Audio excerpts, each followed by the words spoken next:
story every single day. Every day, every single day, ladies and gentlemen. It's a lot to cover. It's a lot. It's a lot for anyone. It's a lot for a towel.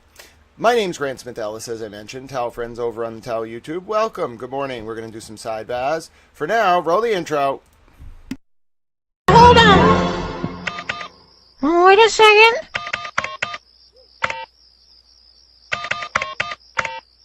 That's it. That's it? Yeah, that's the melody to Funky Town.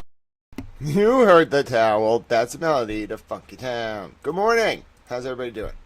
I'm a towel. Look at our nice window out on the world. You want to take a look out on the world? It's not actually the world, but that's the world. How's the world look out there?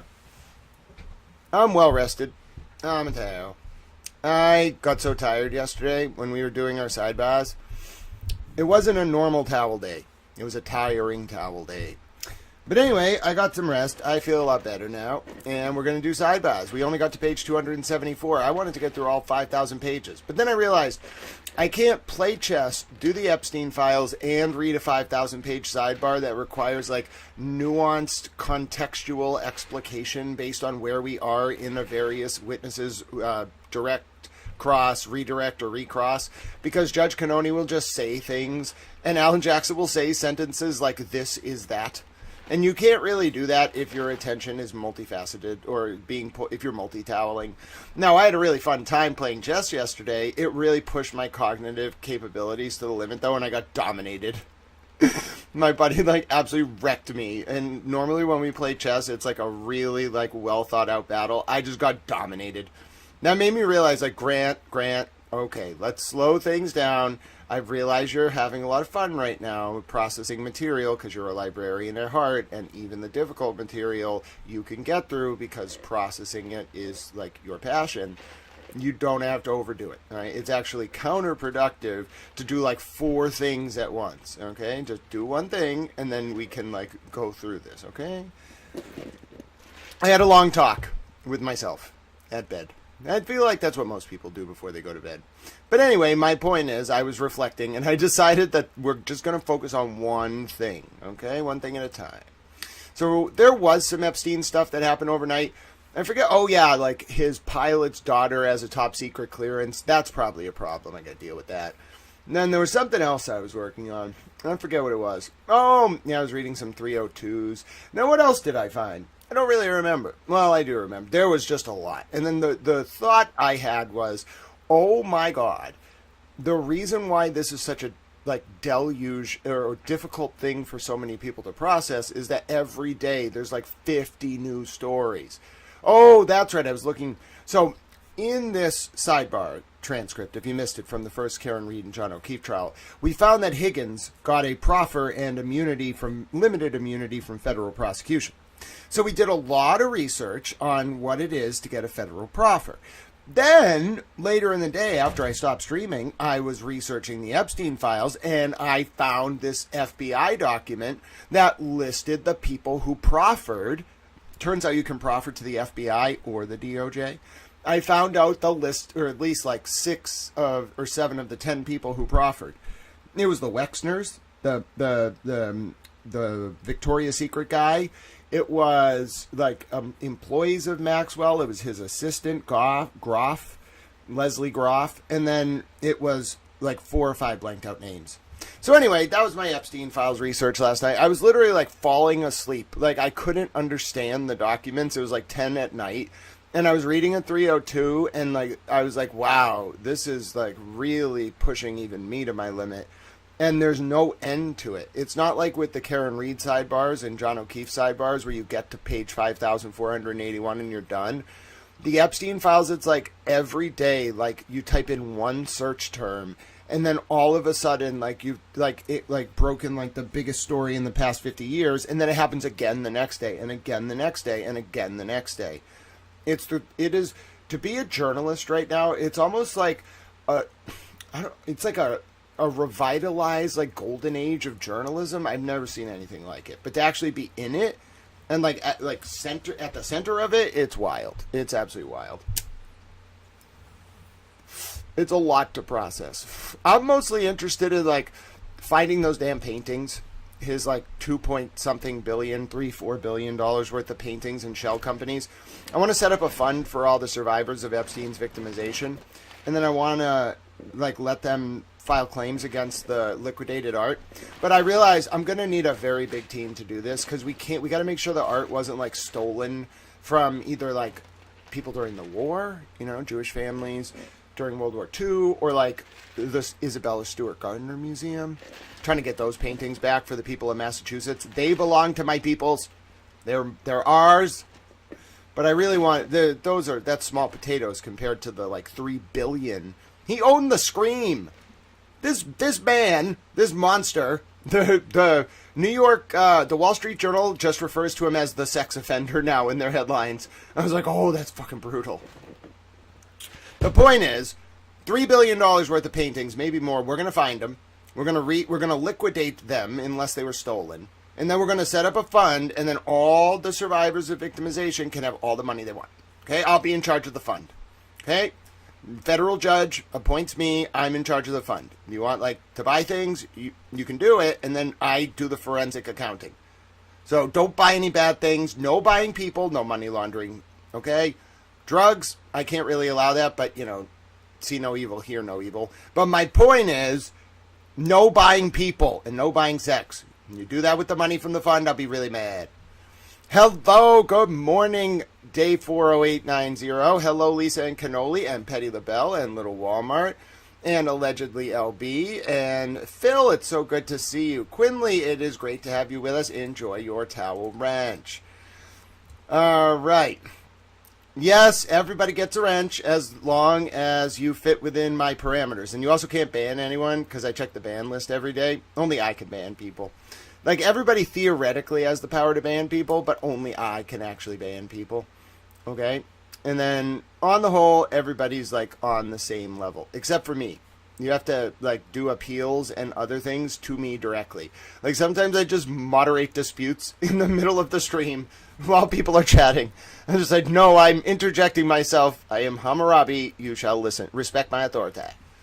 All right, I know. What other stream can you see a reporter cover like 45 different stories in a week, more than any newsroom on the face of the planet, and then just be like, well, I know every single person in chat and everything about them, and I mediate disputes personally. I know. Anyway, let's get back to Sidebahs. Page 276. Where we left off was, I think Higgins was being crossed by Alan Jackson.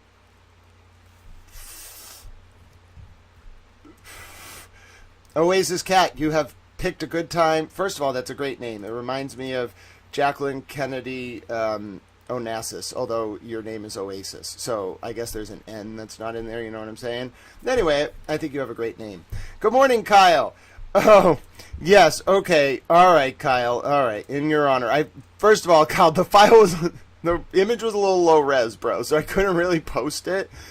Bro, I cannot be posting to, like, the UN ambassadors and, like, half the government this, like, picture of me and some goats and chickens. I gotta think about my, like, duty to the larger public, okay? But I did really love it, so we can look at it on stream. Look at what Kyle made! The goats. It wasn't Beelzebub that invaded me the other day. It was just a bunch of chickens and goats. I totally misread the situation. Why did Liza Little and Jackson know what was said in the proffer, but Yannetti didn't?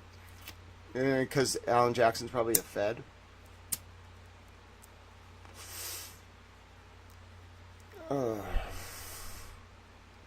When it's like, Kanye had a line about, like, haters have, like, hater women and hater kids. Agency women, like Karen, have agency lawyers and agency doctors and agency etc, etc, etc. Good morning, Catfish0254. I like your username, and I'm having a good morning. Apparently, I don't know how this happened, but Kyle, see, we're having this, like, inter-American conflict, okay? I'm mad at the Canadians because they invaded Detroit during 1812 and raised the flag, and that's the only time a foreign flag was ever raised over American soil. You don't understand. The British didn't even raise the British flag when they invaded Washington and burnt the White House because they knew better. So the damn Canadians back in 1812, like, in short, invaded Detroit, and I'm kind of pissed off about it. So, like, you kind of have to yada, yada, yada, like 200 years of history, and then a lot of stuff about the Karen Reed and John O'Keefe trial, and then a lot of stuff about the Epstein files. But basically, like, we're trying to resolve this long-standing diplomatic dispute through, like, memes, all right? Now, Kyle is, like, convinced that using animals, he can get me to not be mad about the Canadian invasion of Detroit in 1812.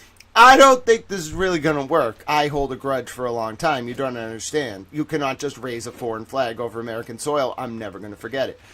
So, like, you know, maybe Canada doesn't have to become a penal colony like Australia, but, like, you know, like, I'm not fully over it.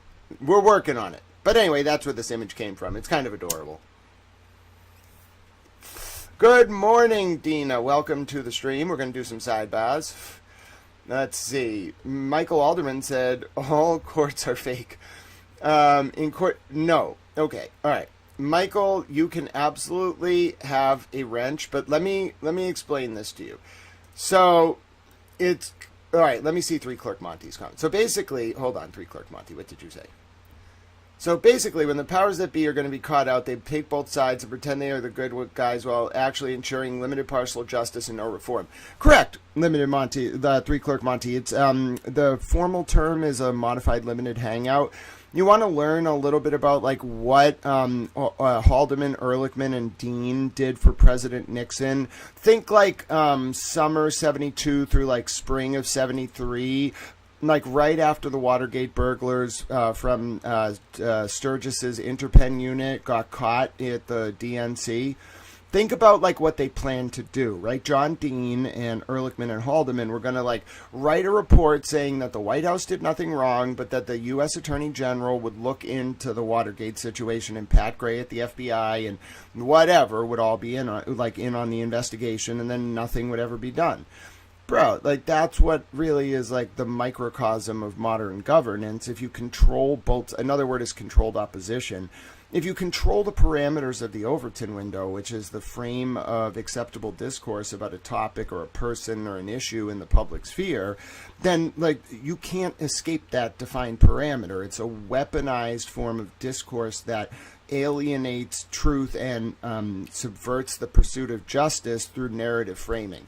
That's kind of what I decimate. Like I'm a critical theorist, so I deconstruct narrative frameworks, and that's exactly how the system was able to insulate itself through weaponized socio-political connections within the hierarchy of justice and politics, etc., etc.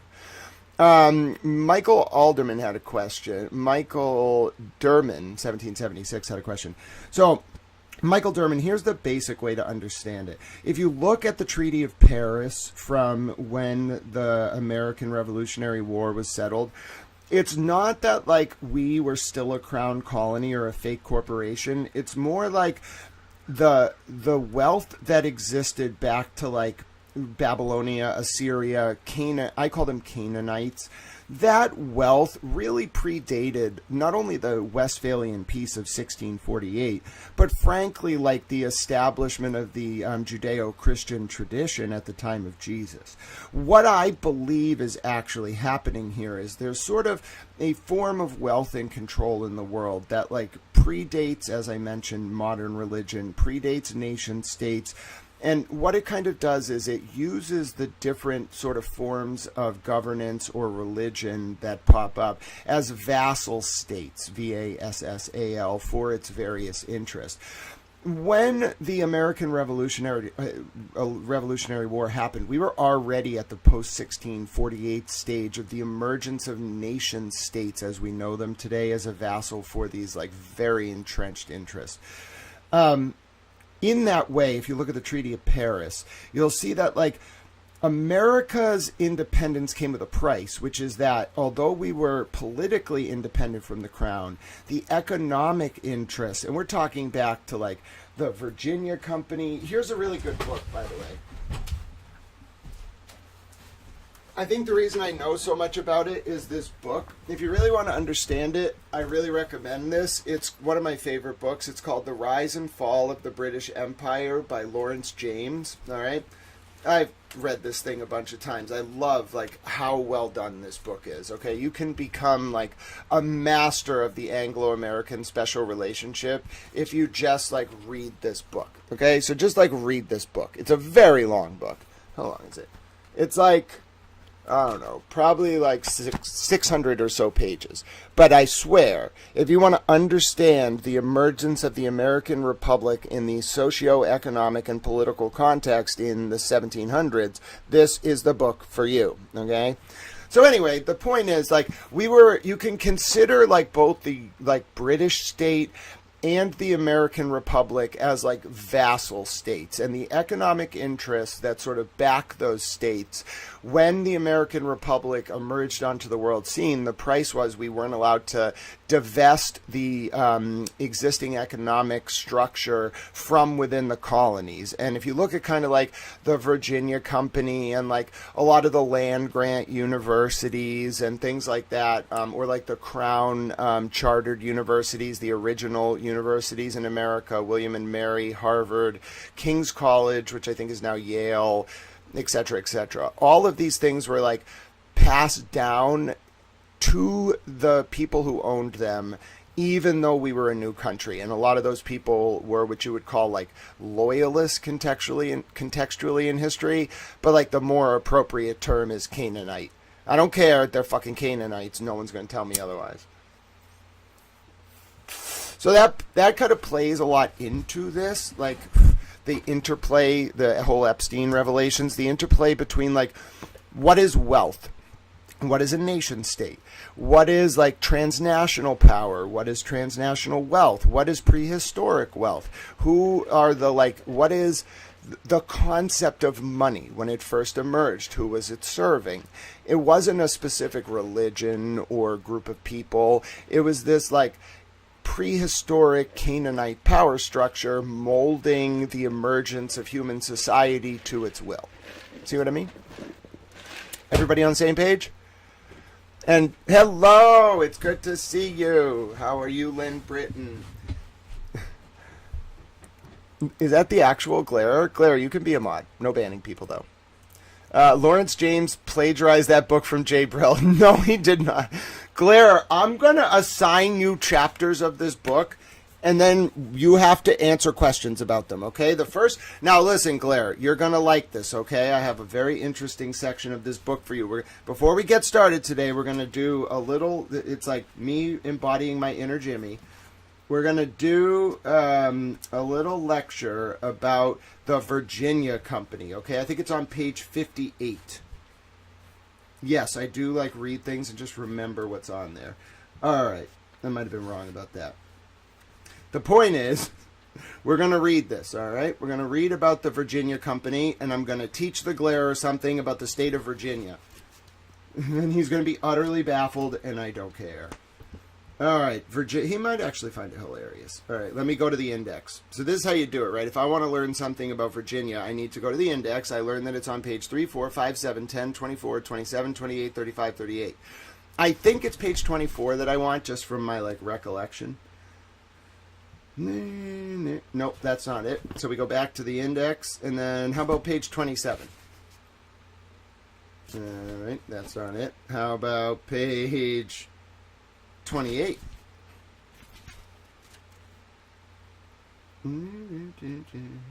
How about page 35? I'm intent on finding this. It's actually a very interesting lesson about the origin of the term Virginia. I know. Where is it? Oh, I found it. Okay, you ready? There's something about like a maidenhead, wasn't it? Virginia. All right.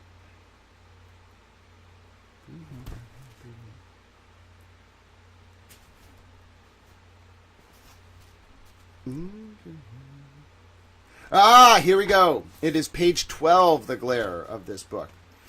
The conceit that the American continent was a richly endowed virgin bride awaiting a husband enjoyed considerable usage at this time. It was not just a courtier's knack for flattery that had inspired Walter Raleigh to name the eastern seaboard of North America Virginia in honor of Elizabeth I. A deeper meaning was intended, since Raleigh, in his plea for the occupation of Guiana, had described it as a country that had yet her maidenhead, never sacked, turned, nor rot. The face of earth hath not been torn, nor the virtue and the salt of the soil spent by manurance. In coarser vein, Captain Seagull rallied the settlers in eastward ho with the cry, "Come, boys, Virginia longs till we share the rest of her maidenhead." Most famously, this likeness of America to an unblemished maiden is employed by John Donne, among other things a chaplain to the Virginia Company, in his To His Mistress Going to Bed, in which the seducer is both explorer and planter. License my roving hands and let them go, before, behind, between, above, below, O my America, my newfound land. The moral question faced by Englishmen was, by what authority could they claim the fertile, untilled lands of North America? A broad and infallible answer was provided by the prevailing view of the divine ordering of the world and man's place in it.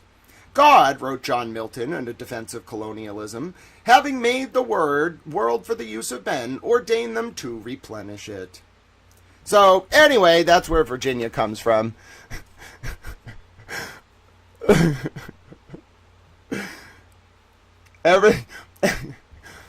As far as I'm concerned, like, everybody's equal. So anyway, we taught the Glera about the origin of the word Virginia. I'm sure he's thrilled. Let's do some sidebars.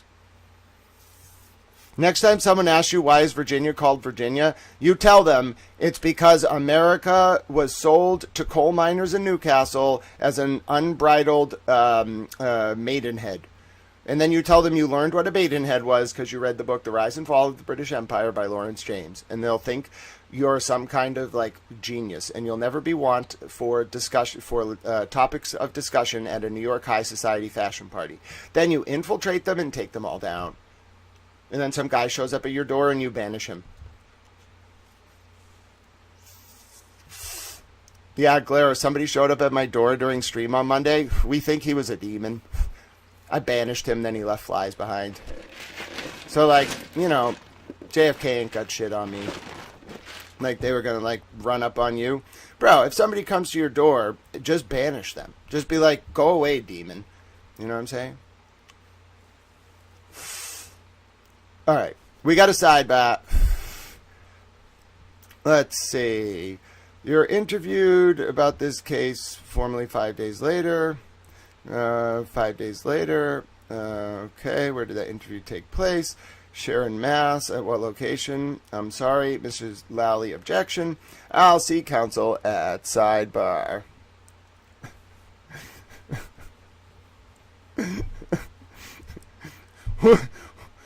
Yeah, exactly, T-Woo. You just banish the demon. You say, be gone, demon, and apparently if you're stern, it just leaves.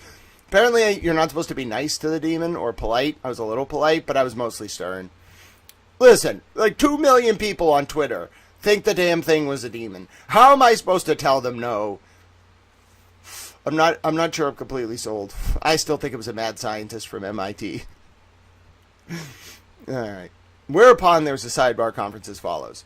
The court, is this at the home of his lawyer? Mr. Jackson, correct. This is Higgins. So Higgins met with Proctor at the home of his lawyer. Mr. Lally, yes. The court, why do you need the location?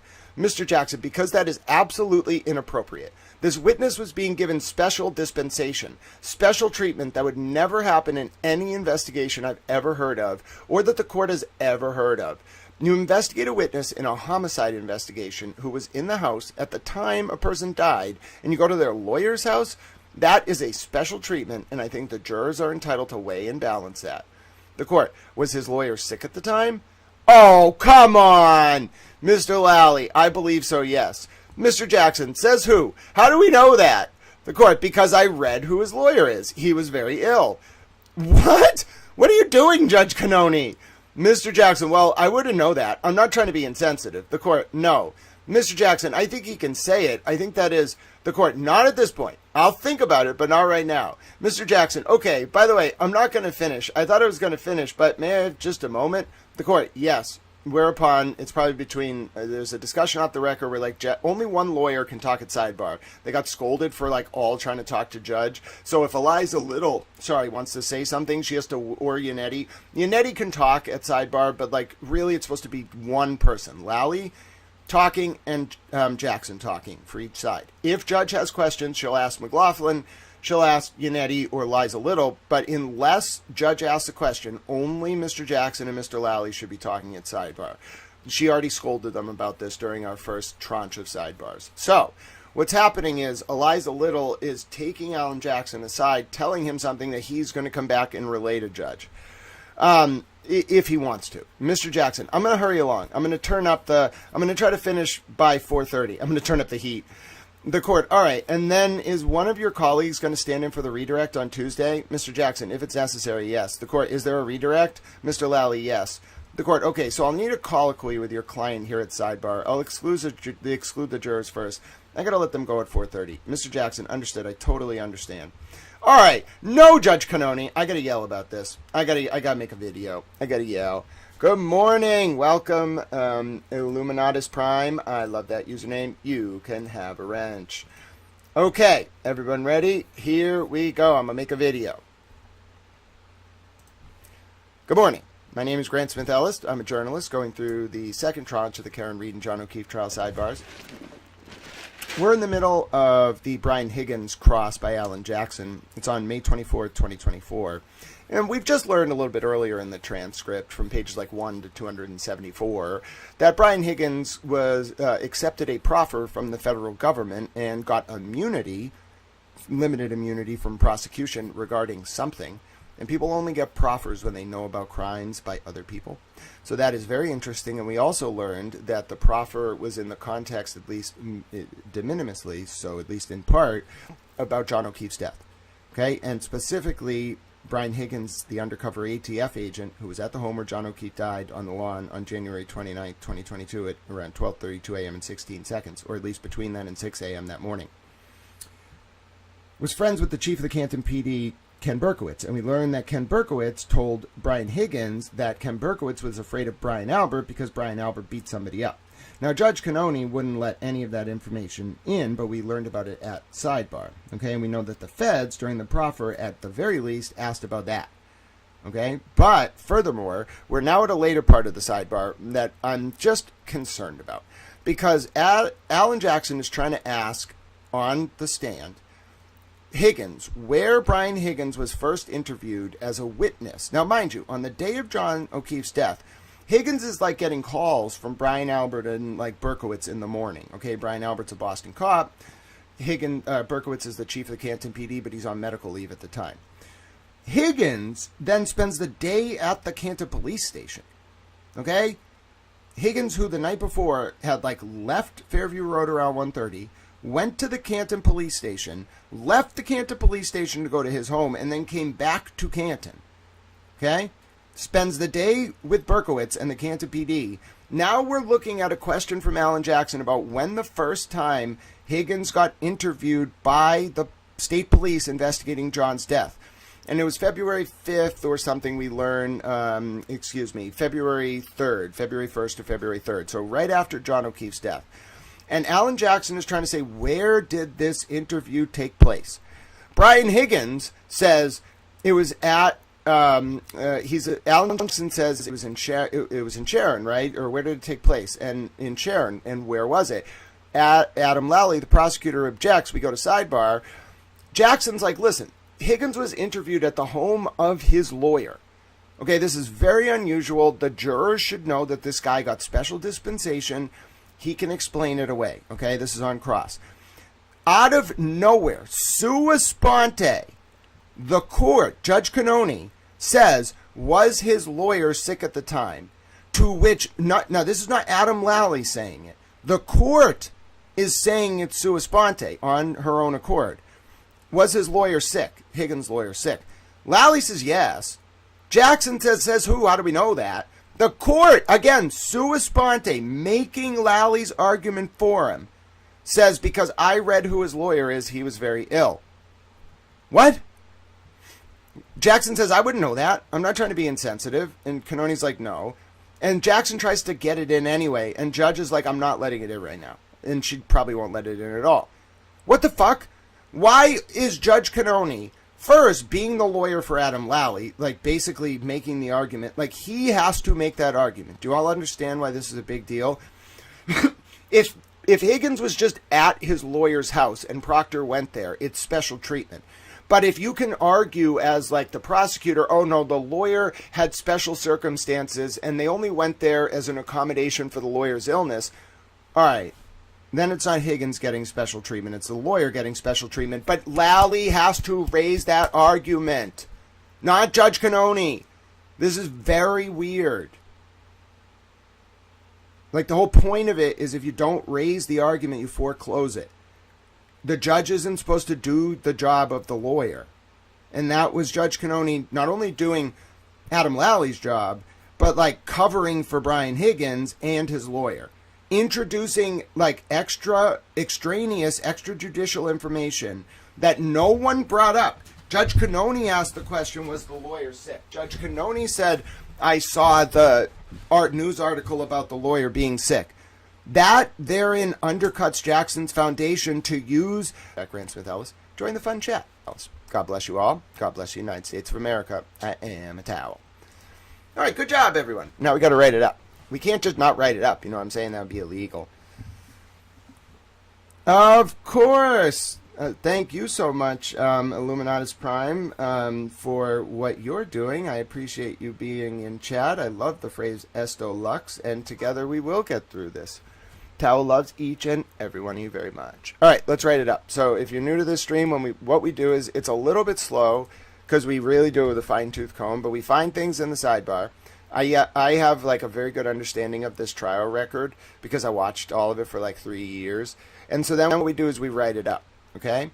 So we do a good job, like we find the information, we understand what we're looking at, and then I yell about things on Twitter and I show you how I write up my posts.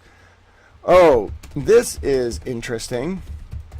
Judge Cannoni entirely sandbagged Alan Jackson during the first John O'Keefe and Karen Reed trial when AJ wanted to point out the special treatment given to Brian Higgins, who got a federal proffer and immunity.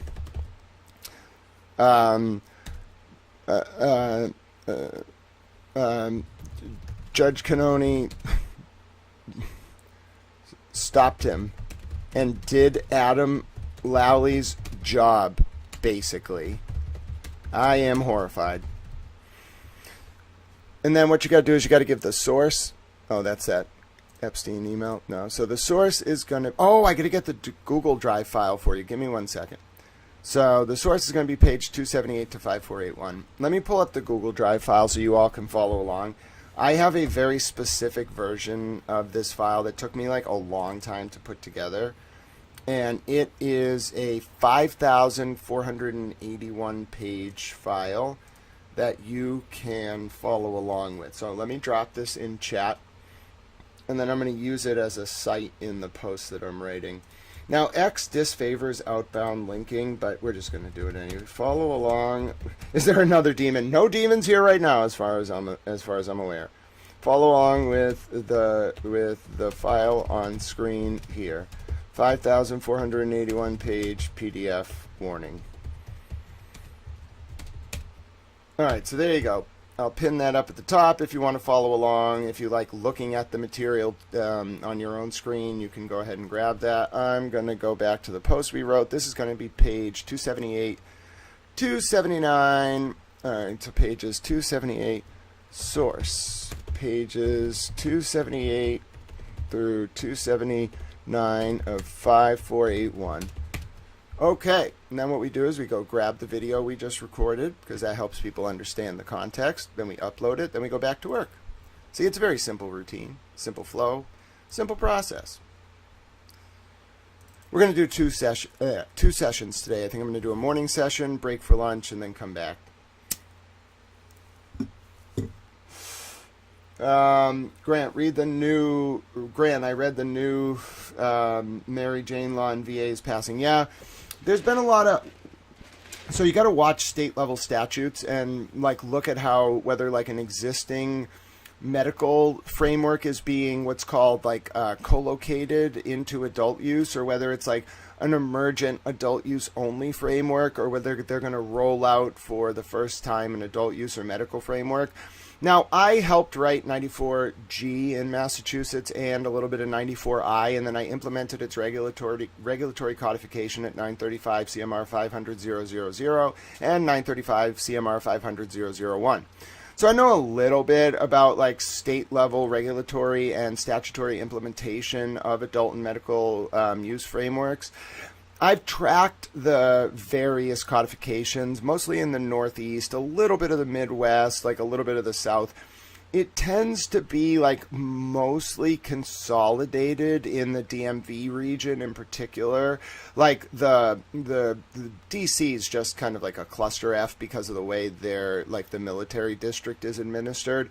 But like you look at Delaware, you look at a little bit of Maryland, you look at a little bit of Virginia, and the way in which they're sort of statutory and regulatory frameworks sort of played out related to adult and medical use, and it's very like corporate friendly. Like up here in Massachusetts, it's very like consumer, like small business friendly, but down there it's very like 5 companies, 3 stores, co-location, complete vertical integration, $5 million in escrow to open. It's called regulatory capture. Makes me mad, but I can't go to every legislature and yell at them. So like some programs got a little bit out of hand, and then I got mad. But I can't fix it. Like we're moving to federal legalization, bro. I'm not gonna like deal with that. That's gonna be chaos. I want nothing to do with it. You don't want to deal with federal like anything. It's horrifying. Like the federal law is the worst thing to try to be involved with. All right, let's keep going. Yeah, it's nice for consumers when they legalize, and it's nice that they're decriminalizing around the country. That's a good thing. It's just the market dynamics. Like, creating an emerging market that generates billions of dollars, like, immediately is very, like, stressful. It's extremely stressful. It's very corrupt. All right, so they keep going. This is Alan Jackson on Cross. This is the Cross of Brian Higgins. He got a proffer from the federal government, some kind of immunity. We don't know why. I can't wait to read the Hank Sidebahs. The day the VA sends me free weed, I win. Oh, you're not talking about the state of Virginia. You're talking about the Veterans Administration. Oh, God bless you if you served our country. Tower loves our veterans. Yeah, so if the VA shifts its policies, which they're going to because of Attorney General Bondi and her move to deschedule, they're just circumventing the DEA. Yeah, it's going to be big. And all of our seniors in the United States, starting on April 1st, $500 a year the government's going to give you now to buy CBD products. Yep, you heard me right. $500 a year starting April 1st for seniors over 65 in the U.S. Every one of you out there, $500 free a year from the government for CBD. Why that was part of the... Oh, sidebar. Why that was part of the law? I don't know. President Trump loves our seniors. So he was like, I want all of our seniors to get $500 a year for CBD. And that's what they did. They put it in the law. He's like a boss like that. He's like, I want it, and they just do it. They started with seniors. I think they're going to go to disabled people too. But it's like a trial run. They want to see if seniors will actually take the CBD. Yes, our vets are the most important part of our country, ladies and gentlemen. We have a lot of important segments of our population, but the people who keep us safe and protect us and serve our country in the military, most important. And so anyway, a lot of the changes that President Trump through Attorney General Bondi are rolling out have to do with the VA prescribing alternative medications, giving our vets options other than opioids, sort of alternative treatments, encouraging seniors to try CBD. This is all in the federal law now. So as soon as it became federal, I mean, that all bets were off. You know, when it was state by state, it was a little kind of like patchwork, but now that it's federal, all bets are off. Yeah, $500 a year for every senior. I mean, take it. Like, use it. It's free. They're just giving it to you. I forget the exact structure of it. It might be like an HSA, like a health savings account. You pay for it, you submit the receipt, but the point is the same. It's free money from the federal government, and it's for CBD of all things. So just go buy it. It's free. I think what it's meant to do is stimulate the CBD industry. So listen, you want some advice, free advice? I'm a towel. Get into CBD. Oh, God bless you, Nurse MT. Thank you so much for supporting Towel Channel. Let me give the CBD advice in 1 second. You, Nurse MT, you are so kind and a wonderful towel. Okay, so here's my CBD advice before we go to the next sidebar. If you want to like get into an industry, you should time your investment. I'm not a lawyer. This is not investment advice, but like if you want to hypothetically get into an industry, you should time your money flowing into the CBD industry with April 1st. Because the best I can understand is this. Congress inadvertently, by changing the hemp laws, so in 2018 there was a farm bill that allowed mass scale production of hemp because Mitch McConnell's from Kentucky. There's a lot of hemp farms.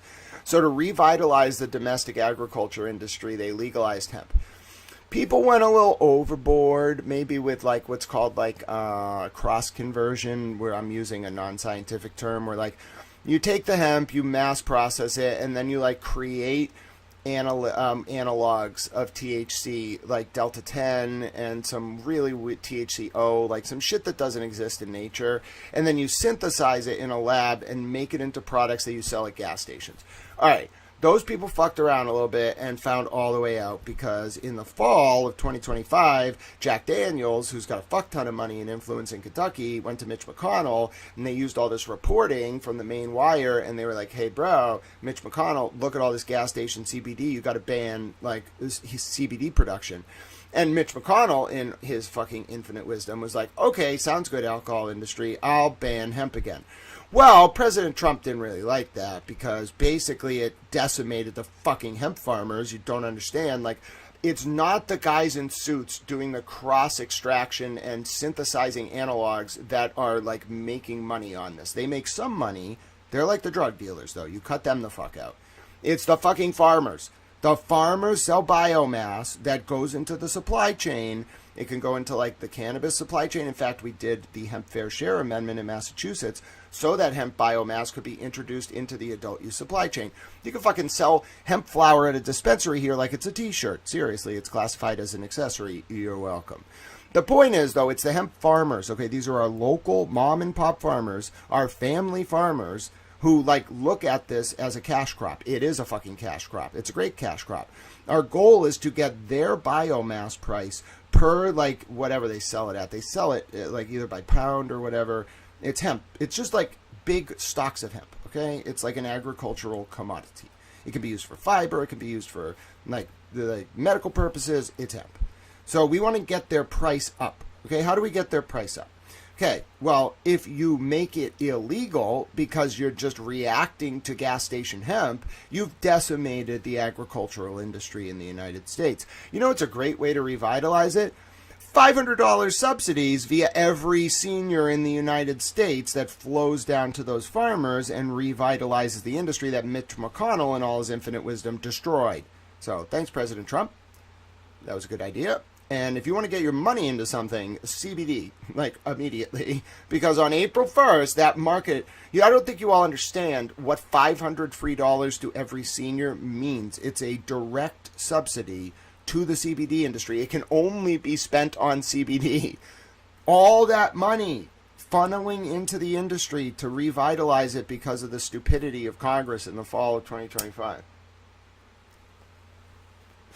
Thank you, Robin Hood US. I'm so glad I was able to explain that to you. But yeah, like, well, you can't be doing the THCO stuff and like the Delta 10 shit. Like, that's like Chinese Wild West cowboy shit. That's how carafentanil got created.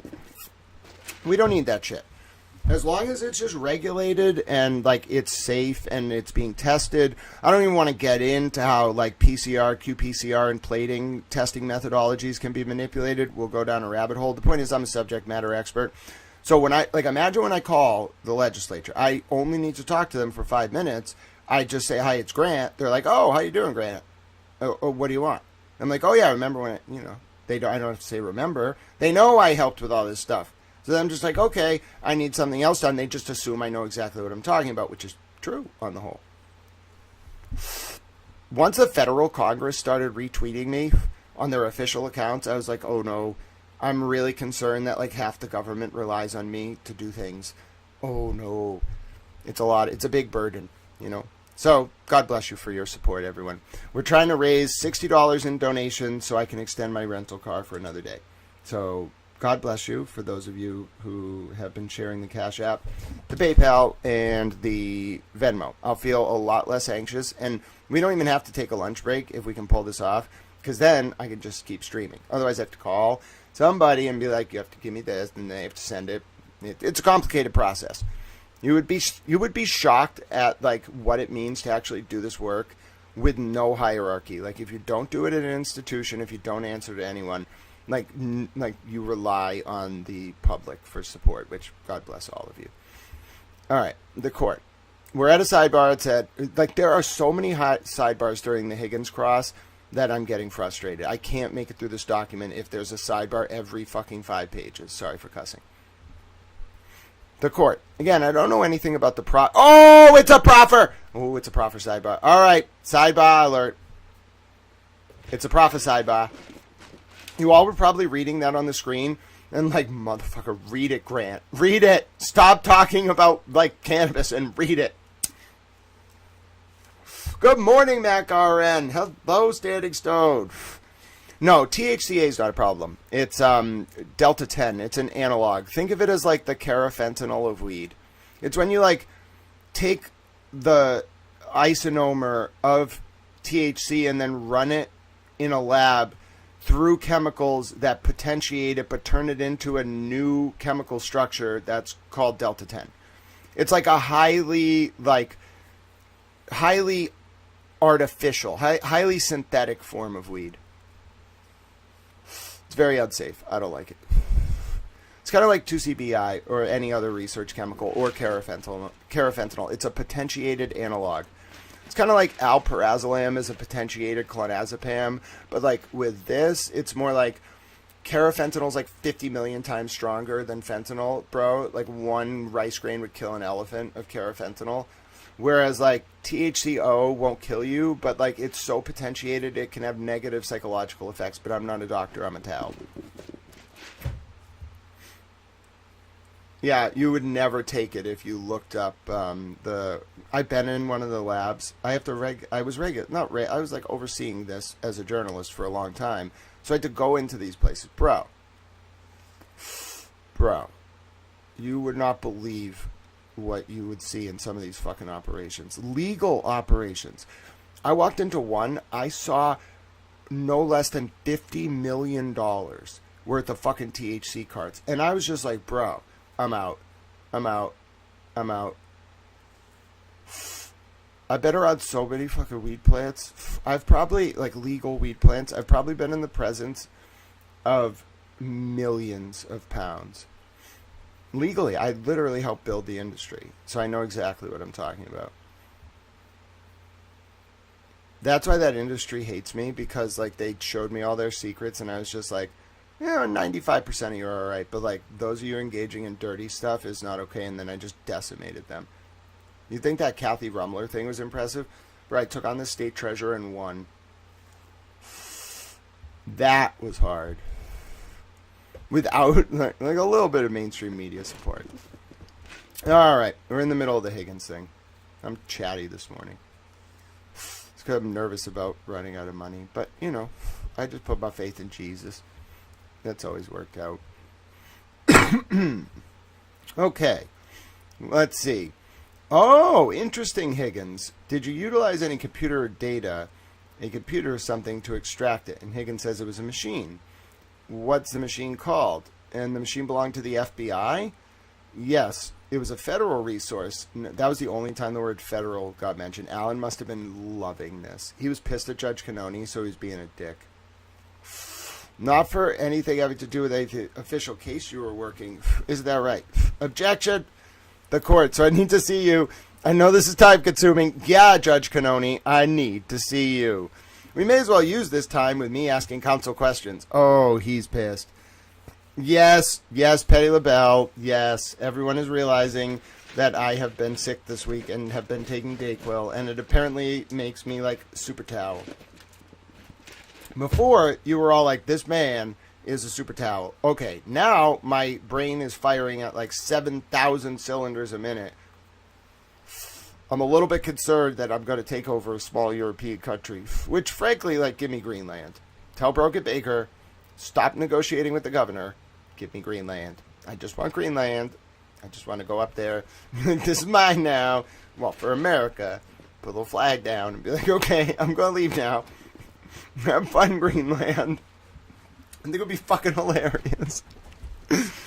Fucking Greenland. It's like that Five Stones thing, or Kathy Ruemmler. People get so mad about it, and I'm like, bro, I'm moving on. Like, I'll deal with it later. There will be a hearing in like 6 months in front of some committee. Leave me alone. They're like, Grant, you parachute in, you become an expert, you just ruin lives and just move on. Well, I didn't ruin lives. They ruined their own fucking lives. I didn't do nothing shady. They're the ones who did shady shit. What are you blaming me for? I got other stuff to do. It's not my fault the New York Times sucks. Jesus, if they would just do their job, I wouldn't have to be such a jerk. All right. How do we get to me and... Oh, yeah, I was really mad at the New York Times earlier this week. I yelled at them. How dare you, New York Times? Not credit Towel for his Kathy Ruemmler reporting. It's like 5 stones. Please. That was like 3 minutes of work. Although interrogating Sean McDonough was my favorite part of this entire thing. I didn't get too many like favorite parts because it was a lot of intense material. Nothing was as fun as interrogating a CIA officer and trolling him with CIA security files.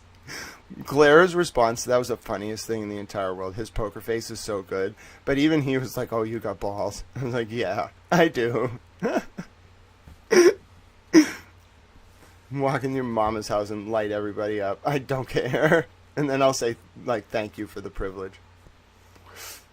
Then your mom can make me a cake. As Erica says, Grant always knows how to land the plane, but I'm not really sure how. I pissed her off the other day because I ran up on her Barry interview in like 30 seconds in the chat, fucked everything up for him, and just left. She's like, I'm going to ban you, Grant. I was like, you don't need to. I'm leaving. I've done what I set out to do here. It was an old-fashioned kneecapping in a YouTube chat. Listen, I have a lot to say. A lot has happened this past week. Ms. Delally, objection. Sidebar. I can already tell I'm going to have to do a video about this, so I'm procrastinating. Whereupon, there was a sidebar conference as follows. The court. Again, I don't know anything about the proffer. Is that what this is about, Mr. Jackson? No, this is the information that was presented at the federal grand jury. The court, I read it. Right. It has nothing to do with his proffer. Mr. Jackson, no. What I'm getting at is he committed a crime. Oh, my God. Oh, my God. It is a federal crime to use federal resources for personal gain. That's exactly what he just admitted he did. So he has a lawyer here, the court. So he has a lawyer here, right? Who he should be able to consult as to whether he's going to take the fifth on that. Mr. Jackson, it's on him. That's right. I mean, it's on him. It's on him. I want to ask one more question. Whether or not he knows it's a crime to do what he did, and he can choose not to answer. All right, okay, hold on. What about the Lumen Martin hearing? You can't, like, the rule is if a witness is going to invoke, there's supposed to be a Lumen Martin hearing. Right? So what's going on here? This whole thing's a little weird. But this is serious shit. The court, I know you're in a real hurry to get this done. Mr. Jackson, that's okay. The court, I need to get his lawyer in here. Mr. Jackson, okay. The court, okay. Mr. Jackson, okay. The court, do you know where his lawyer is? Mr. Lally, in the building, but the court, I have to take a recess in order to consult with the lawyer. I'm going to ask him whether he committed a crime. Why have a lawyer if you can't consult with him on this? Mr. Jackson, that's a good point. The court, so we need to take a recess. Mr. Jackson, yes, Your Honor. The court, very quickly. Whereupon the sidebar conference is paused. Jurors, we need to take a quick 5-minute recess. Whereupon the sidebar conference continues. The court, Will you tell the lawyer what the question is that you're asking? Mr. Jackson, that he's admitted that he utilized federal resources for personal gain. That's a violation of the court. I mean, how is the mechanism? Is Mr. Lally going to tell the lawyer what you are going to say? Do we bring him in and you say these are your questions? Bro, it's a Lumen Martin hearing. What is going on? She's so nervous. She's forgetting what to do. Mr. Jackson, I don't think that the lawyer should be given a preview of what we are going to say. Okay, Mr. Jackson, are you not familiar with the Lumen Martin hearing either? It's not that you give the person a preview. If they're going to invoke, the judge is supposed to approve the invocation because there's an opportunity to immunize. And in fact, even the defense can ask for a judge-ordered immunity so that a witness can be compelled to answer a question, but we don't end up going down that road. Both of them are really fucking nervous, though, because they're missing... Like, they're just missing the procedure of it. You just have a Lumen Martin hearing. You can have it at Sidebar. Like, it's normally off the record, but you just have a Lumen Martin hearing. What are they doing? The court, well, he's got to know that his client is going to be asked a question about committing a crime. Oh, my God, I'm banging my head off a wall. Hello, 22 Explorers. This, like, the judge... Judge Canoni is normally so good, but, like, she... is either like having a mind like skip here or whatever. Like something is off, because I'm telling you, like, this isn't a debate. If someone's going to invoke the fifth, you have a Lumen Martin hearing. It's not a complicated question. Yeah, Alan should have brought this up a little bit earlier, because what you really do is you have a Lumen Martin hearing before they testify. So it's very confusing. It's almost like Judge Canoni is so nervous. First of all, Alan is really excited to ask this. Like, he really wants to ask this. And also remember, Judge Canoni thought these sidebars were never going to be made public. We find that out later. Like, Alan's really nervous because he wants this. This is very important to him, that he gets to say this. And Judge Canoni knows how serious it is, and she's off. She's way off her game.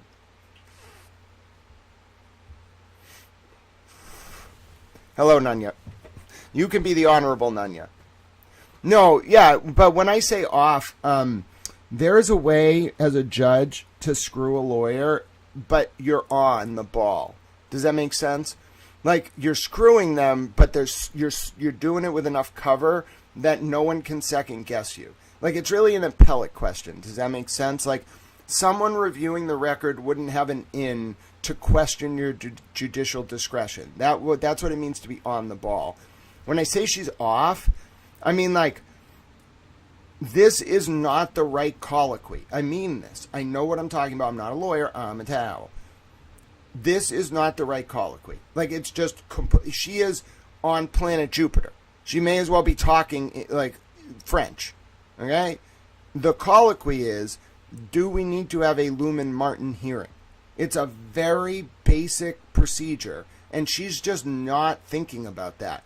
She's kind of like, almost like trying to have a Lumen Martin hearing in, like, Sidebar, but she doesn't know to say the word Lumen Martin hearing. How do I know this? I've studied Lumen Martin hearings intensely. I know the procedure. Judge Canoni is thrown off because Alan brought this up during questioning. Alan is not from Massachusetts. The way, like, they're playing game, like, everyone's playing a little bit of chess here.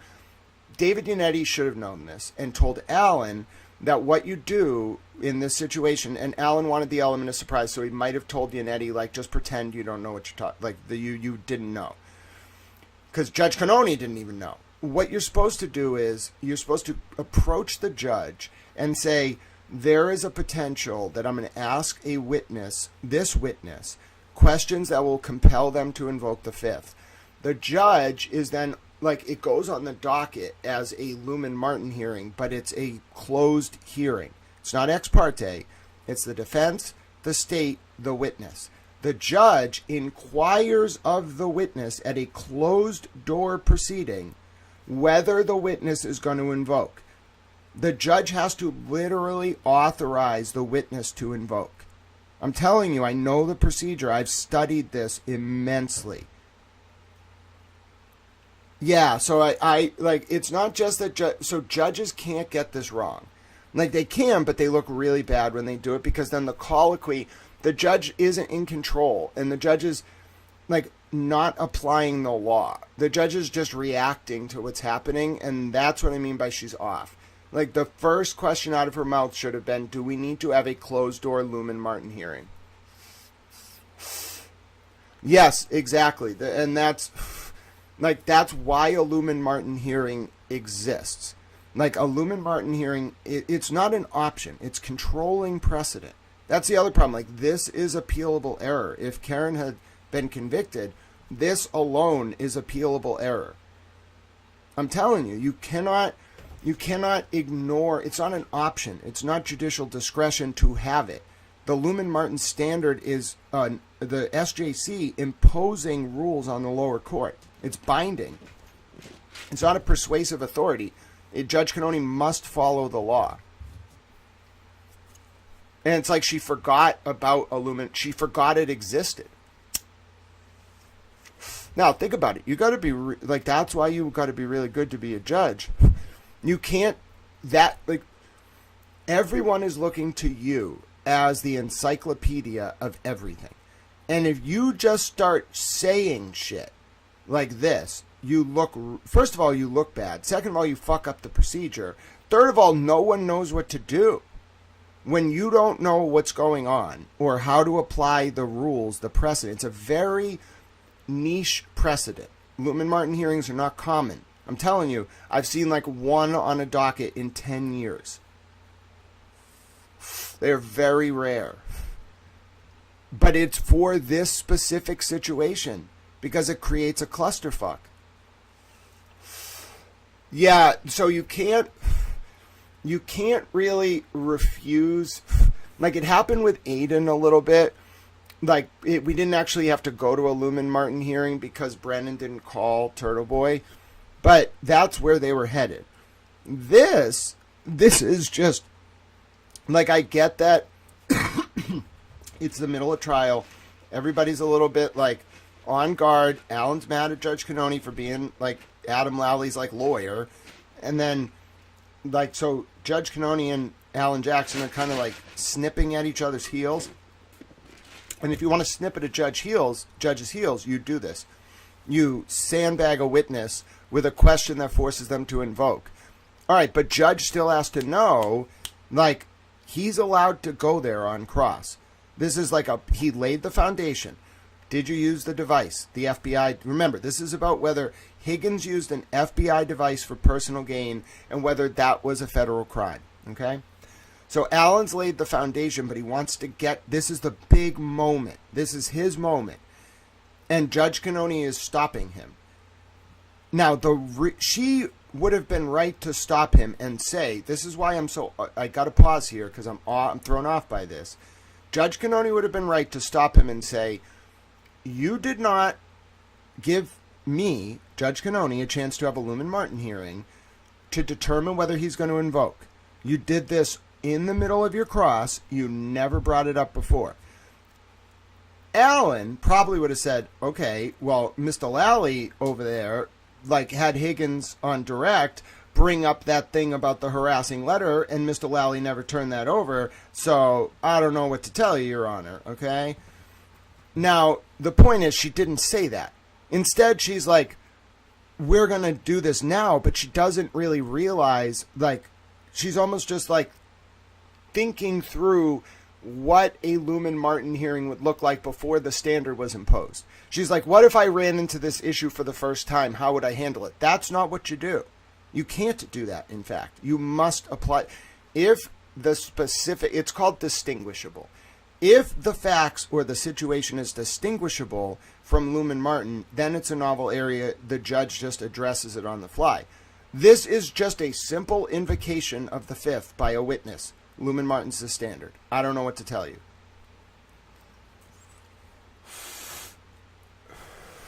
Thank you, Robin Hood. And I'm going to make a video about it to point it out, but that's what I'm saying. Like, I have a unique eye when I read these documents. I know what I'm looking at.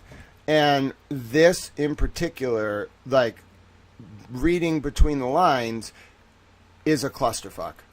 Like, she's lost, like, complete control. She's not even, like, operating on the level of, like, a 10th year, like, associate. She's operating on the level of, like, a paralegal. Yeah, that's a little bit of an insult. Maybe closer to, like, a 1st to 5th year lawyer. I'm not trying to be mean. I'm really not. I know what I'm talking about. I just happen to have studied the specific issue of Lumen Martin hearings, so I know how off she is here. Like, an appellate judge would rip this apart. I'm telling you. But I got to see how the sidebar plays out. I'm just baffled.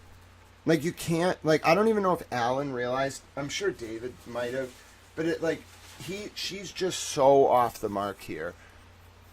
No one, like, this must be really serious shit, because no one in this conversation is acting, like, logically. Their heart rates must be, like, 180 beats per minute. They're all just, like, so excited. It's not even excitable. They're nervous. Alan's nervous because it's a big moment. Cannoni's nervous because whatever the fuck this leads to is really bad. And then Adam Lally just is not involved. Do you notice? Like, it's really more between Jackson and Cannoni. Cannoni is like the guardian of this. Of the, like the system. And Alan's like, it's crazy that, like, Alan goes to, like, battle with her, and he knows she's, like, the gatekeeper for them. It's crazy. I want to talk to him now. He's so smart.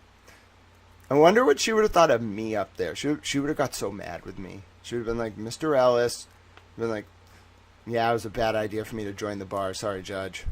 I'm a little bit of a radical. Yes, Mr. Ellis, you should probably stay outside the profession. That's what I'm doing, Judge.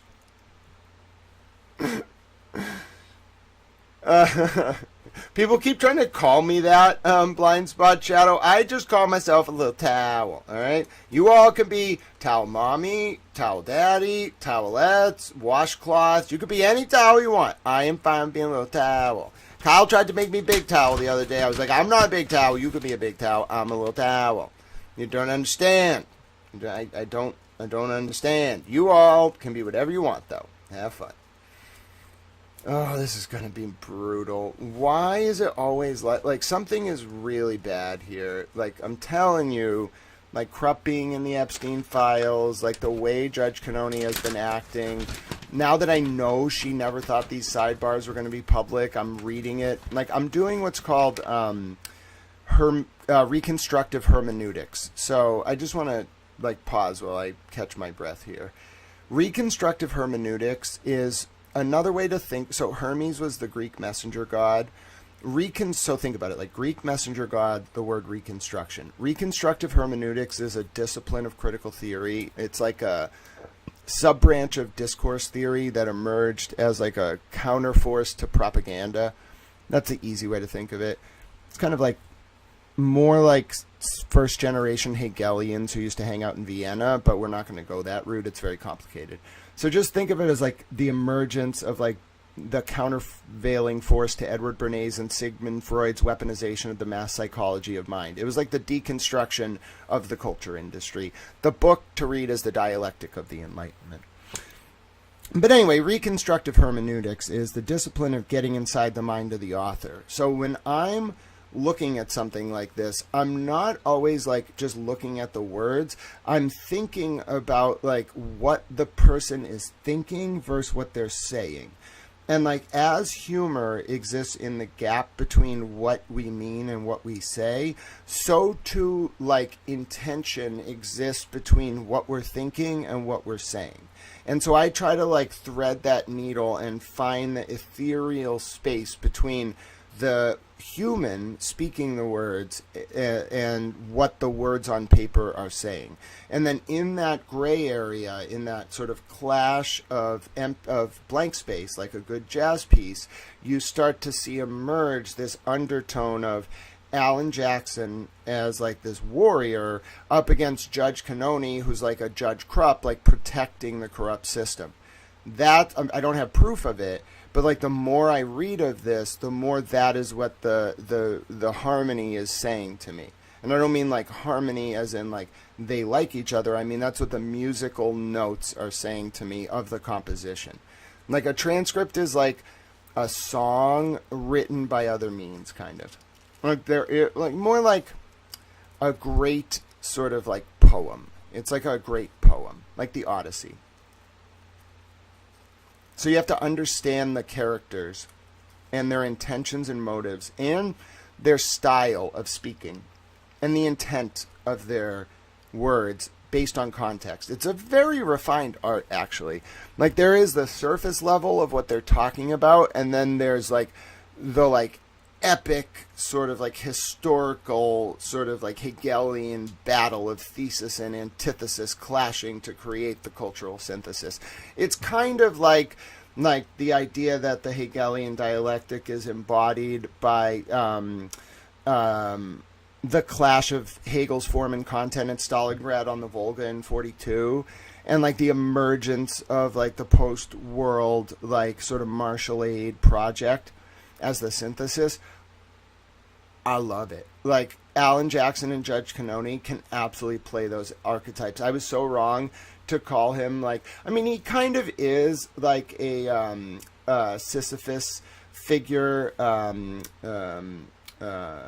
Sisyphus, I think, pushes the boulder up the hill, and then there's somebody. Icarus is the one with the wings. I called Karen Sisyphus and Alan Icarus, but I think it's kind of an insult to Alan's positioning in all this to compare him to a mere Icarus, because he's not someone who like flies too close to the sun and gets his wings burned off. He's more like sort of like a what's the word? There's definitely like a good historical allusion that's less vulgar than David and Goliath, but I don't have it on the tip of my tongue. I guess you can call him like an Odysseus, like or like a Homer. Not Homer Simpson, Homer of the Iliad. He kind of has that like heroic sort of like archetype where like he goes on a journey and then like all sorts of crazy shit happens, and then he comes back and he tells everybody about it. And he like encounters along the way these like monsters that are really sort of like embodiments of larger systemic power, and then he kind of like kneecaps them or like finds the weapon that will be best used to take them down, and then moves on. And he does it, like, the crazy part is it hides in plain sight as what looks like battles over mundane legal issues, but when you read them actually talking, like, there's just this like epic sort of clash of wills contained within this very diplomatic language that occasionally slips into like, go F your mother. But they never actually say the words, love, go F your mother. I don't know who Joseph Campbell is, but I love it. I love it. Oh, so someone said that it's a little tough to understand what I'm trying to say here about the Hegelian dialectic. It basically means this. So, like, Hegel's philosophy, the best way to understand it is to read his book, Reason in History. There's a great translation by Robert S. Hartman. That's the one you're going to want to read. I really love the introduction to Hartman's translation of Reason in History. Now, the thing that's tough about Hegel is he didn't really write a lot of books. I think he wrote Phenomenology of Spirit, but he didn't really write anything. He just lectured, and then students like would write down what he was saying, and then that, like, his students' notes were transliterated into what you know as like most of the works of Hegel. Reason in History is one of the examples, I think, of books that were written by Hegel himself. It's short. And in the introduction, Robert S. Hartman does a great job of explaining like what the Hegelian dialectic is. He does it by like the constellation of historical figures that are born at the time of like Hegel and then like are around when he dies. I explain it a little bit differently. So you have like the thesis, which is the like dominant cultural sort of like ideas. You can think of this like as the existing social, cultural, political order. You have the thesis. And then you have like the countercultural ideas, like the more like radical, like sort of burn everything down, just like free form, whatever ideas. And the history is defined by like these ideas kind of like clashing. They kind of meet in the public arena, and they like either through war or monetary fights or political fights, they like clash and nobody really wins. What happens is Hegel's theory is they kind of merge together like this, and then you get like they like learn to get along, but by other means. They like learn that what's best for them all is to just become one. The problem is what that does is it creates a synthesis, okay, a combination of the existing cultural like thesis and its antithesis. It creates a synthesis that becomes a new predominant cultural thesis. And then the cycle repeats because people are like, wait a minute, why would I just go along with this like hegemonic belief? So then a new counterculture emerges, thesis, antithesis, merge again, synthesis. And that's Hegel's historical dialectic, like made manifest.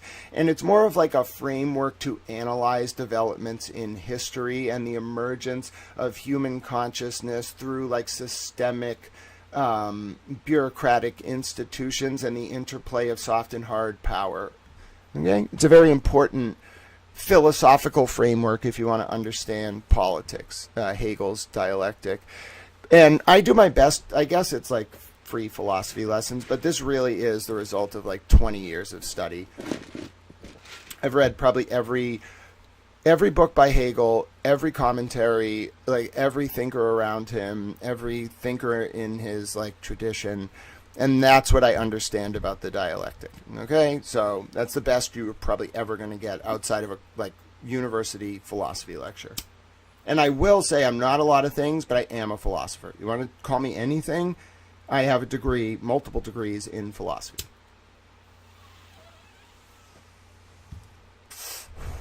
All right, let's go. All right. Where were we? All right, here we go. We got to start from the beginning because I'm just like so wound up that Judge Cannoni doesn't know what to do here. I'm feeling the nervousness through the screen. Will you tell the lawyer what the question is that you're asking? That, Mr. Jackson, that Higgins admitted that Higgins utilized federal resources for personal gain. That's a violation of, he was going to say federal law. The court, I mean, how is this mechanism? Is Mr. Lally going to tell the lawyer what you're going to say? Do we bring him in and you say there are questions? Mr. Jackson, I don't think that the lawyer should be given a preview of what we are going to say. The court, well, he's got to know that his client is going to be asked a question about committing a crime. Mr. Jackson, I think the lawyer should sit right next to him and I'll just have to put the question up. Did you say this? I'm sorry. Did you do this? Did you realize that this was a crime? I think that the cat is sort of already out of the bag. The court, it's not quite yet. Mr. Jackson, well, the conduct of this, I mean, that's what I was asking him. I didn't know how he did this. I had no idea that he actually went to a federal facility and used a computer. That's the crime. Mr. Lally, in the federal grand jury minutes, number 1, number 2, I don't really understand what the relevancy of this as it applies to this case. Mr. Jackson, he's willing to commit a crime in order to hide his data in the phone that he ultimately destroyed. That's going way over and above just, no, I don't have my phone. The court, so you don't have to explain to Mr. Lally, all right? We are wasting time here. What? If it's already in the federal grand jury minutes, I want the lawyer to know that you're about to question him on this. Mr. Jackson, yes, Your Honor. Again, what good is a lawyer if it's not for that? Mr. Jackson, I agree. The court, so do you have where in the federal grand jury minutes it is, Mr. Lally? I'm trying to expedite this for your sake. Mr. Jackson, thank you. And what I would suggest is that if we bring the lawyer in, I'll make an offer of proof. The court, that's great. Mr. Jackson, that will just be easier. The court, all right. Hey, you figured out what a Lumen Martin hearing is all by yourselves. I'm so proud of all of them. Oh, goodness. You get a B+ for effort. Can't get an A because you didn't say the word Lumen Martin. But you got the concept. Everybody gets points. Except for Judge Cannoni. She loses points. She's supposed to, like, be the person who gives the points. Why am I giving the points? We may as well use this time with me asking counsel questions, whereupon there was a sidebar conference. The court. As soon as the lawyer comes in, we will break. If you don't finish your cross today, I will bend the rule about one lawyer, one question. So if it's important to you that you're here on Tuesday, I will let one of your colleagues pick up later. Mr. Jackson, I appreciate that. It is important. It is just personal to me, but I deeply do appreciate it. Oh, he hates this guy. He hates Higgins. It's personal. Alan. Alan.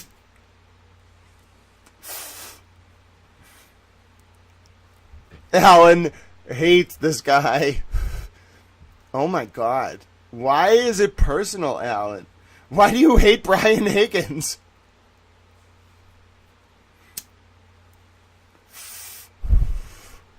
I mean, listen, there's lots of witnesses that did, like, I guess you could say I really dislike, like, Brian fucking Tully, but I've never met Brian Tully.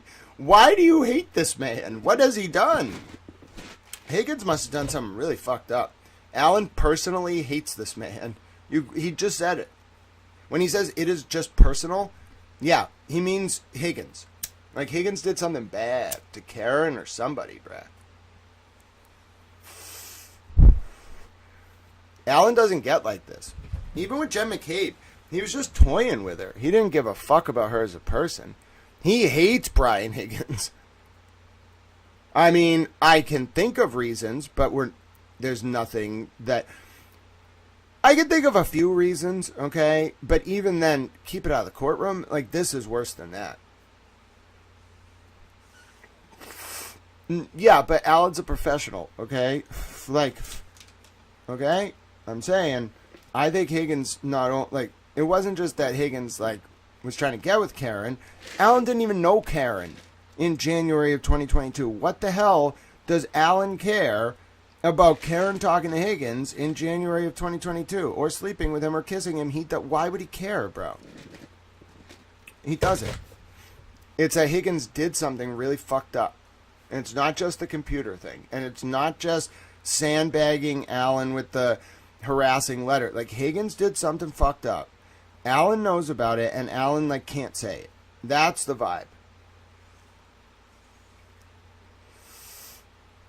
No, okay, listen.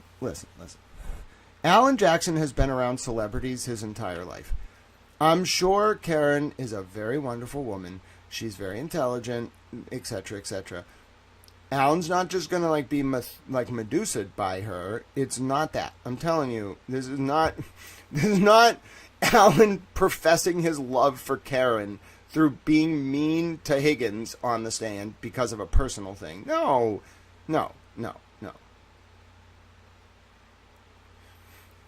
Who got blacklisted?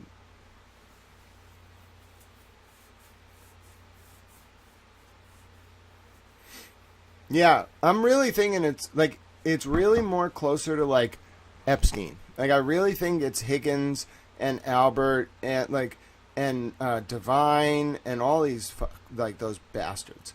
That's what it seems like. Like, he's pissed. You too, Magic 7098. Yeah, I'm so like I've looked into Karen's eyes, okay? She's not like that what you all are thinking. Like, she's not like mystify and dumbfound a man. She's more like, I'm very smart, let's fuck some people up. Like, politically, judicially. So Alan knows that is like, he's not going to be like turned into stone and blinded and ruin his life because of that. He's going to see her as like an asset to accomplish things. So I'm telling you, that statement right there changes a lot for me, because I've read this whole transcript so far, and he hates Higgins. We're going to keep reading this so I can do a video about it, but there's something, like, Higgins did something really, really bad, and it's either asked about in that proffer, like, it's not about, like, Berkowitz being afraid of Brian Albert. Dude, these guys were up to some shit. I don't think Johnny was. I think John was, like, just John, and that's what I want to believe. But, like, these guys were up to some shit. Higgins and Albert and whatever. I don't know what the fuck they were doing. I've never been to these gatherings they ostensibly were having.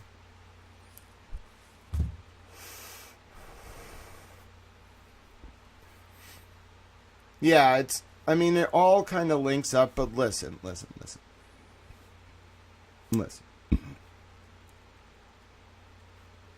If it's the case that Alan knows something about Brian Higgins, and we know he does, that he's kept from the public, the whole proffer, immunity, Alan never said shit about any of that.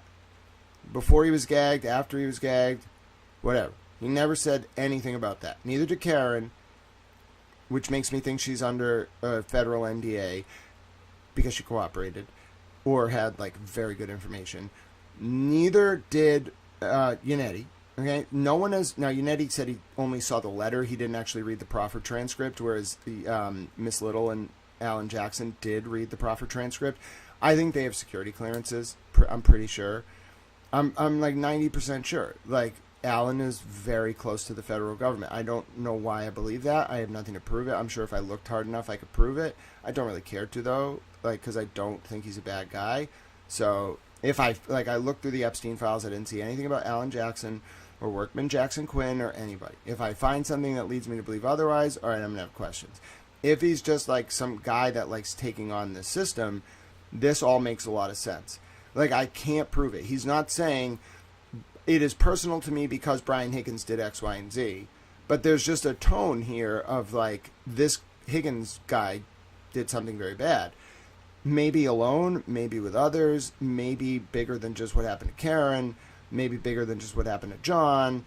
I don't know. Okay, it's there. I'm telling you, it's there. I know this intimately. 4 years, 3 years of my life, every detail of this case, every person, their mannerisms, their interaction, how they speak, how they talk. There's something about this Higgins proffer, use of federal stuff, federal crimes, all of this, that is the linchpin to something much bigger. What it is, I don't know. I do not know. I really cannot tell you.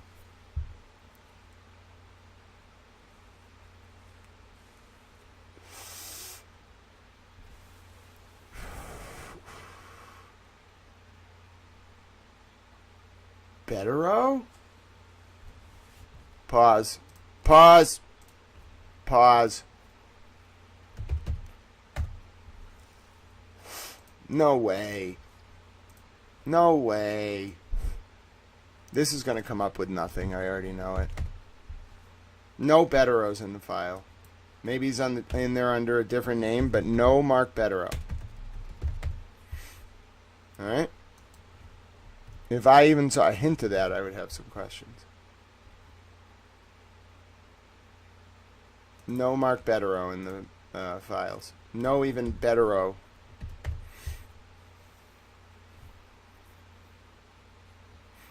No, I took a look. No Bettero in the files. Listen, I was willing to screen it. Listen, if I found Mark Bettero in those Epstein files, I'd be like, what the hell? It would make a lot of sense because of some things I know, but no, he's not in there. As we go. Oh, Bettero's been going after Epstein. That I believe. That I believe. Yep. I believe that. I was going to say, I don't really believe Bettero would work with Mr. Epstein, but I checked the files anyway. I had to screen that one out. Now listen, there were some lawyers that were repping the victims that were not legit. Maybe Bettero's one of the ones that was legit. We'll find out. Does anyone think it's weird, though, that Sean McDonough and, like, the firm he specializes in working with, I'm pretty sure, is, like, really into human trafficking? Like, I just feel like there's something about all this that's going to make sense in the end. Like, I really think some of these cops were, like, we call it, you might call it human trafficking, like, on the stream. But really what it is just like running houses of prostitution with police protection and then moving young children and enslaved, like sex slaves, who are like free to go in the world, but they like get arrested if they do anything to like expose it because you're the cops. That's what we're talking about here. I'm pretty sure that's what it is. And Alan must be just someone who's not cool with it. I'm sure a lot of other people in the power world were cool with it. It seems like Mr. Jackson is not cool with it. That's just the vibe I get. But he is not saying it. But there's something we don't know about that federal proffer that talks way more than just about Berkowitz and Brian Albert being a little bit afraid of each other. The court. All right, I'm trying to accommodate you. There are just so many steps that have been in court today, but this one is critical. Were it not for the fact that I'm trying to accommodate you, I would break for the weekend. Mr. Jackson, yes. Mr. Lally, understood. The court. We may still have to. Counsel needs to speak to his client. All right, so we'll all stick around after 4:30. I apologize to the staff, and I will have a colloquy with your client at Sidebar. That's about Alan not being there for the Tuesday redirect. Mr. Jackson, okay. Brief recess.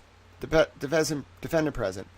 All right, court resumes. Let's see. All right, counsel, why don't you come on over, please? Mr. Conley, if you would just stand next to your client. Mr. Jackson is going to make an offer of proof for the question he's about to ask your client, or a couple of questions he's about to ask your client. It doesn't make any sense to me that somebody has counsel and their counsel is not aware of the potential issue.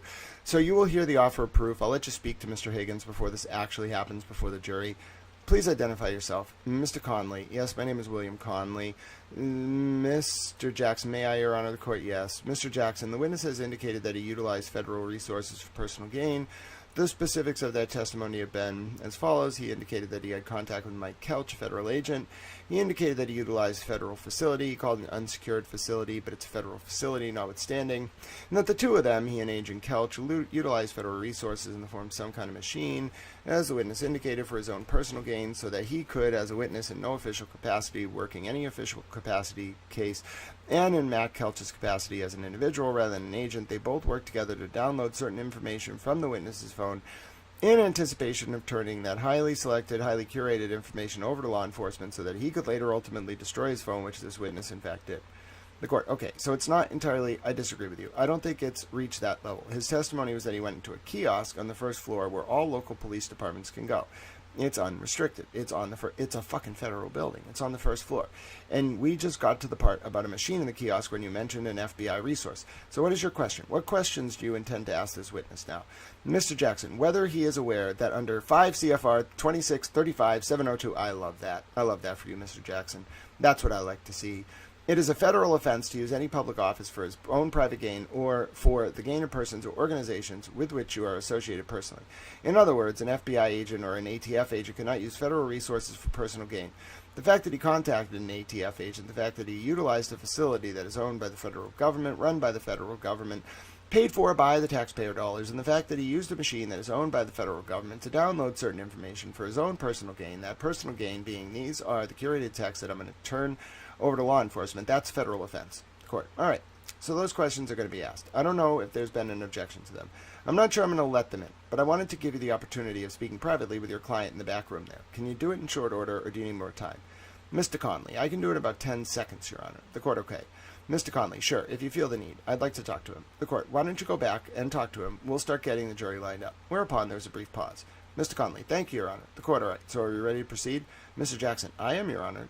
Thank you. The court, all right, let's bring the jurors in. Whereupon the jurors entered. The court, we have very few minutes left, Mr. Jackson. Mr. Jackson, understood. Mr. Higgins, you went to the... so he does get to ask the question. Objection. Are you aware of that? No. Are you aware that it's a felony? Objection. Ask. Go ahead and finish your question. Are you aware of that federal regulation? The objection is sustained. Sir, notwithstanding objection, were you successful? Oh my God, she wouldn't let it in. In that form, you're almost there, Mr. Jackson. That form is improper. Objection. Is that correct? No, Your Honor. Sure. And then you turn it. I do not have the phone. You destroyed it. I have every right to do that. I didn't ask about your rights. Objection. Objection. You're talking about destroying the phone. This is outrageous. What? I don't understand.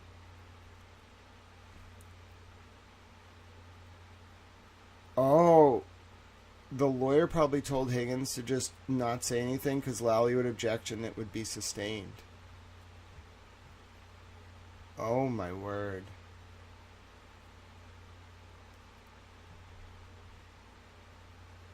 And then she cut him off.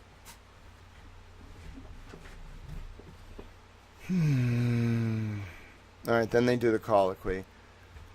So, your full name, Karen Reed, 44. I have a master's. In the last 24 hours, no drugs. Are you no? Are you represented by counsel? He's your lead counsel. He's not going to be here. Critical juncture. First thing, my whole team is, I could run Mr. Jackson to be here Tuesday morning. That isn't necessary. So what is something you thought about? Yes. And you talked to your lawyers? Yes. Whose decision is about whether Mr. Jackson is here on Tuesday? Is it you? Mine. No, you realize you can come back later and say, gee, I made a bad mistake. I can't. Wish you can't come back later. Wish I never did that. I would never do that. Okay, Mr. Jackson, is there anything else you think I should ask her? No, Your Honor. Thank you, Mr. Lally. Did you hear my question? Anything you need to ask her? No. I want to talk to counsel for a minute. Miss McLaughlin, why don't you come over here? Does the defense have any more with this witness? Mr. Jackson, yes. The only thing I didn't get to because of the time constraint covers the federal grand jury transcript that showed that he just lied. Oh, my God! And dude, this was critical juncture. That's an understatement. How did this happen? Like, Alan must have had something so serious that happened that next Tuesday. Because remember, this is Friday going into a 3-day weekend, and Alan can't be there the next Tuesday to pick up on this questioning. Bro, it must have been so serious for him to tell Karen he couldn't be there. Critical juncture. Judge Canoni just sandbagged Alan, forced him through the questions that would have eviscerated Higgins, and then didn't allow any of the questions in. Oh, I'm mad. Canoni. You want me to search Judge Canoni in the Epstein files? Okay. Huh. Let's see. No, mostly just decisions by a judge named Canoni, one FBI news briefing, another FBI news briefing. No, not saying it's not in there, but nothing about Canoni. Then again, it would have been hard to find the Krupp one, too, because not everything is indexed. But no, I have no surface-level search that shows anything like that. Anyway, the only thing I didn't get to because of the time constraints covers the federal grand jury. I need more specifics about that. What is in the federal grand jury? Oh, tell me. I'm here for this. Tell me, Alan Jackson. Tell me all about it. Mr. Jackson, he said in front of the grand jury that he took his phone. He removed the SIM card. He broke it in half, or he cut it in half. He couldn't remember. He drove onto a military base. He threw one part of the SIM card into one receptacle or a dumpster, threw another part of it in another dumpster, then he left the base. The court, okay, that was his testimony, but he just said, no, I would never do that. The court, no, I think he said he wasn't. I think it was, I don't remember doing that if he had done it. Mr. Jackson, maybe. The court, so who's going to be taking your place Tuesday? Mr. Jackson, we haven't even talked about that. The court, I need to know. Mr. Jackson, David Yannetti. The court, all right, so you have a very short bit of time left. Mr. Jackson, very. I mean, literally 2 to 3 minutes. If it were me, it's 2 or 3 minutes. The court, okay. Ms. Giannetti, I'll do the same. The court, all right. Who are the other witnesses that you anticipate on Tuesday? The court, Mr. Lally. In large part, I don't know. I would say it would certainly include Dr. Rice, Dr. Fowler from Good Sam. It's not called that anymore. We had a stupid law change that took all the religious names away from the hospitals. I'm mad. It wasn't a law. I think some company bought them and didn't want to, because of federal funding, couldn't have Catholic names. How dare you? We got to talk to President Trump about that. You can't take our Catholic names off the hospitals. I'm offended. And Nicholas Roberts from the Office of Alcohol Testing. So you intend to put that evidence in on Tuesday? Mr. Lally, yeah, I'll have other witnesses. I can certainly let counsel in the court. Mr. Yannetti, I would like to know. The court, I'm sorry, only one at a time. It's been a very long day, and our court reporter has been doing a phenomenal job. That's true. Everybody loves Madam Court Reporter. Far beyond what is expected of her. So one at a time. What were you saying? Mr. Lally. So all I was saying is there will be other witnesses. I need to figure out schedules on that, and I can certainly let counsel in the court know that well in advance of Tuesday. I just don't know. The court, okay, do you anticipate the children may testify on Tuesday? Mr. Lally, possibly. The court, all right, I've issued an order that the media cannot cover the children's testimony. I think you all saw that weeks ago. I told you, you can't cover it. We really weren't supposed to. We took notes on it, but we weren't supposed to cover it. Mr. Jackson, we did, and there was no objection to that order, correct? The court, Mr. Yannetti, no objection. The court, everyone is shaking their head. The record doesn't pick up shaking of the head.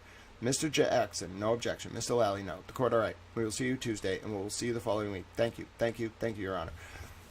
Oh, my God. How do I even write that up or talk about that? That's a crazy series of events. It's like 2 Sidebahs worth of events. I'm going to have to explain this to the peoples. You know what I'm saying? It's a crazy series of events.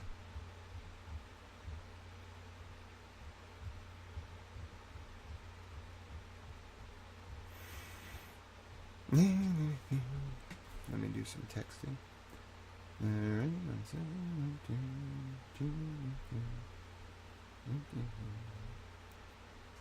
gotta extend my car rental.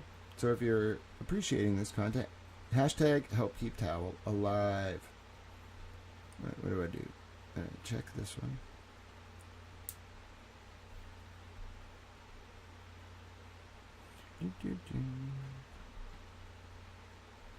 May have to stop to get lunch soon anyway.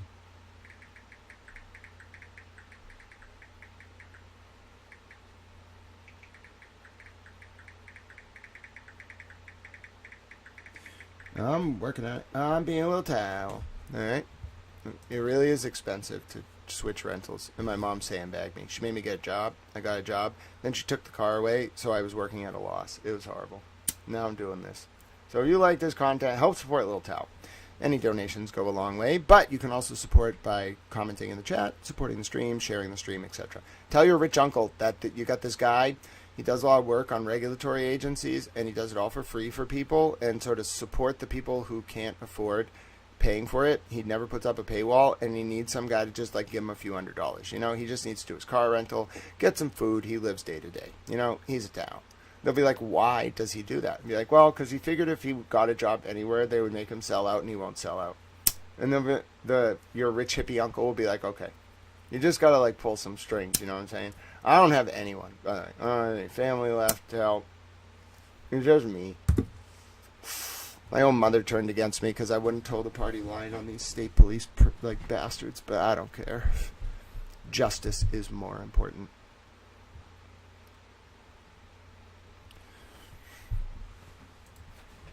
All right. My name is Grant Smith Ellis. I've been covering the Karen Reed and John O'Keefe second tranche of trial sidebars today. It is Sunday, February 15th, 2026. It's about 10 in the morning.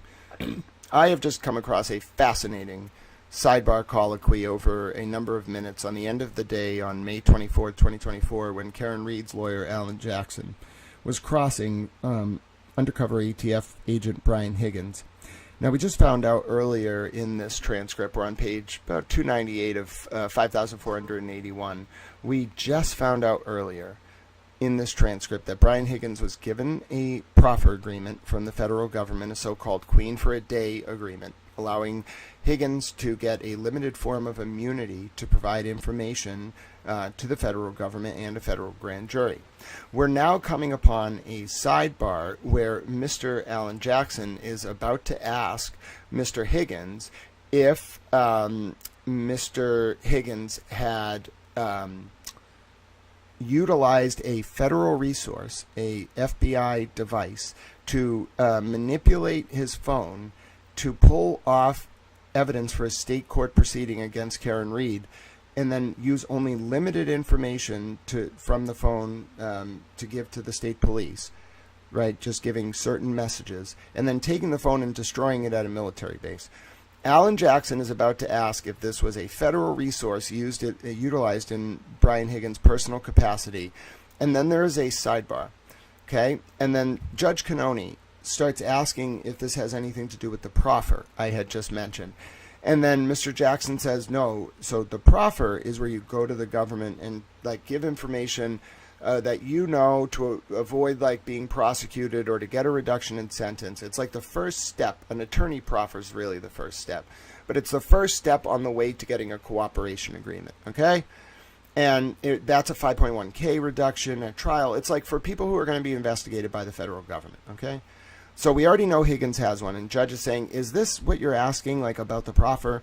And Alan's like, no, this is like a small thing. It's not in the proffer. It's more just like, it's a federal crime, but it's not what Higgins was asked about in the proffer. So we know what Higgins was asked about in the proffer interview at the bare minimum was his friend, Chief Berkowitz of the Canton PD, being afraid of Brian Albert because Brian Albert beat some guy up at one point, okay?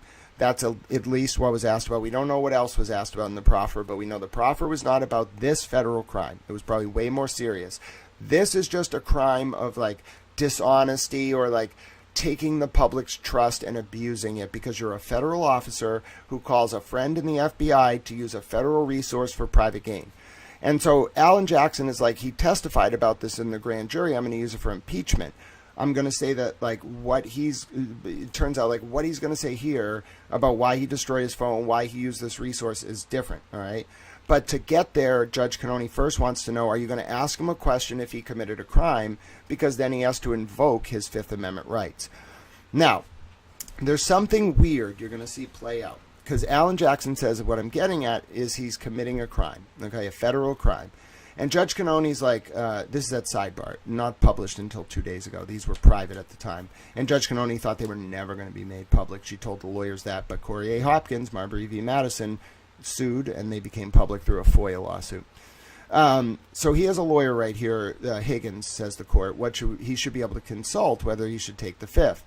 Jackson says it's on him. We're at the very end of the day on Friday. There's going to be no court for 3 days. And then on Tuesday, Alan Jackson is not going to be able to be there to finish the cross of Brian Higgins, a key witness. All right. Now, we've learned a lot in recent days about Higgins, not just about the proffer and the limited immunity, the Queen for a Day interview, but also that, like, him and John O'Keefe were in, like, a gay relationship and doing things with gay guys, which is totally cool. You can love whoever the hell you want. But they withheld this from all of us who covered this case for 3 to 4 years. Why? I don't know. Okay, I don't know. But as you can see, Judge Cannoni gives a chance for Brian Higgins' lawyer to be located. Then they go back to the sidebar, and, like, Judge Cannoni has Jackson tell Higgins' lawyer, instead of, like, having a Lumen Martin hearing, like, and saying we're going to have a Lumen Martin hearing, which is the procedure for when a witness has to invoke the Fifth. Instead, Judge Cannoni just says, Jackson, what are you going to ask? Okay? And he says, like, I'm going to ask him if he violated this. And Judge Cannoni's like, I don't think we're there yet. Like, Jackson's like, I'm going to ask him this question because the cat's out of the bag about him committing a federal crime. And the court's like, it's not quite yet. All right. And then Jackson tries to argue that this is in the federal grand jury minutes. Adam Lally, it just doesn't talk a lot. It's more Judge Cannoni defending the witness and Jackson fighting against Judge Cannoni. That's what's fascinating to me. It's almost like Judge Cannoni is in on it. That's the vibe. And Jackson knows and is mad. So Jackson says Higgins willing to commit a crime to hide this data from the phone. And then the court's like, you don't have to explain it. If it's in the minutes, then I want Higgins' lawyer to know you're going to ask him on this, the federal grand jury minutes. And then the court's like, what good is a lawyer if not for that? So at that point, they continue to talk. And then Alan Jackson's going to make an offer of proof at Sidebar, okay? And then what's fascinating is as the lawyer comes in, for Higgins, Jackson's talking to the court, and then they're talking about scheduling for Tuesday, and Jackson's like, thanks for giving me some extra time, Judge. This is personal. The Higgins cross is personal. And I don't think it's because Alan and Karen. I think it's because Alan knows Brian Higgins did something really bad. It was said directly that Alan and Eliza Little read the federal proffer interview. David Dinetti only saw the proffer letter. So you have to, like, get a proffer letter from the government and the DOJ. Then you have to go in for an interview. It can be with the FBI or DOJ or both. Okay? And then you have to do a transcribed interview. Yannetti only read the letter. Alan and Eliza Little, Karen's other defense lawyers, read the whole interview. I think Alan read something in there that's really bad about Brian Higgins. So in any event, Alan says it's personal. The court says that she's trying to accommodate. We get back, and Mr. Conley, the lawyer for Mr. Higgins, is there, and he makes an appearance at Sidebar. It might be an open court. It's unclear. And then Mr. Jackson makes his offer of proof that Higgins utilized federal resources for personal gain. There was an Agent Kelch from the FBI who helped them. They both were using an official device in their personal capacity. And then the court says, like, I don't think it's reached that level of you being able to do that. And the court is, like, playing the role of Adam Lally here, defending the state witness and being like, he just went into a kiosk at the FBI building. Everyone can go in there, all local police. It's unrestricted. Of course, like, you can just go into this FBI building and take data off your phone. That's very normal. It's run of the mill. And Jackson's like, I want to ask him if he's aware that that's a crime under 5 CFR 2635702. And then, like, whether them doing this using taxpayer-funded resources for personal gain to manipulate how evidence was produced in a state-level criminal trial is a problem. And the court's like, so you can ask those questions. I just don't know if there's going to be an objection. Judge Cannoni's like, you better object, Lally. And then she's like, I don't know if I'm going to let them in, hinting she's going to sustain the objection. Lally fucks it up a little bit, though, and Alan talks too fast, so Lally can't... So Jackson gets the question in, judge sustains the objection, but Lally can't object fast enough to prevent it from coming in, which is fascinating, because she literally, at Sidebar or wherever this is telling Lally, just say objection when he speaks, and I will sustain. And he doesn't do it. So anyway, Conley goes to talk to Higgins for 10 seconds. And you can tell, like, Conley doesn't have to tell him to invoke the Fifth, because Conley knows, he's a lawyer, in my opinion. He knows what the court is saying here is, I'm not letting this in. Your client, as long as Lally objects, your client doesn't have to answer these questions. He probably just went and told Higgins, don't say shit. Like, just answer. If the objection is not sustained, like say, I don't know or something, and just let Lally object and shut Alan's line of questioning down. Because look what happens. They go talk, they bring the witness back in, and then Jackson says he's ready. Mr. Lally tries to say, you indicated you used the phone at some sort of FBI kiosk. Were you aware that under this statute you can't use it for private gain? And he gets to the end of the question, okay? Lally should have objected earlier. Instead, he gets it out. But immediately, Lally objects. The court says, are you aware of that? The witness does what his lawyer probably told him to do, which is say, I don't know or no, okay? Like, the judge is coaching him here. Instead of, like, letting him figure out how to answer that very damning question, which is a trap. It's an Alan Jackson question, okay? Lally says objection. The court changes the question sua sponte to, are you aware of that? Hinting Higgins should say, I don't know, but in, like, teaching him how to do it. It's not an option. It's a leading question. Are you aware of that? No. So the correct answer there to avoid Alan's trap is I don't know. Judge gets him there by are you aware? No. That's the same as saying I don't know. The court, okay. Mr. Jackson, are you aware that under 5 CFR 2634-704, it's a felony, quote, objection? Now Lally gets it. Bro, don't let him say the full question. The court, go ahead and finish your question, but remember, she's setting him up. For an employee, I'm sorry, like she broke his flow. An employee has a duty to preserve and conserve government property, shall not use such property or allow its use for other than authorized purposes. Were you aware of that? And then watch. Lally doesn't have to object again. The court, the objection is sustained. Stricken. That question may as well have not have been asked. Then Alan tries to go forward. Notwithstanding those regulations, you utilize the service of Kelch, FBI agent Kelch, as a friend and a colleague, but utilizing federal resources to pull information off your phone. Correct? Objection. Sustained. In fact, you were successful in getting information off your phone, which is the text that you turned over to the Commonwealth. Correct? Objection. In that form, you're almost there, Mr. Jackson. The form was improper. Denies it again. By Mr. Jackson, the information you ultimately pulled off was the information you selected, and you and Match Kelch worked together to get off your phone. Objection. Is that correct? And the objection, right? So Lally jumps in. The court intervenes. Is that correct? Witness, no, Your Honor. If I could explain? Sure. Then we get the foundation, okay? The agent walked Higgins through pulling the text string with John O'Keefe. He walked me through the processes on how to use the machine. Question by Mr. Jackson, and then you did that? I did do that. That's correct. And that's when you turned the phone over to the police. That's correct. And any other information would still be on your phone ending 5421, correct?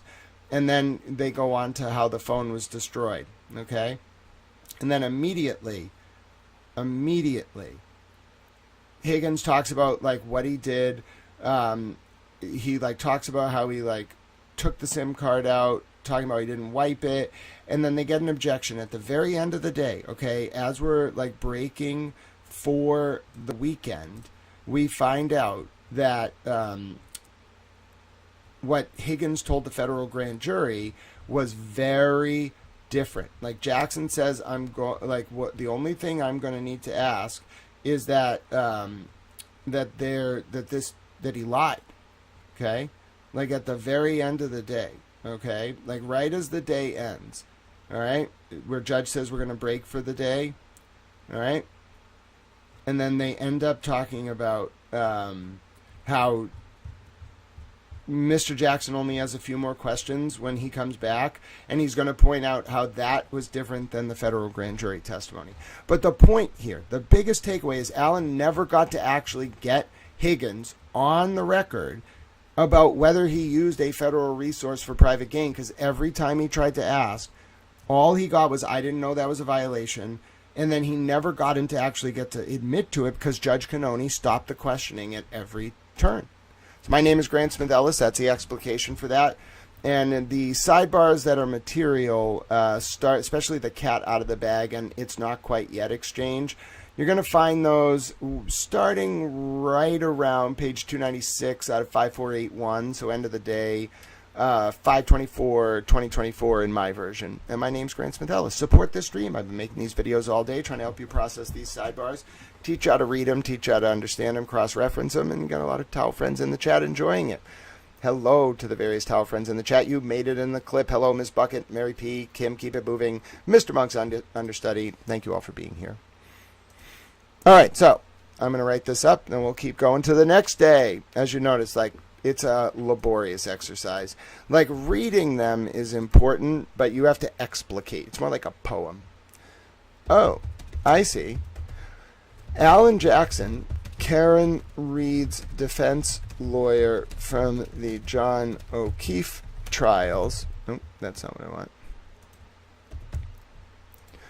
Had information confirming that Brian Higgins, a state witness, had committed a federal felony in the context of trying to hide data from discovery in Karen's state trial.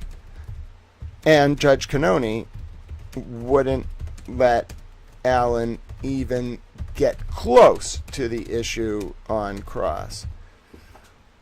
Wow. I mean, just wow. It just changes my opinion of so much and so many people. And also, I'm a towel. I mean, you might be saying, sir, I know you are a towel. Well, yeah, you know I'm a towel.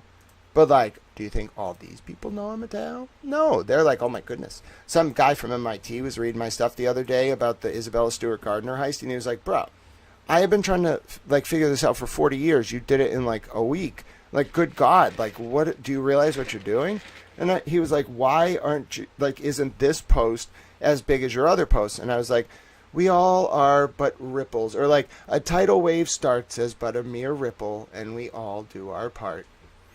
I like to think there's just some random, like, MIT guy who sits in his office and is just like, oh my God. I want to think that I'm reaffirming the belief in Jesus Christ among the American intelligentsia. They're like, well, if that guy believes in Jesus, maybe, like, we should try it. No sex, no drinking, no GABAergics, and a devotion to Jesus Christ and the Virgin Mother. That must be the key to it all. It wasn't Mormonism. Nope. It was no drinking, no sex, no GABAergics, and a love for Jesus Christ and the Virgin Mother. You know what I'm saying? Which, now that I think about it, nope, they can't have caffeine. I'm not going down that road. Sorry, Mormons. I love my caffeine. You're never taking it from me. You will take it from me when I am dead. Super towel. Imagine not having caffeine. Like, I understand, you know, there's reasons to be strict, but listen. If we're going to get things done, if we're going to do the Lord's work on earth, we need caffeine. Okay? I love caffeine. I want to marry it. Me and caffeine are going to be friends for life, and there's nothing anyone can do about it. Mary P., I know you missed yesterday. Please give me the summary about how you know about Higgins O'Keefe. Oh, sure, there's text. I'll show you them.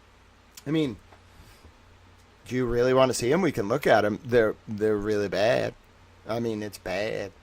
It's like really, I'm not trying to embarrass John. Like, you can love whoever you want. Listen, I don't believe in Deuteronomy.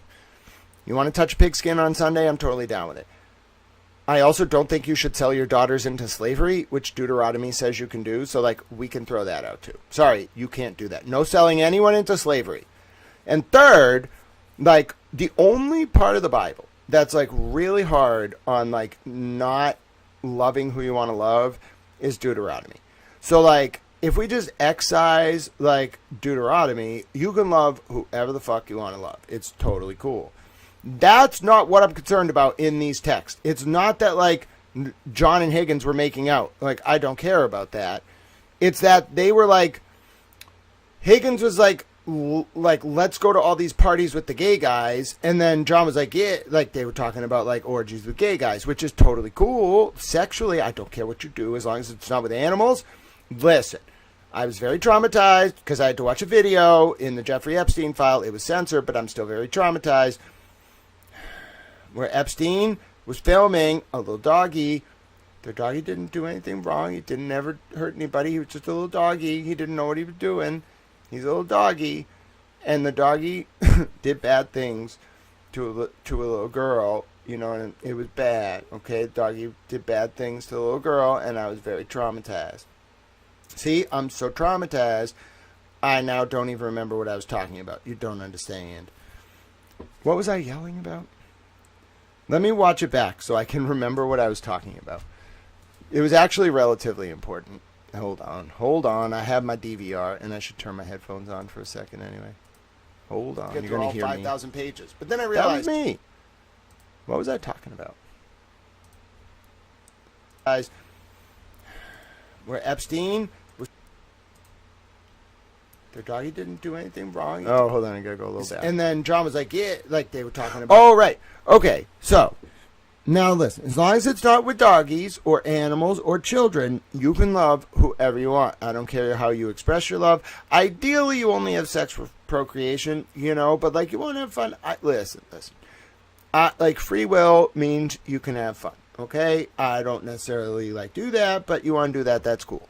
The point is, as long as it's not with animals or little doggies or kids, you can love whoever the fuck you want to love. As long as you don't buy them. No buying people. That's what caused the whole Epstein problem. Buying people. So anyway, it's not really that concerns me. It's that this was hidden.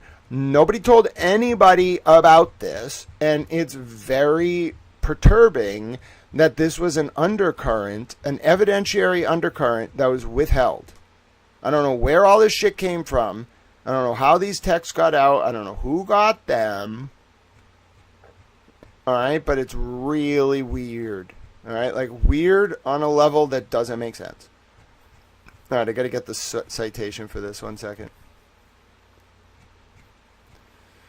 All right, hold on. I think it started... Where is it? Oh, he was an ATF, not FBI agent. Close enough. Sorry about that. All right, here we go. It starts page... where's the sidebar? It starts 297. All right. Pages 297 through... Yeah, it's in the sidebar. No, it's on the sidebar. It's in another production to Marbury v. Madison. Specifically, the text message production. So I'm just going to show you it. Like, you can do what you will about it. It's like, I don't even know what to say, you know, it's just weird. Not weird in that way, just like it should not have been hidden from the public because it changes the whole dynamic of the case. Like the whole dynamic. Alright, so let's take a look at it. You want to see it? Okay. Alright, where is it? Here it is. There you go. What do you think, Mary P? You want me to read? I don't really want to read it.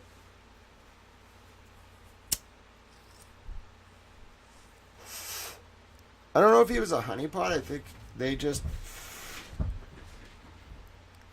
It's not a page. It's a screenshot of texts that were produced in the files to Corey Hopkins. And on the Google Drive, if you go into text messages from Higgins, you have to go through them all.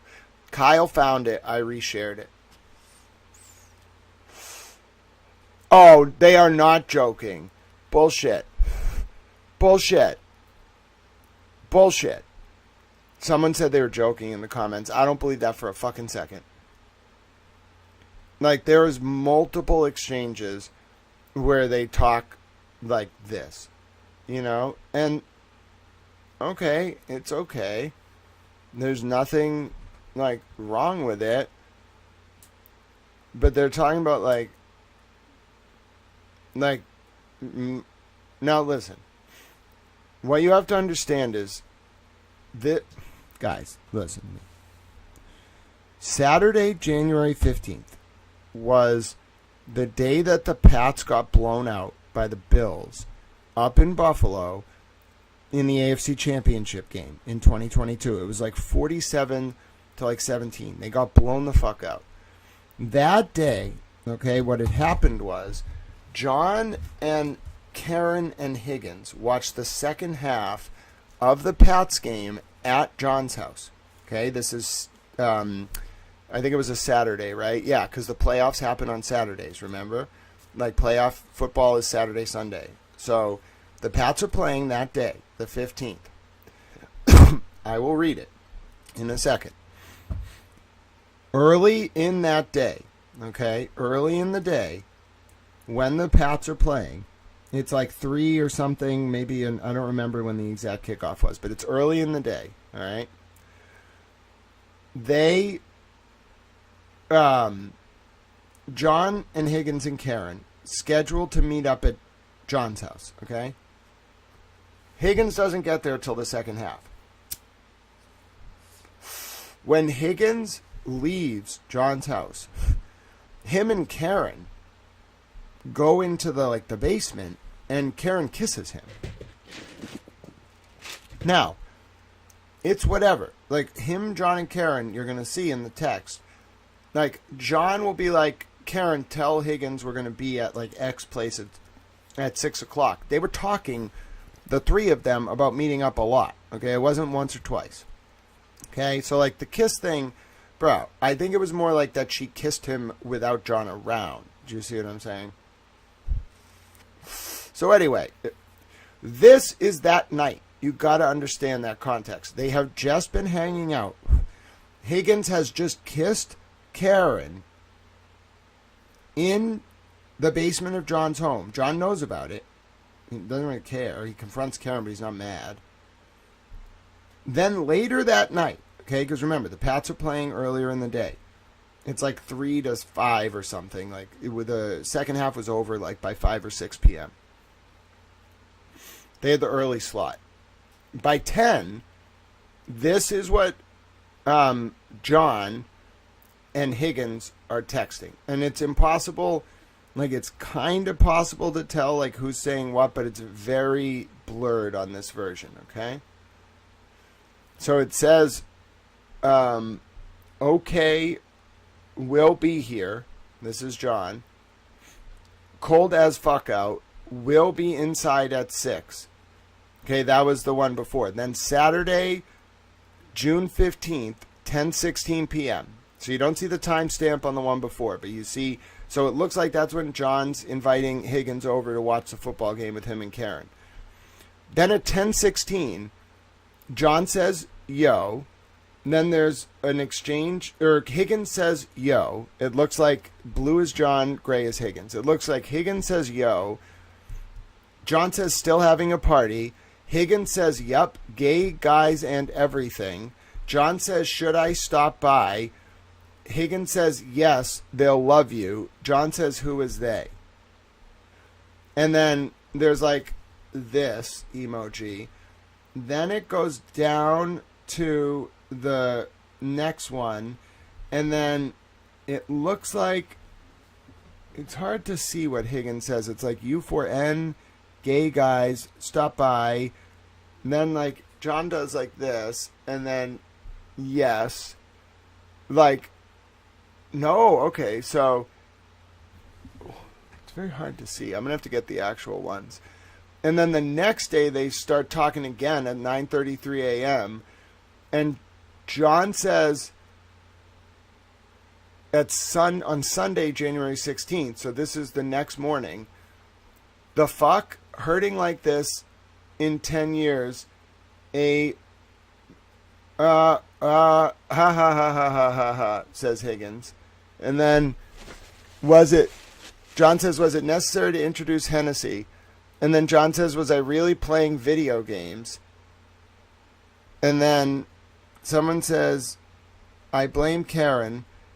Please tell me I didn't break your nephew's video game. If I did, I will replace it. Did I throw a controller? And then someone says, I don't think so. What the fuck? I'm hurting. How can you guys not be still in bed? And that was... Wait, what the fuck? That might be read backwards, actually. When was this one? Hold on. 2/20/2023. Oh, that's when it was saved. But when the fuck was this? 128. It's really tough to tell if these go backwards or forwards. It must... So that's Saturday at night. That's Sunday in the morning. When is this bottom one?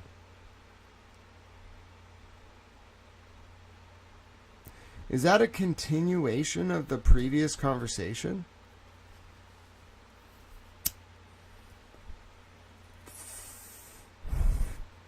No, because down at the bottom it says Saturday 2:20 a.m.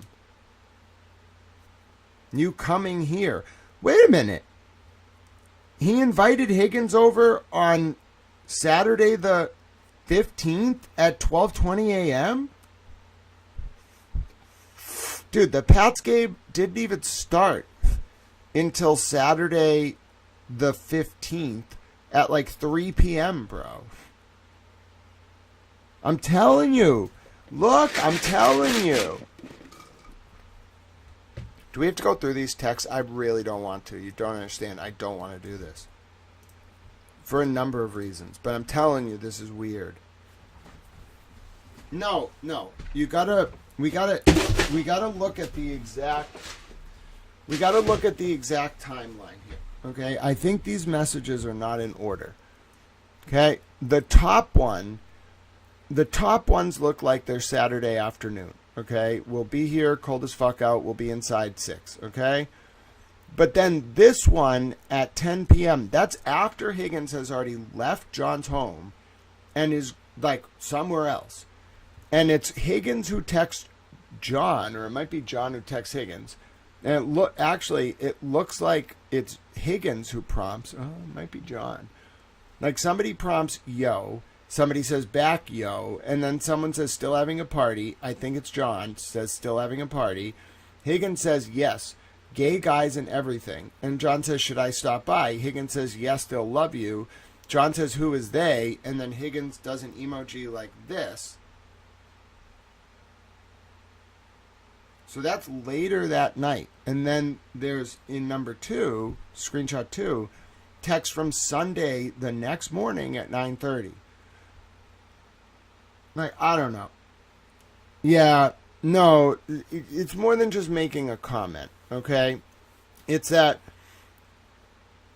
it's the transcript of their text. Now, you can say a lot about the timeline, but I happen to know the events of that day because I watched the trial.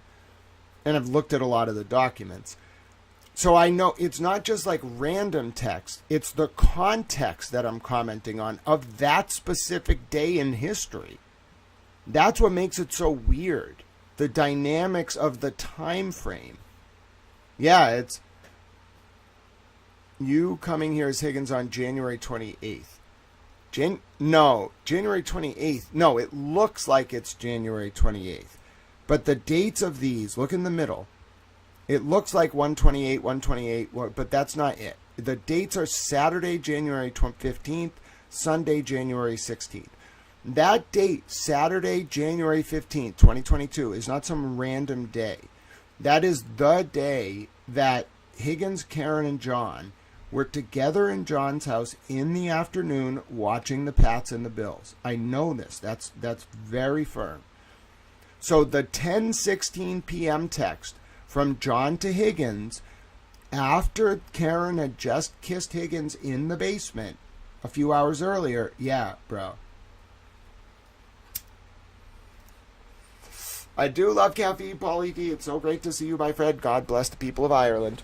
But I'm telling you, what makes that It's not just the words. I don't care about the words that are in their text. They can do whatever they want as consenting adults. It's the context of the interaction that day. I mean, like, that specific period of time from like 3 p.m. January 15th till 9 a.m. the next morning. Yeah. I think Karen, listen, I think Karen and John both knew about what each other were into. I don't think that was the problem. I think it was that their relationship got rocky, and so they were like trying new things, you know? Maybe they liked the show SpongeBob. I don't know, maybe they like went to the supermarket and got some pineapples. I'm speaking very broadly, okay? And like maybe Karen's a very refined like person who's like very religious. She's down with like a little bit of fun, but that's not fun, bro. That's like demonic. John, what are you doing? Like, okay, like I don't mean demonic. I'm not talking about the gay part. I'm saying like sex in that way is a little weird. So, you know, not everyone likes to go shopping for pineapples. Karen's like, bro, you're a little bit of a pervert. That's why she said that, I think. I don't know. I've never talked to her about it. I just, you know, not everyone likes pineapples. I'm speaking very broadly, okay? I don't like pineapples. Don't really like fruit in general. I think it's a bit of a distraction.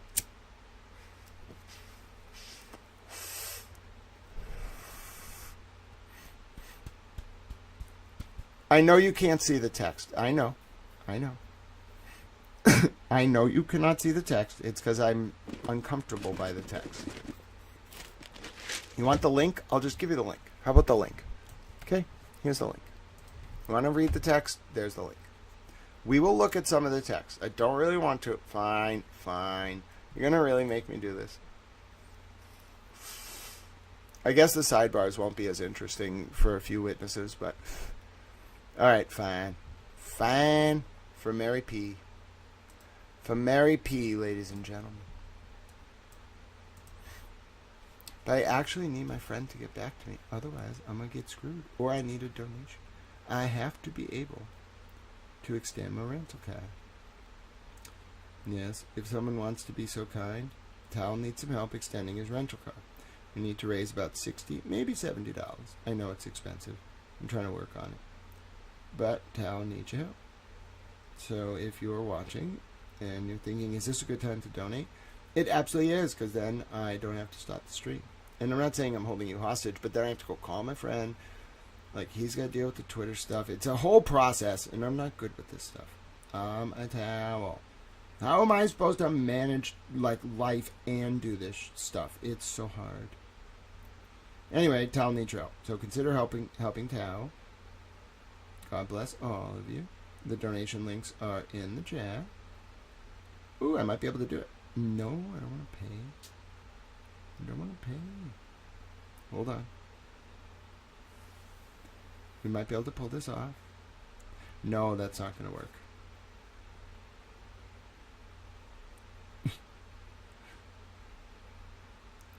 That's not going to be enough. Oh no. Alright. I have a plan. I don't really have a plan, actually.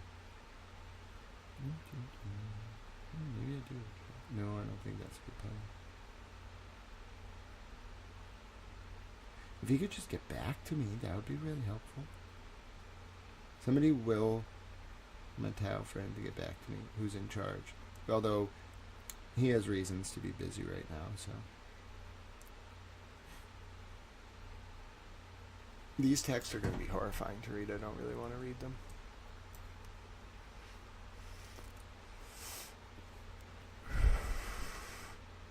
Mary P.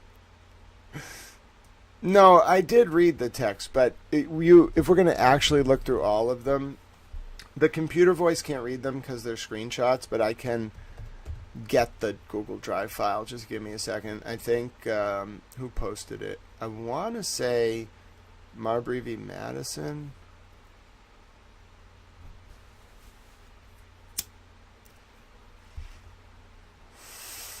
let's see. Let's see. I mean, like, that's why I don't think there is going to be a civil case. Oh, they're definitely going to be in the civil case now. I don't know why they were hidden. I mean, I think it's kind of obvious, but I don't exactly, like, I don't have a full picture of, like, why. But here's Loophole Lawyers, Google Drive. So I'll just show you how to navigate this shit. Alright, so you go over here, right? It's kind of annoying. But you go... So let me just, like, show you. Like, it's really hard to do this. Like, you have to start here, right? And then you want to look at... Where are the texts? Where are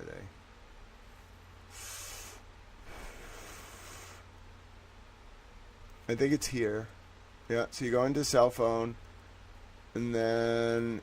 Higgins and O'Keefe. So see this PDF? Alright, so that's how you do it. Now I want to bring it up. Normally I would just like open the PDF in Google Drive, but I can tell it might be a little bit long. So I'm going to do this. I'm just going to download it. And I have to sandbox it, so give me a second. Alright, it should be fine. It's running a little scan. Alright, is it good? Alright, it's good. Everything good? It is a long document, but is it fine? It's fine. It ran on the sandbox with no issues. One of the files we tried to open had like a fucking regex call in it. And I was like, nope. It was like a Jeffrey Epstein video file. I was like, no, I will not be installing that codec. Stay out of my system.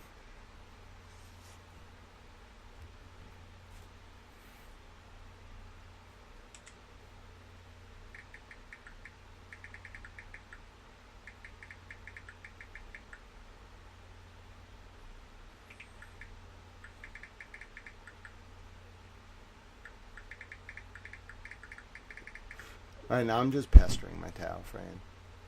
I'm being kind of a dick, but, you know, I earned it. He helps me a lot, though. You don't understand how much. Like, I have one person in my life who helps, like, all the time. A lot of you come together to help in swarms, but I have, like, one friend. Maybe two. I think I can say I have two friends. I love them very much. It's weird to have a friend and do this work. Like... Because, like, imagine if you just had someone in your life who was like me, you know? You'd be like, like, this, like, you did not, like, do that with, like, Kathy Ruemmler. Like, like, Noah did not, like, invade your home. But then I'm like, oh, you can just watch the videos. And then you're like, what? It's only 12 pages. All right, let's do it. Here's the Higgins and O'Keefe text. I'm not exactly thrilled about having to do this. But I don't understand why it was kept out of the trial. Well, I do now because of Judge Cannoni, but I don't at the same time. Alright. Come on now. Come on, towel friend. Alright. Oh, yeah, you can't read this shit at all. How am I supposed to read this? Dude, they did not... I don't want the file links to work. Dude, this is the lowest quality I've ever seen. I don't even think I can clean this up.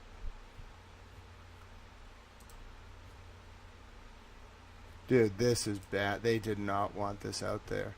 Look at that. That's the absolute best I can do.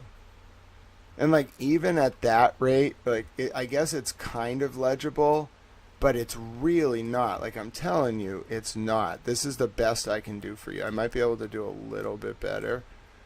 But this is like 40x zoom.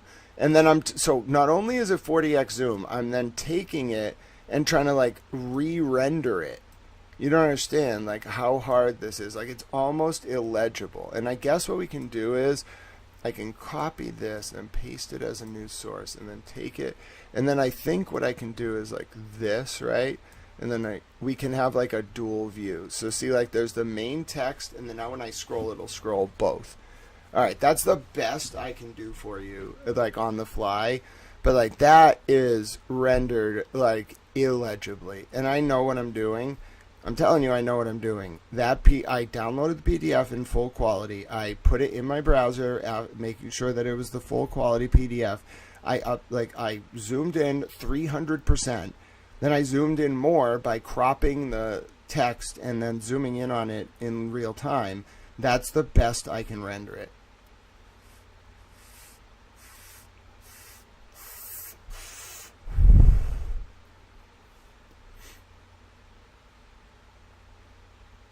Dude, I can't even read the date. It looks like January 8th. And then we have to like scroll over, which is going to make this even worse. No, not that, please. No, don't mess around. I just want it like that. Okay. Wednesday, November 24th. Dude. Are you telling me that they were talking in 2021? Okay. All right, so they're talking about 22, and they go to some bar.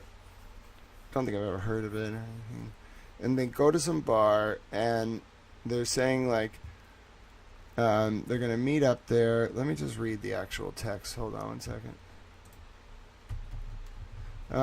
What's up, pal? We're going to hang out. Where are you drinking? No, John says, we're going to hang out local. Where are you drinking? John says, no idea yet. Nowhere yet. Heard Hillside is standing room only. That's like a cop bar in Canton. And then Higgins says, I'm sure. Thinking maybe some bar in Norwood. John says, that might not be bad. John says, I had a late lunch with a buddy on 138. Just walked into Waterfall for a couple. What's weird is Trillium is on 138. I heard there's something going on there. Okay, Will just got out to Waterfall. Okay, I just had a late lunch. Okay, and then Higgins says, just got here, pretty quiet. And then John says, okay, let me know if you head back this way. If I am out, I will have some drinks. And then Higgins says, will do. And then John puts a thumbs up. Okay, that is the first exchange. All right, so if you're wondering what this says, that's the first exchange. Okay, now let's go to the second one. This is the best I can do for you.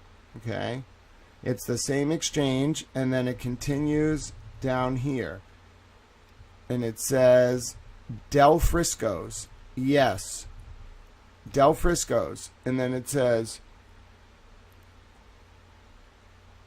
it looks like the next response is like something wood, wint wood, and he says yes. So it looks like it's like Del Frisco's in this town. Yes, that's what that looks like. It says something wood. All right, now we go to the next one. This is like illegible, okay, but it's hidden. Okay, it says, now we're on, what day is this? November 25th, 2021. John said, Higgins says Hillside. On November 25th, John says, haha, we'll be bouncing around parents' houses. Happy Thanksgiving. Higgins says, no, excuse me. John says, happy Thanksgiving. Wait, what? Hillside. Okay. Then it says, haha, happy Thanksgiving. So it's actually out of order. It's transcribed wrong. It says, happy Thanksgiving, then McCarthy's. Dude, that is not in the transcript. What the fuck? Dude, that says McCarthy's. And it's not in the transcript. This is not okay. What is going on here? Dude. So the top thing that it says, okay, is Hillside. All right, take a look at that. Okay, Hillside. Okay, all right. Then, that's from Higgins. Then, actually, I might have this. This might actually be Higgins' phone. So let's start again. I believe this is actually Higgins and O'Keefe. So, if that's the case, hold on. I got to reverse this whole analysis. All right, hold on, I went too far.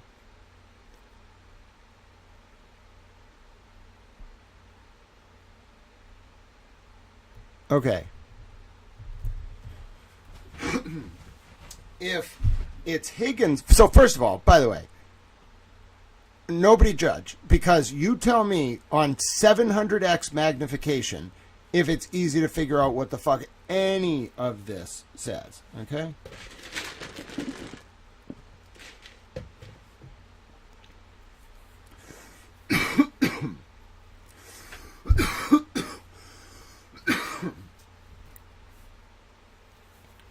So if it's Higgins' phone, then it is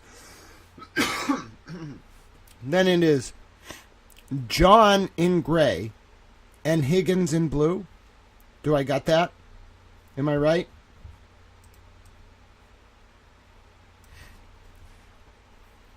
A little lost towel in transit, don't worry. But let me just make sure I have this right. For our iPhone users and towels, if this is Higgins' phone, will Higgins' messages be in blue and John's in gray? So if you are a iPhone using towel, which I am not, then you tell me. Let's get this right. I do agree that I think these are Higgins' text. These are texts on Higgins' phone. Okay? Looks like these were the ones extracted with the FBI software. So even these are only what Higgins was like trying to turn over, but even still it's going to tell us a lot because a lot of it wasn't made public. So I just need, I think I'm right about this, that Higgins' texts are in blue and John O'Keefe's texts are in gray. But okay, so I'm getting a confirmation that yes. All right. Now, by the way, none of you are like losing your mind. That text, even if you were reading it on your phone, okay, or a PDF reader on your high quality computer, you would at best see these rendered like that. They're basically illegible. All right, so we have a consensus that Higgins is blue. We also have a consensus that Tao Friend needs to wake up. Although I feel sympathetic for him, I need his help. Okay? And as soon as we get this done, I'll be far less nervous. Or we can get it done. If you're wondering, this is a public information service. It's designed to basically lose money in order to get the truth out there, and Tao needs your help. I never say I need help unless I actually need help. So if I'm saying it, any help is useful. Now, you might be saying, okay, what can I do? All right, well, I will post them in a second, but there are ways to donate. I know a lot of you are watching.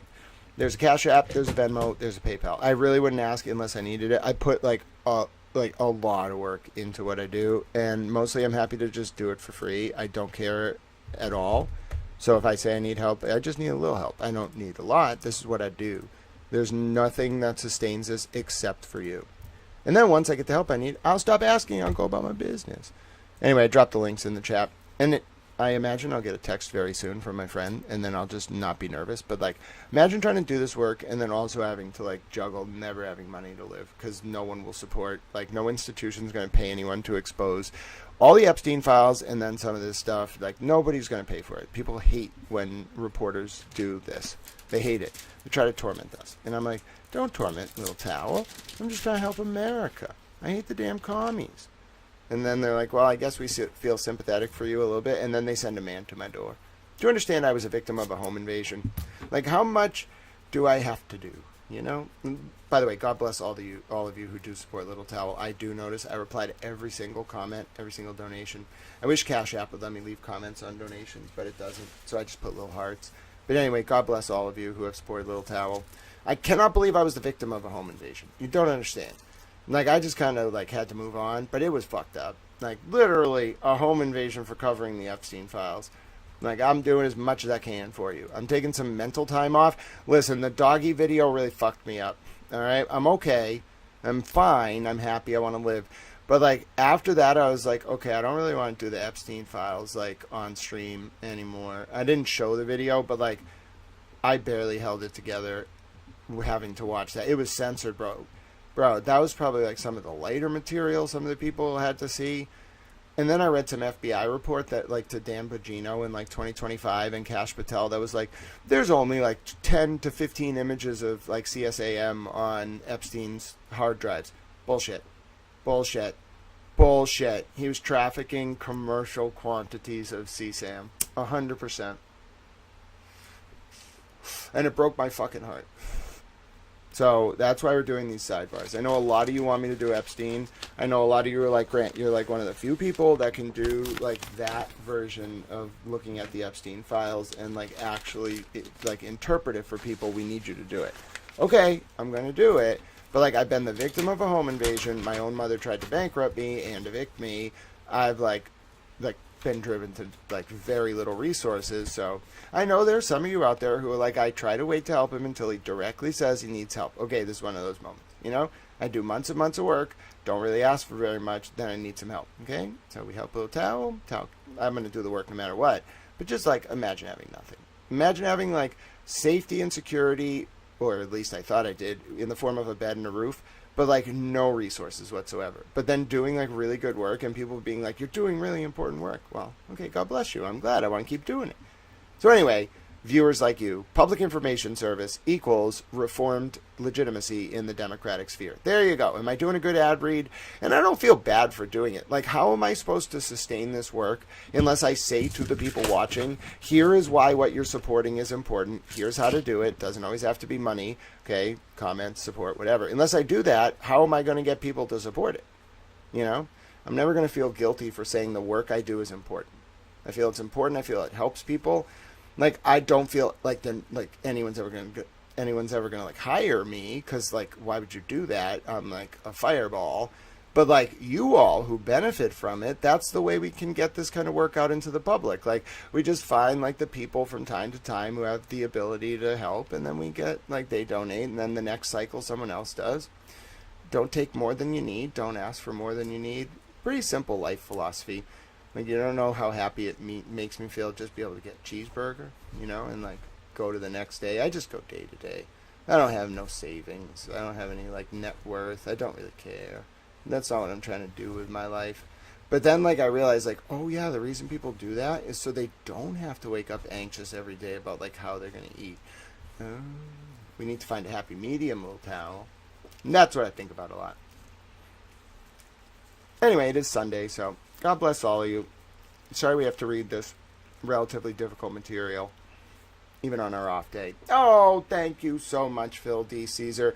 I love that little super towel emoji. You don't understand. We haven't seen those since the trial. People used to post them. They warm my little towel heart. They really do. I give him little pets once he shows up on the screen, like for the actual stream. I give him little super towel pets, and I'm so happy. So God bless you. That makes me such a... Look, he's a little super towel. He's kind of like me. And he flies around, and the best part is they actually have headbands, which are towels. They have capes, which are towels. Any object that can absorb liquids is a towel. So Phil D. Caesar is absolutely a towel, ladies and gentlemen. And that little super towel emoji, which you're going to see in like 2 seconds, is a super towel. All right, let's keep reading. I just have faith. I just got to pray. I know my time friend's going to... Thing is, I had this all planned out, too. And then he just didn't wake up. Well, I think there's a good reason. I don't want to, like... He's a wonderful human, so I'm not going to bother him until like 11:30. But then I have to take my lunch break. Then we'll come back, okay? So anyway, we have to redo these first few, because now I have to reread them in the perspective of Higgins being in blue, John being in gray. Why? Because, I mean, through no one's fault, you cannot decipher what this is. You really can't. And they're hiding stuff from some of the responses. So, John O'Keefe, gray. Higgins, blue. Towel. No, let's do that again. John O'Keefe, gray. Higgins, blue. Towel. Everybody understand? And then you all are towels, too. So John says, what up? What's up, pal? We're going to hang out local. Where you drinking? And then Higgins says, I got to go over here to transliterate it. Nowhere yet. Heard Hillside is standing room only. John says, I'm sure. Thinking maybe some bar somewhere. And then Higgins says, that might not be bad. I just had a late lunch with a buddy on 138. Oh, you did, Mr. Higgins? I wonder where that late lunch was. You go to Trillium? I heard some things about Trillium. So it's Higgins saying he went to lunch with a buddy on 138. What's going on up those there parts? I got questions. Not just me. People got questions.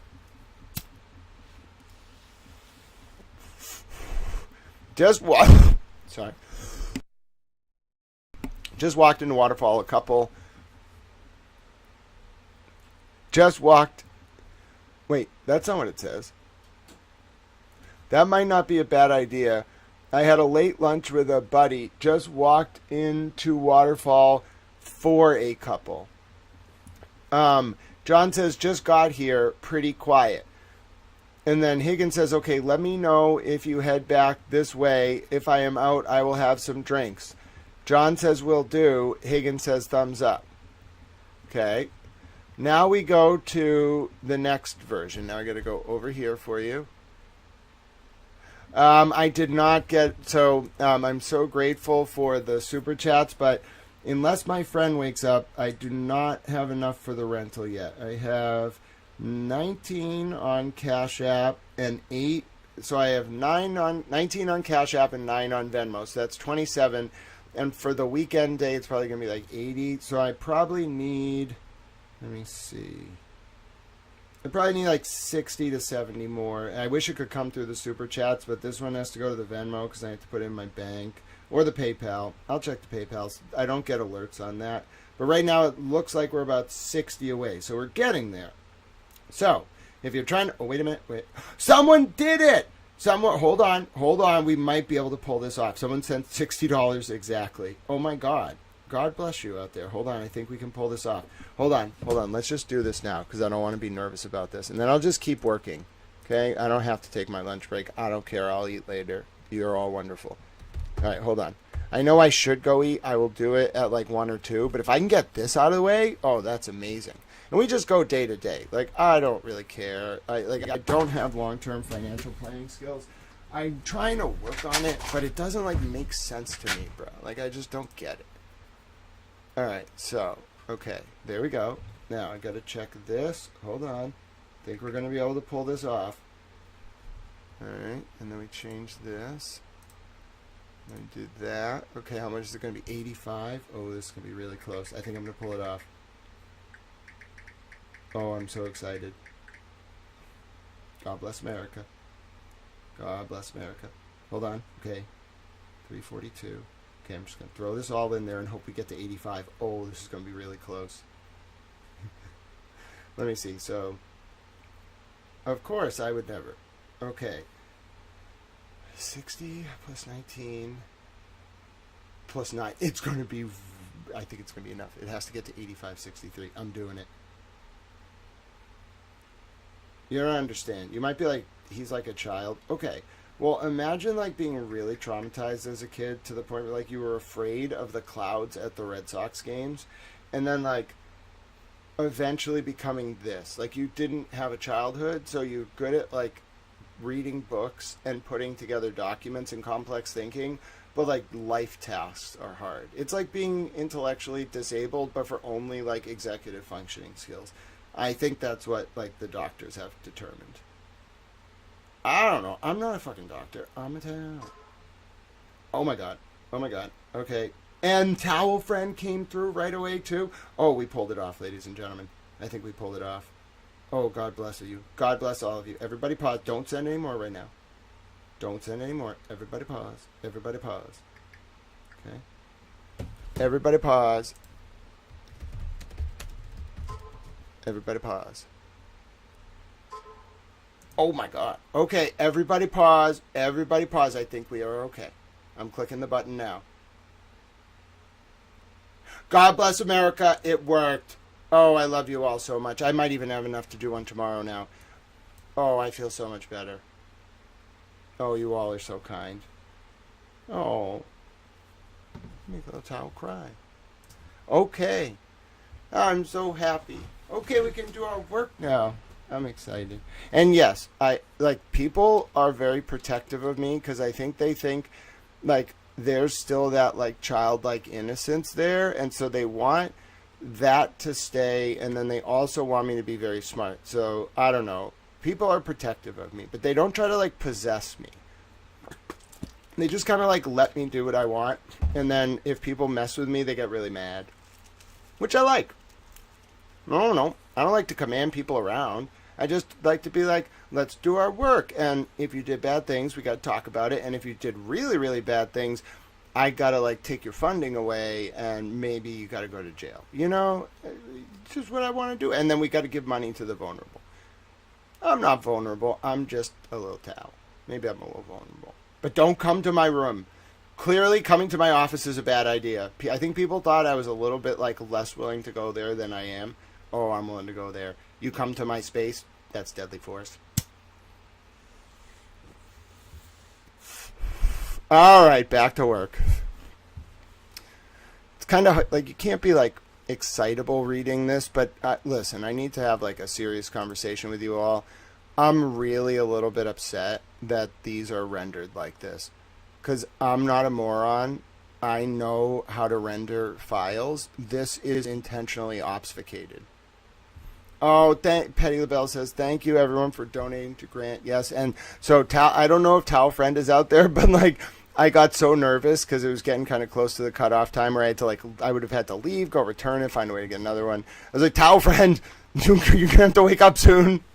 And then I got nervous and asked you all, and you helped, too. So Towel Friend's going to be like, you have nice friends. And I'm going to be like, you're a good man. We got to do something for Towel Friend. He's going to be, okay, so I've heard people are tracking like different people in the towel universe. Like the little nephew from Holland is Washcloth, and then like Towel Mom's Paper Towel, and then Towel Nana. Okay, so Towel Friend is just going to be this unnamed amorphous entity, and he's the only reason like I made it through. Okay, he's a really good guy. Maybe you'll meet him one day. He's a little shy.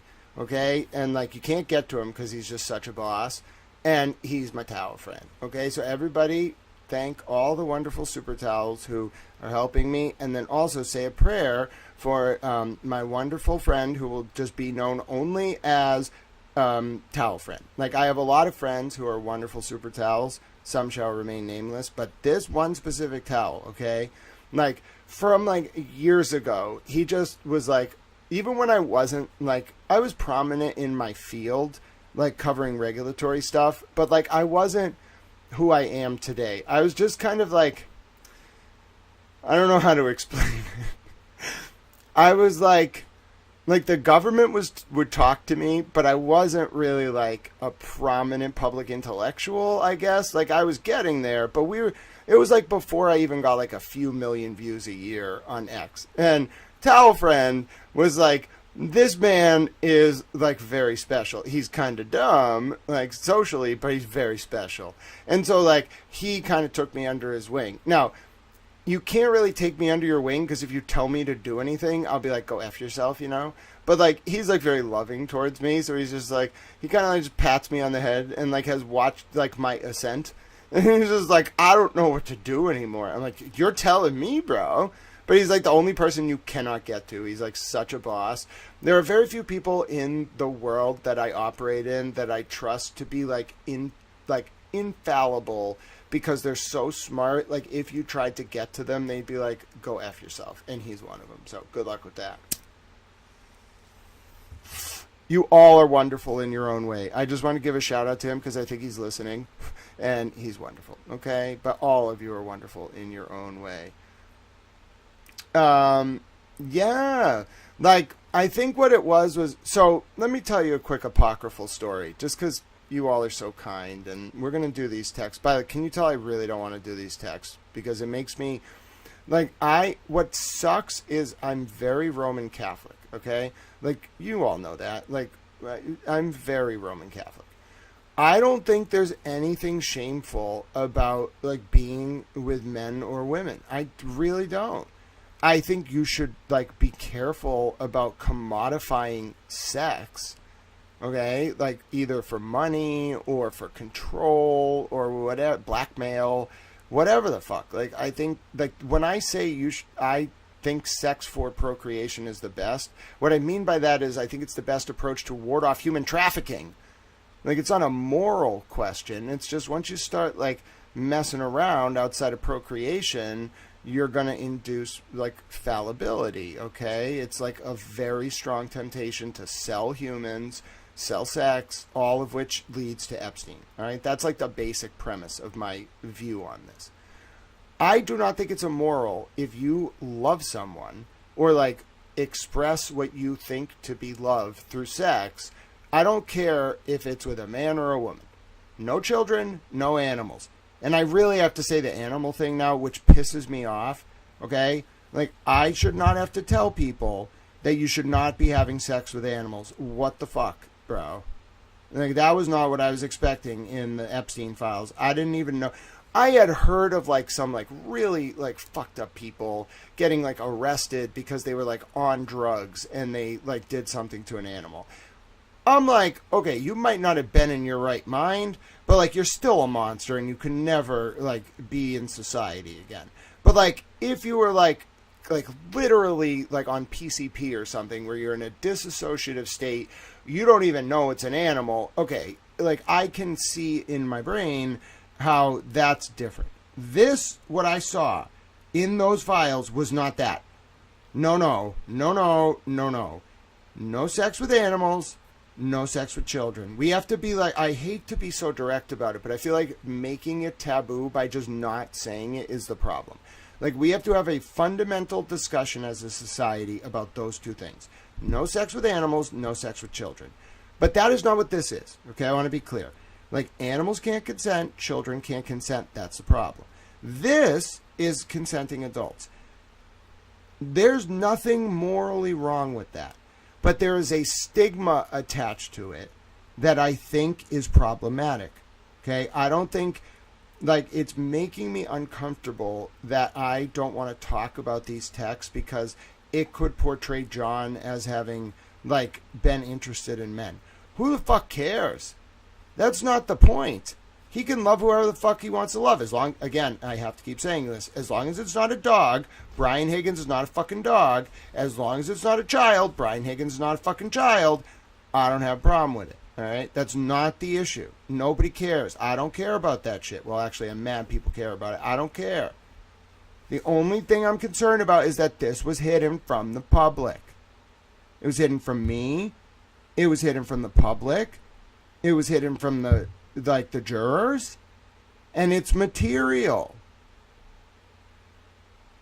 Yes, it's about consent. But so two consenting male adults, like doing whatever they want to do, even if they're in a group of consenting male adults with females, without female, I don't give a shit. That's not the problem. It's that I've followed this case, and other people have, since its inception, basically, at least since 2023, okay?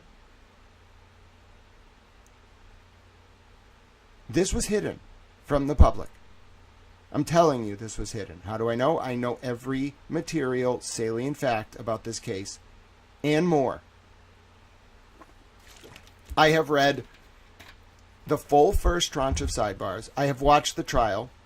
I have watched the trial to the point where, like, Trial Channel and the other people that archived the trial are like, yeah, Grant's the guy you probably need to go to if you have a question about the damn trial. All right?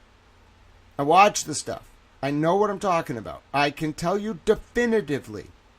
I'm not the expert on Epstein. I'm getting there. That's Julie K. Brown. Okay? She's my hero. She's my towel hero. She's a super towel.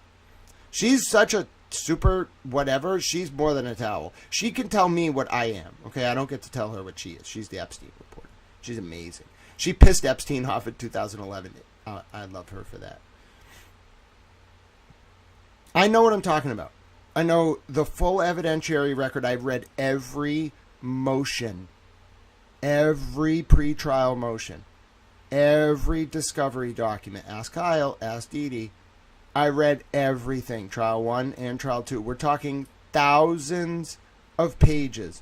We're talking hundreds of hours of motion hearings and testimony. I've watched it all. I've reread part of it. I don't even need to because I know what they said. I'm telling you, this was hidden from the public. That's the problem. So, Mr. Monk's understudy, I tend to... Let me differentiate here between what we're about to read, which, by the way, you can tell I really don't want to do it. we're going to do it, but I really don't want to do it. And then I'm going to go to lunch after these texts, and then I'm going to come back and we'll do more sidebars. All right, because you're all wonderful. Listen to me. Listen to me very carefully.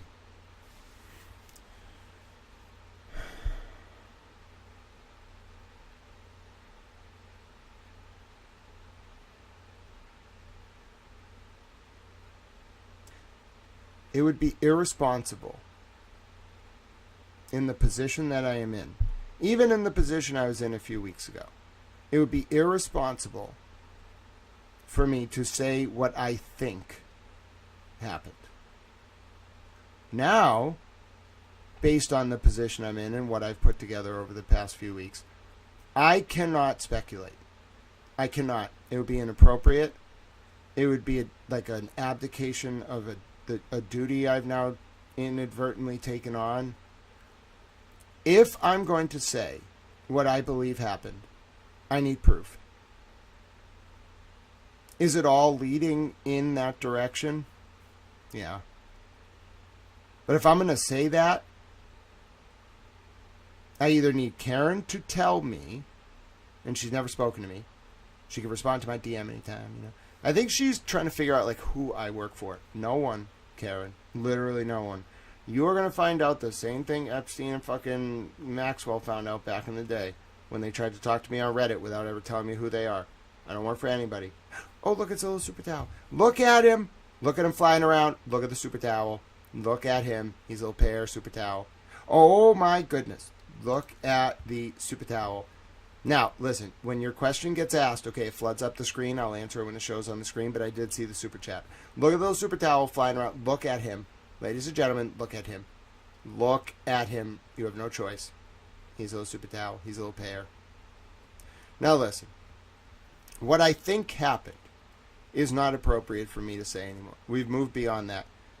Like, if I'm going to report what you all want me to report, we have to prove it. Sorry. I'm not sorry, actually. That's the standard. Have you seen my process the past week? Every single story gets proven the same exact way. There's no negotiation. There's a process. There's not enough here, based on what I've seen, to come to the conclusion you all want me to render. I think we're going in that direction. Okay? But I'm not even going to say it. You can think it. But there's if you want to go all the way there, we're not there yet. To quote Judge Canoni. We're close. 95%. But there's a few missing pieces. There's no smoke. You need a smoking gun. Okay? You want that?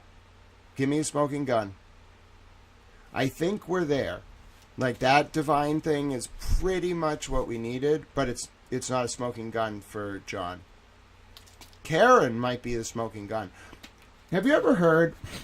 I don't really believe in this theory, but have you ever heard the theory that the Holy Grail is actually the bloodline of Jesus?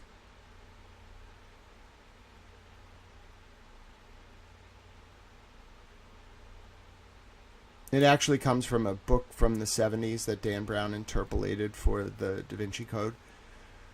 But have you ever actually considered what that would mean? That would mean like people, like humans, are the smoking gun. Okay, what if Karen is so protected because she's the smoking gun? Like, she knows whatever John knew that got, all right, that's enough. We don't have it. She could give it to us, but she's not for a reason.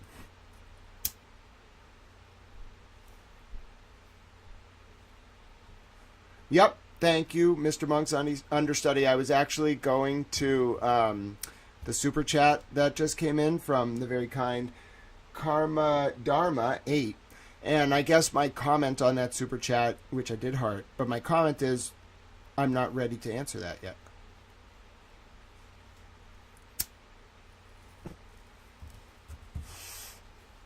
Yeah, well, John is the smoking gun. I truly believe that.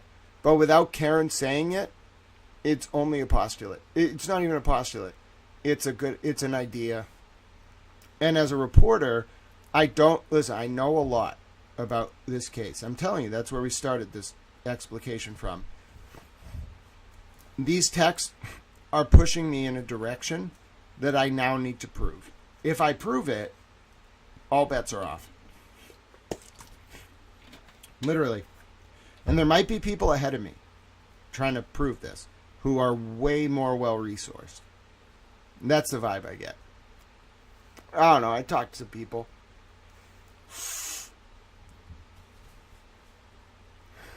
I can't get any answers, though.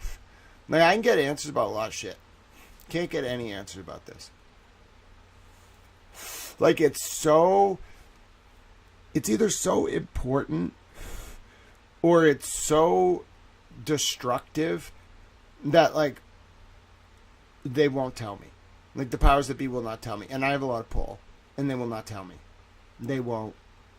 Like, I've never been rude about it and demanded information because I can't. I'm not permitted to solicit classified information, and I never have and I never will. Even if you tell me you have classified information, I'm going to tell you to take it to the Bureau. I'm not going to handle it. I'm not. If I inadvertently come across it, I'm going to report it. Like, it's not a line I mess with. I don't feel comfortable doing it. Some people do. I don't. I didn't even like that the Washington Post reporter was doing it, the one who got banged up on that warrant a few weeks ago.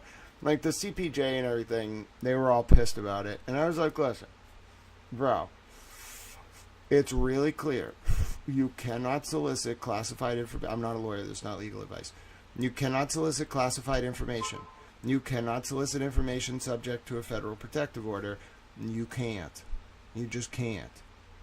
It's the only potential exclusion, which I don't even do. Some reporters do, is if you get given classified information. You don't solicit it. You just get given it.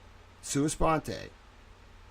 And then, like, you report on it. Do you know what happens if you give me classified information? Like, I will protect you as a source, but I have to report it. I'm not WikiLeaks. Have you figured that out yet? Like, I'm not a governmental institution, clearly.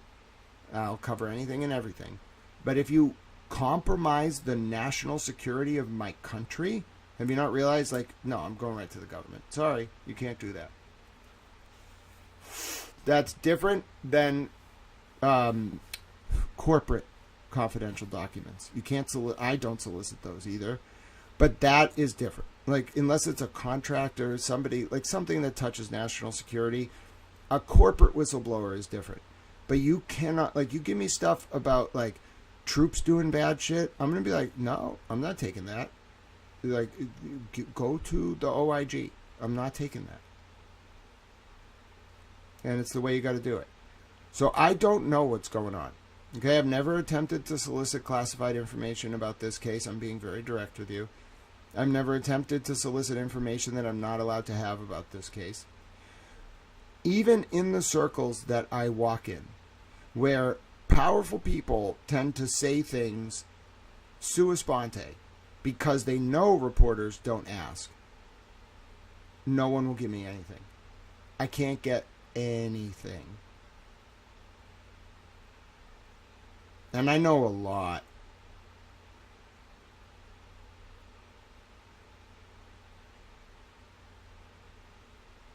So that should tell you something.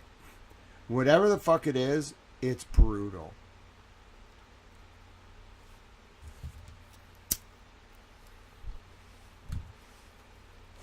But that's as far as I'm willing to speculate. I will not take it right now unless you give me hard evidence, which we're close. Like, I think if you take everyone's input who studied this case, like Boozy Beauty, Canton Confidential, Turtle Boy, like especially that Tiffany Overstreet story. Listen, if you don't realize what Turtle Boy accomplished with the Tiffany Overstreet story from September of 2022, then you are totally missing, like, what he pulled off.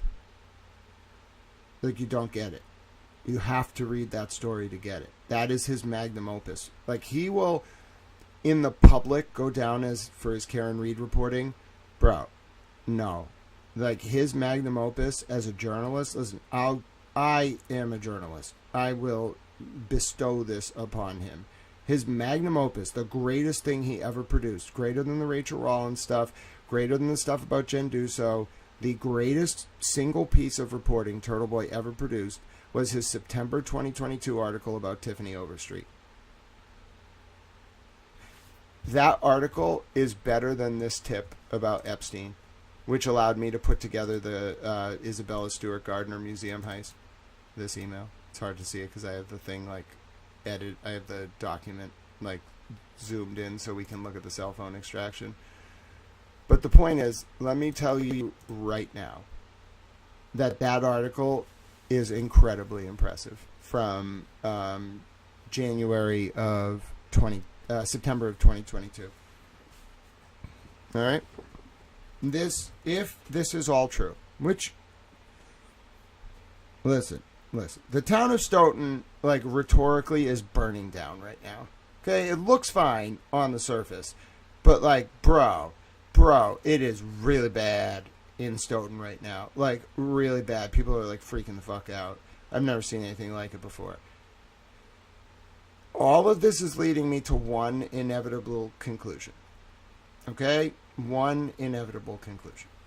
But I don't have the documents to prove it. I think Karen is the fucking document. She's a living, like, fucking, like, she has to be protected. Do you understand that?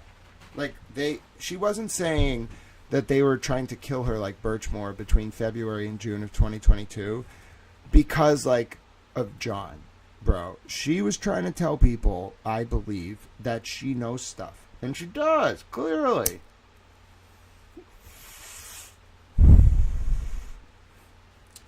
That woman has to be protected. Like, seriously, no wonder she wants to get out of Massachusetts.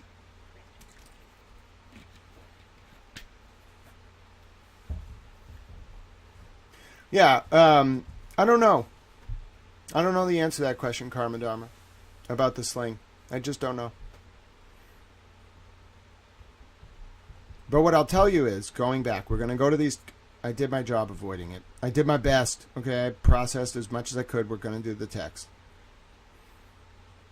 As long as I live, okay, I will not understand why this didn't make it in to Discovery. Furthermore, I will never understand why.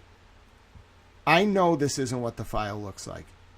This is a down-rendered, okay? This is someone post-editing a PDF to downscale it in what's called DPI, okay? There's a,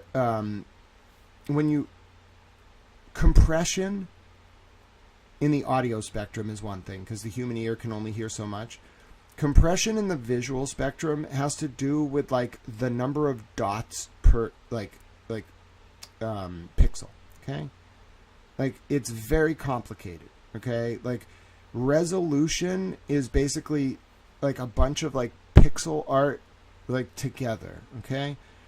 If the pixels are, like, really low quality, I mean, like, obfuscatedly low, the PDF will render like this. Like, it takes what would normally be a very clear image and it pixelates it. But it doesn't look like it's pixelated. It just looks like the file's low quality. Dude, you have to do that manually. You have to, that's why I know something is really wrong here. You have to actively take a source PDF of higher quality and then consciously manipulate. You have to have a lot of tech skill. It's not a lot of tech skill. You just have to know, like, what you have to be worried about these being in public, and then be like, listen, what's the best we can do so that people can't, like, screenshot them?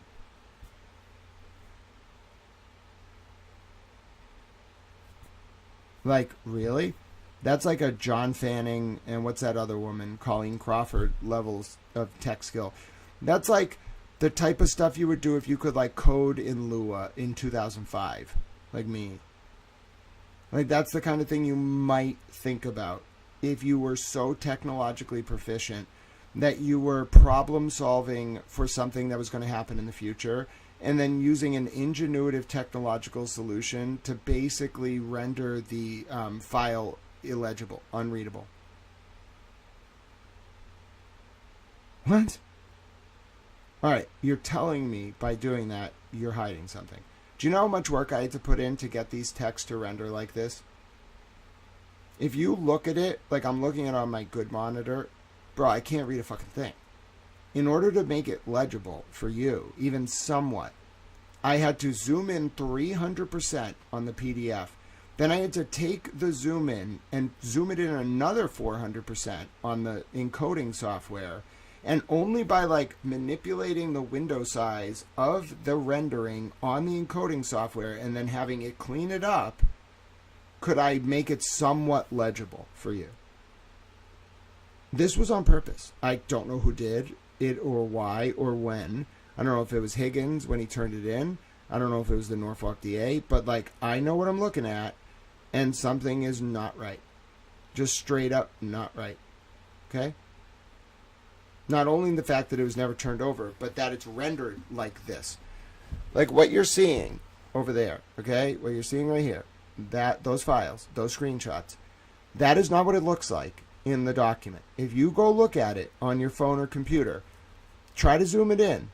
Try to, with your fingers or with the zoom in button on your computer, take that source file from the cell phone extraction link that was posted, okay? If you need to find it, I'll get you the link right here. You can test this out.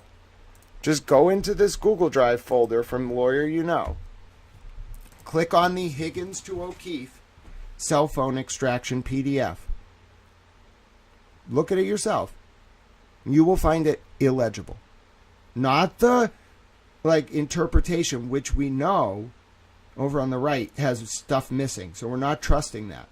The actual screenshots are obliterated intentionally through downscaling of the number of pixels in the file. That's on purpose. Now you have my attention. Bro, you literally wouldn't have had my attention if it were just text between John and Higgins about like kissing, or I'm using that generally. Now you have my attention. Now you did something bad. And I know what I'm looking at too. And I know how you did it. And I know, like, the only reason someone would do something like this. Marbury v. Madison should be aware of, like, technically why this was produced this way. Like, she should be very keenly aware that this was a form of obfuscation, technological obfuscation of the production. And you're going to find when I analyze the screenshots and the text on the right, there's going to be stuff missing from the so-called like transcript of the text, transcription of the text. You see why this is a problem? Dude, I think people did not want me to look at these texts for this reason. Well, you fucked up, folks. Tal's got a lot of supporters who helped me do my work, and now I get to stay here with you for today and do this work. God bless each and every one of you. Dude, they throw a lot of shit at me to fuck with my life. They did not want me processing this stuff. They didn't want me processing the Epstein stuff. I don't know who they is, all right? Just the powers that be. They didn't want this brain processing the Epstein stuff, and they didn't want this brain processing this shit for this reason. Because, like, just look at how I tore apart those sidebars. I knew something was wrong instantly, and I knew it was Judge Cannoni. Now look at this shit. Like, other people have been looking at these texts and copying the actual, like, transliterated version from on the right. If you know what I'm talking about, in the source file, it has the text and then a computer-generated transcription of the text. Motherfucker. I am way too smart for this, and now I'm upset.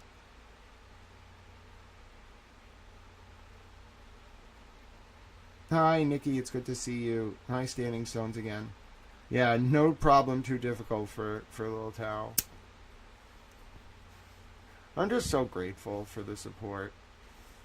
You understand? Like, even my own mother wanted to see me with, like, no food, no money, and, like, on the street. Because I just would not compromise my values. They didn't know what to do. I think the powers that be were like, what do you do with someone you can't get to? He's just like, he has support. He has such a big platform. Like, he doesn't care. He doesn't want for anything. What do you do? Like, you can't buy him off. Like, they sent a man to my door. I told him to leave. and just kept doing my work. I'm just so grateful. I feel very blessed and protected. And then also I feel the duty bound to do this. So, all right. All right. We're ready.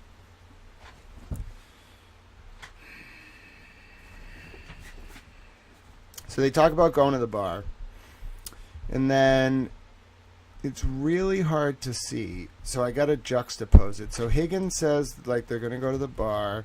And then the thing about the late lunch. And then Jess walked into Waterfall for a couple. Okay, so then John says, and then Higgins says, let me know. So John says, just got here, pretty quiet. Higgins says, okay, let me know if you head back this way. I will have some drinks. Okay, I know it's hard to see, but I'm scrolling. Then we compare it with the text, okay? And the text says, will do, from John. Then Higgins says plus. Then John says, now here's the weird part. Out of nowhere, it's like they have no text conversations, and then out of nowhere, John says Del Frisco's. Now, this next part is not transcribed. Do you see? It says Westwood, I'm pretty sure. Actually, you know what? Let's look up Del Frisco's, because I can figure this out.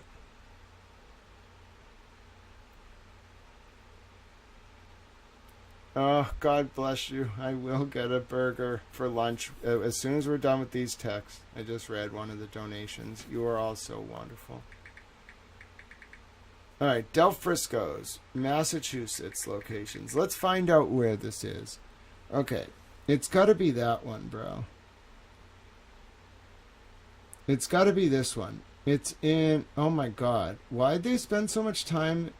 Actually, that looks like it's in the Canton-Norwood border. Westwood. I was right. Dude, I read that word right. Del Frisco's is in Westwood. Give me like a round of applause. Bro, you tell me what that word means. Like, you cannot read that shit at all. I could kind of tell it was a W and it ended in O-O-O-D. It may as well say like Wentwood, all right? It was Westwood. I got it. Del Frisco's in Westwood. No code words yet.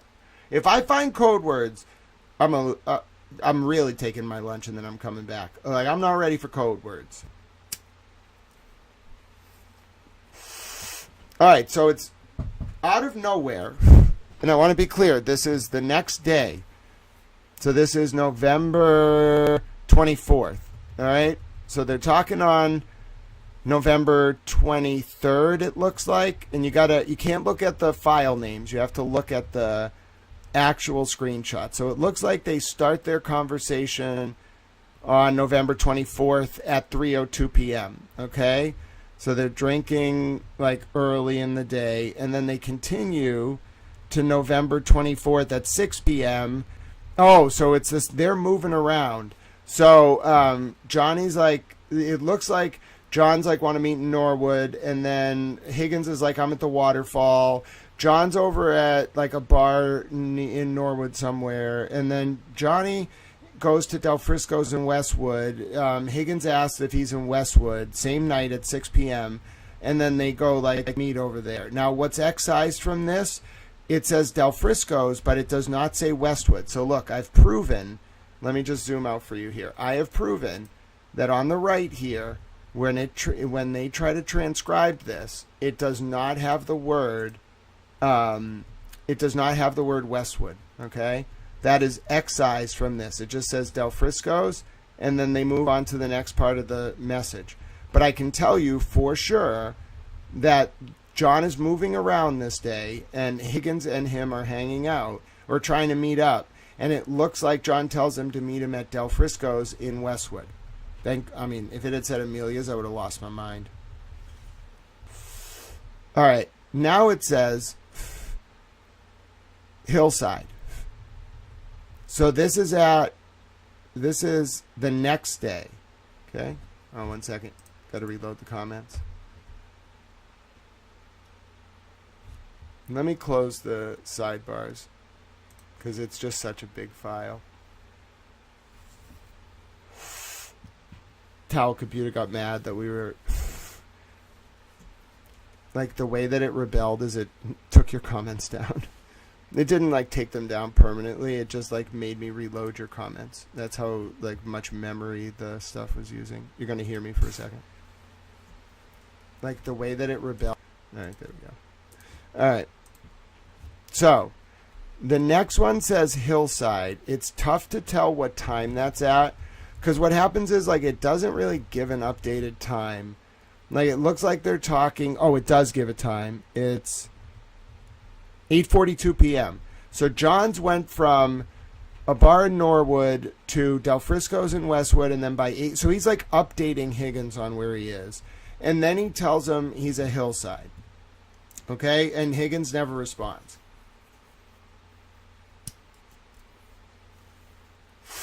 The next day, Higgins says, Happy Thanksgiving with a turkey. Higgins says, now this is what's really freaking me out. Do you see the thing below that, which looks like it says McCarthy's something and something? McCarthy's something something? Under Happy Thanksgiving.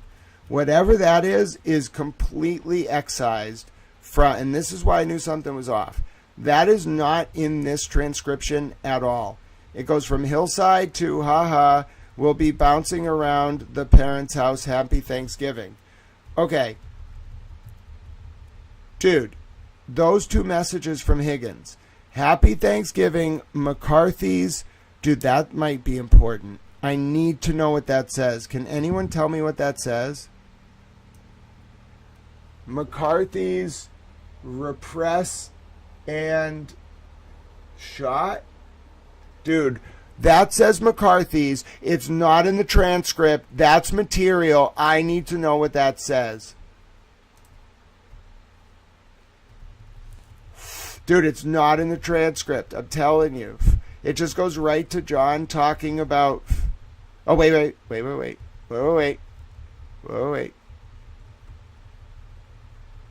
Leaving... Hold on. McCarthy's. Where does he say McCarthy's in this one? Hold on. Putting this together. Why does it have... Wait, let's go. McCarthy's. Looks good. Waiting for Karen's folks. Okay, hold on. So it has McCarthy's transcribed in this one, okay? Down here. This is a different message. I want to be clear. There's another part where they talk about, like, he sends him a drink. I think we've seen this. And then they talk about going to McCarthy's. This is in November. Okay, it's not January of 2022. It's November of 2021. Now, this line right here, yeah, it says, it looks like I. This line right here, somebody should probably alert, like, the powers that be, like Kyle and whatever. It is on page 5 of 12. That is not in the transcript. It might be innocuous. It might not. But it is completely illegible.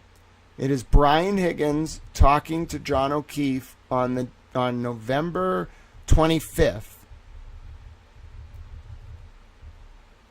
of 2021.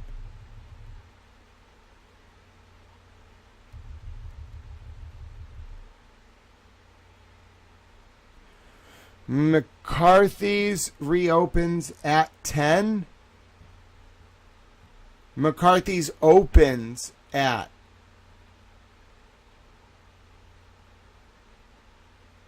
It just wasn't included in the transcript.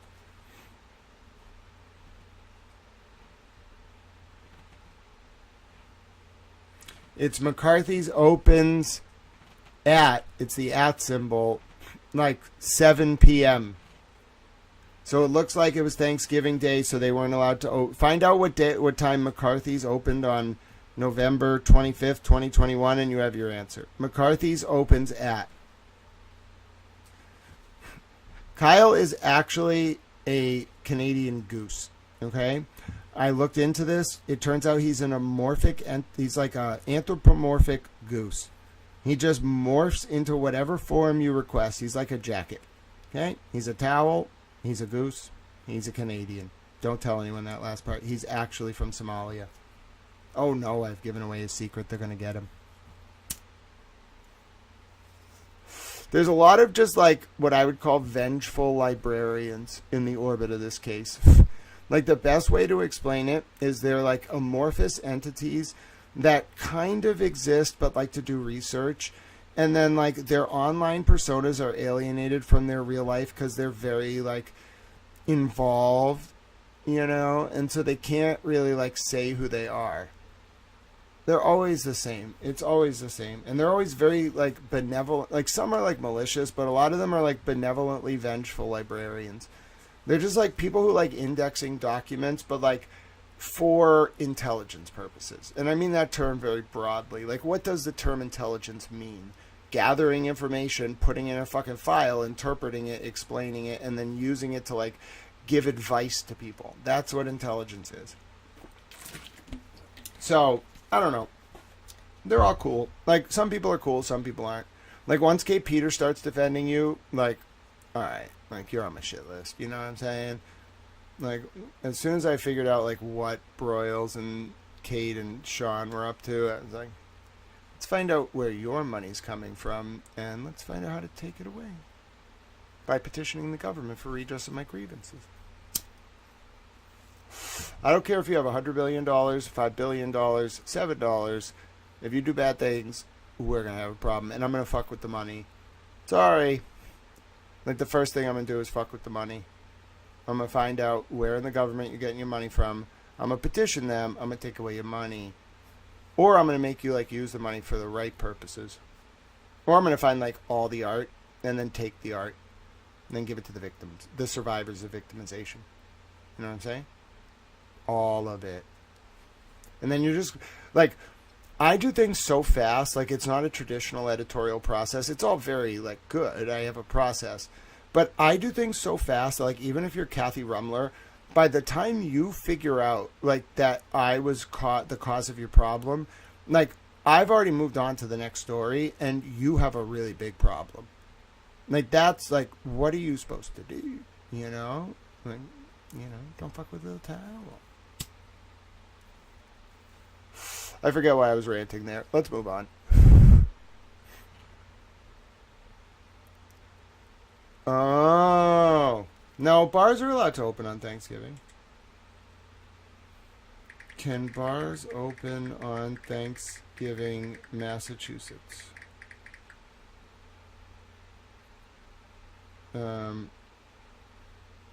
They are permitted for on-site consumption. You can do that. All right. Hold on.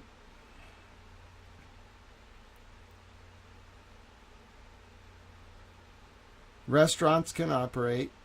Alcohol sales are permitted on Thanksgiving for on-site, but sales for off-site are prohibited.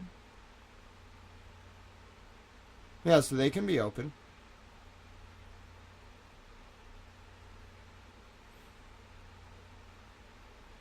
Liquor stores can't be open, but the restaurant can be open.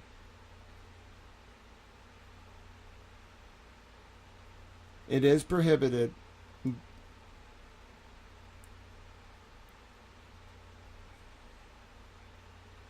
They will serve you beer, wine, and spirits on holidays. So there you go. Alright, so that's not a problem. It could just be, like, but the thing is, we can't attribute anything to just an oversight.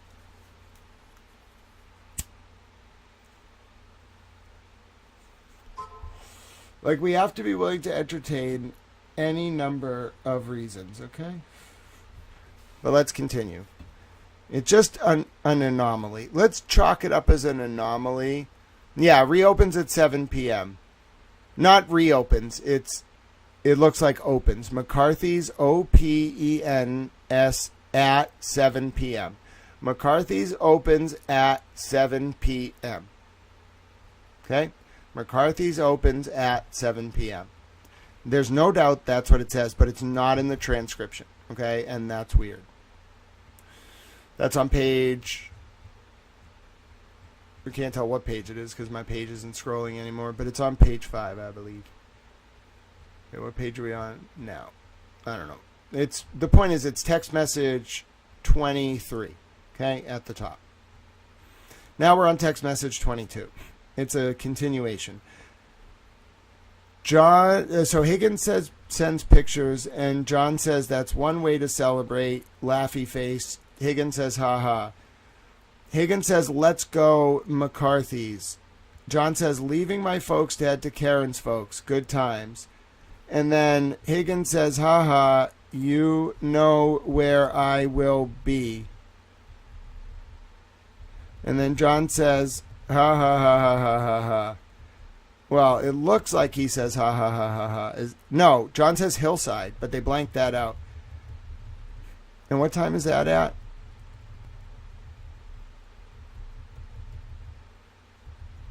It's tough to tell. It looks like it's later that day.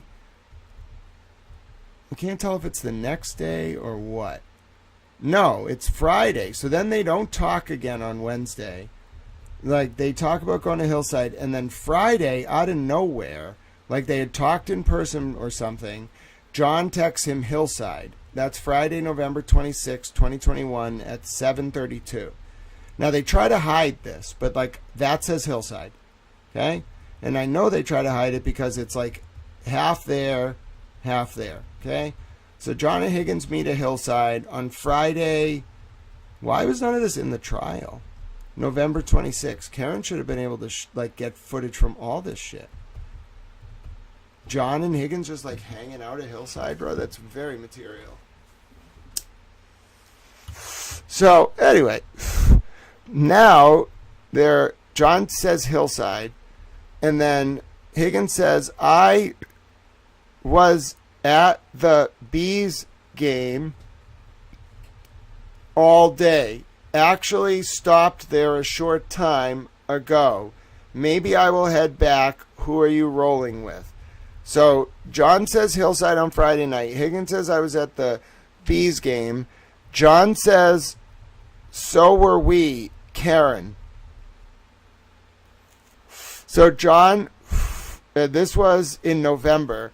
So John was at the Bruins game while Higgins was there, but they didn't know. And Higgins says, ha ha. Higgins sends pictures of his drinks on, let's see, this is November 28th. So we're going from Friday now, the 26th, to 2 days later, Sunday, the 28th. And now we can see on Sunday, the 28th at noon. So these dudes, like Higgins was drinking a lot. He's texting John pictures of his drinks, and John at noon sends back, hold on. John sends back right after a picture of a beer. Higgins says to that, it's almost impossible because they didn't transcribe it. What does he say? What does this say?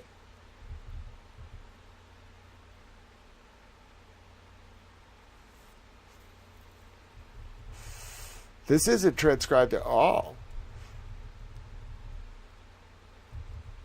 What? Okay, so this is text message 20. Hold on. Dude, this is not transcribed at all. What does that say? Kyle. We need Kyle. Or Mr. Monk's understudy. We need this. I need this. What does it say? B. This is Higgins to John. It's not in the transcript at all. Roe canceled. Oh, this must be important. What does it say? Oh, come on. Roe, R-O, canceled with the Temtam, Sasha's gong, 11 highway, New Delph, Evie, Barging, Soccer, Purdue. I need some help. I'm literally, like, I'm trying to, like, throw, I'm not saying that's what it says. That's what it looks like. Be careful with the something thong. Be careful with the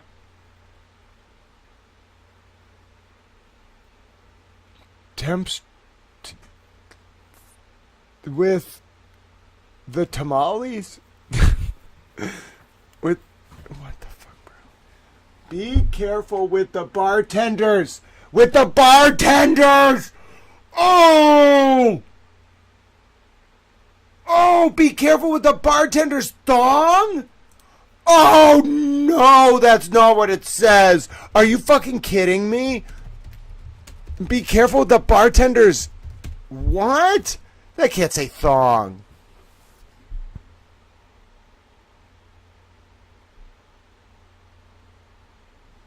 It's be careful with the bartender's thong. I'm pretty sure.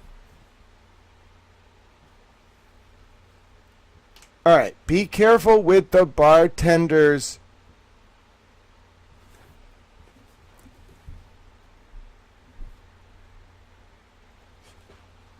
Oh, come on.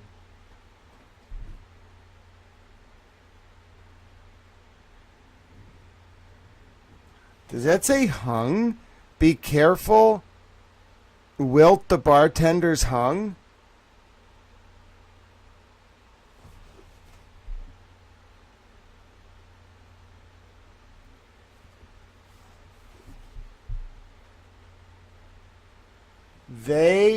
No.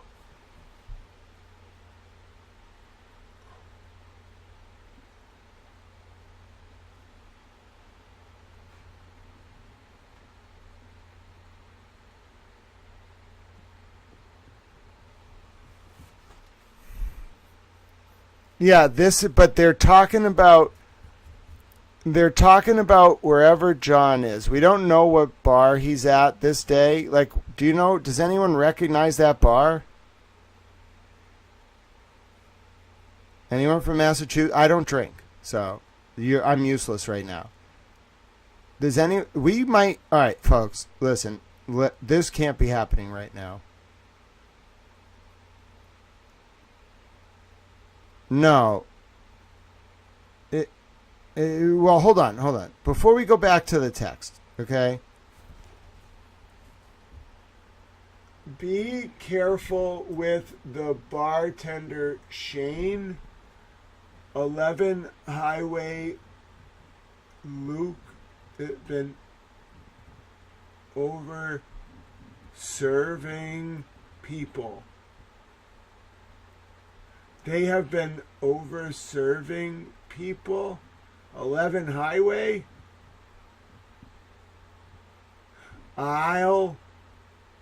Why? Okay. It's not thong. It's be careful with the bartenders there. Be careful with the bartenders there. Hold on. Be careful with the bartenders there. Can anyone identify this bar? I know one of you have been to this bar. I know someone out there. I'm going to have to do a screenshot. We got to put this together. This is a very important piece of the puzzle. Be careful with the bartenders there. They have been overcharging people. This is November 20. I think it's Sunday, November 29th. Let me make sure. This is Sunday, November 28th, 2021. So what bar is this? That specific bar. Does anyone recognize it? It's probably in Norwood, Westwood, Dedham, Canton. Anyone recognize it? It has a gray top The bar itself is probably like 10 by 4 feet.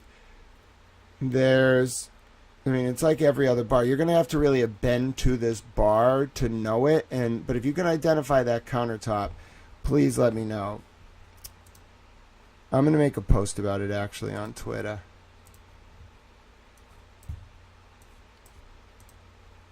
This is actually really not a good sign. I mean, like, on a scale of 1 to 10, this is very bad. Very bad. Very, very bad. I just want to get the link. Can't I just get the link? No, I want this specific thing. Why can't you just give me a link to this? Share. Copy link. Thank you.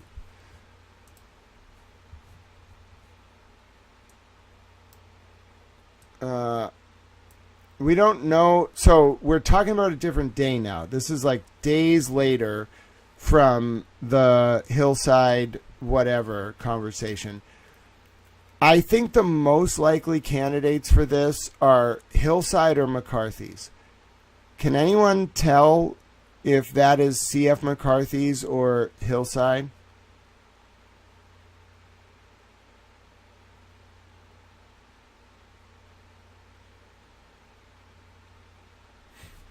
Has anyone been to Hillside?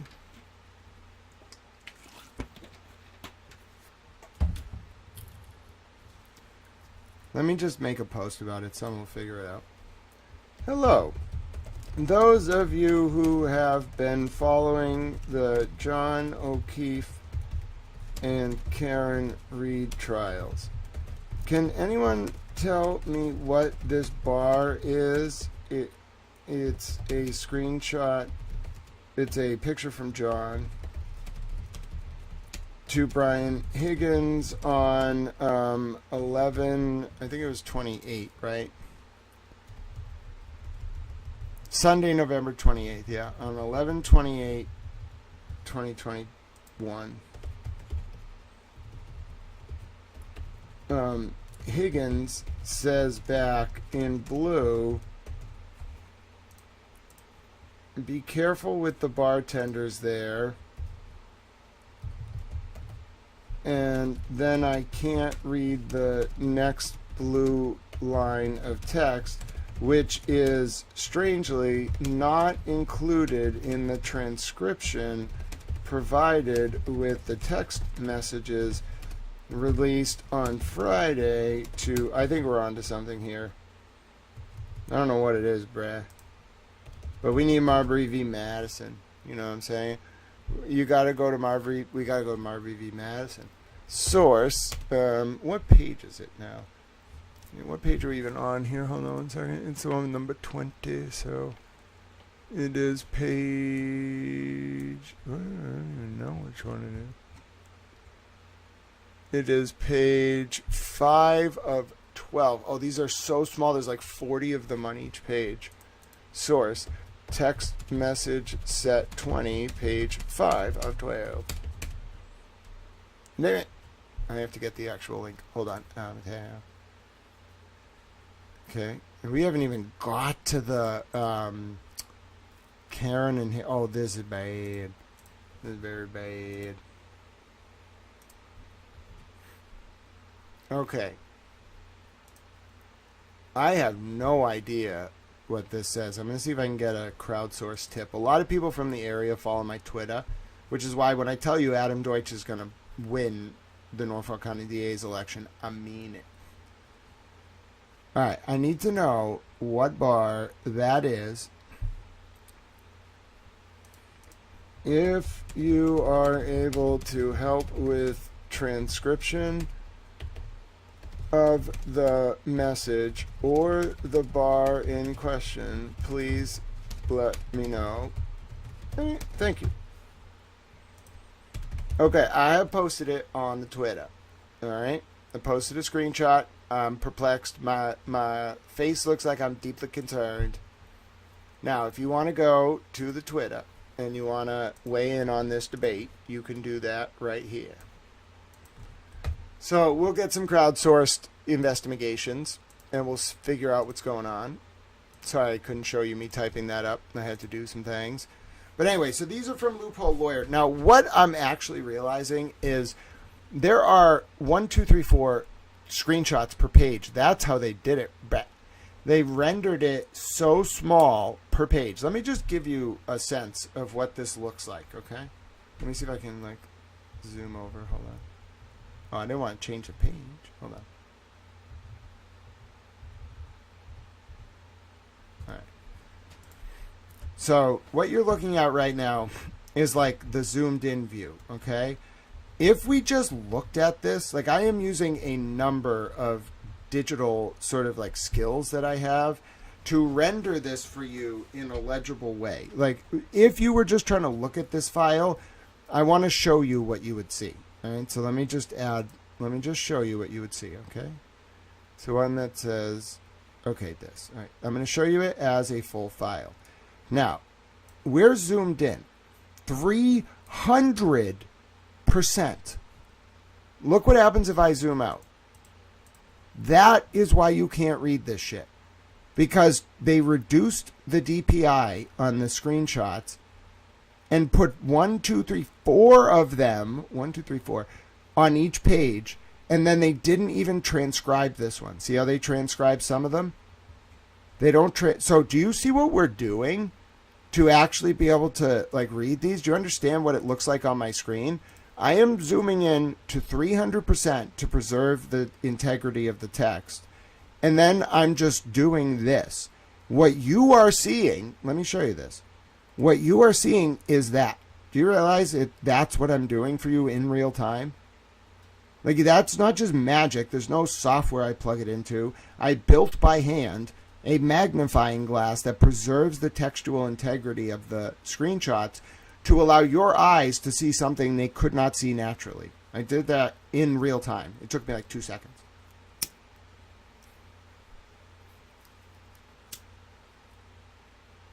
It's kind of fun, isn't it?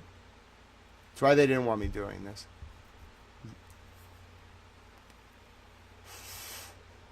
All right, Ray's bandana has ruled out Hillside McMorgan's and CF McCarthy's. Okay, so what else could it be? Waterfall?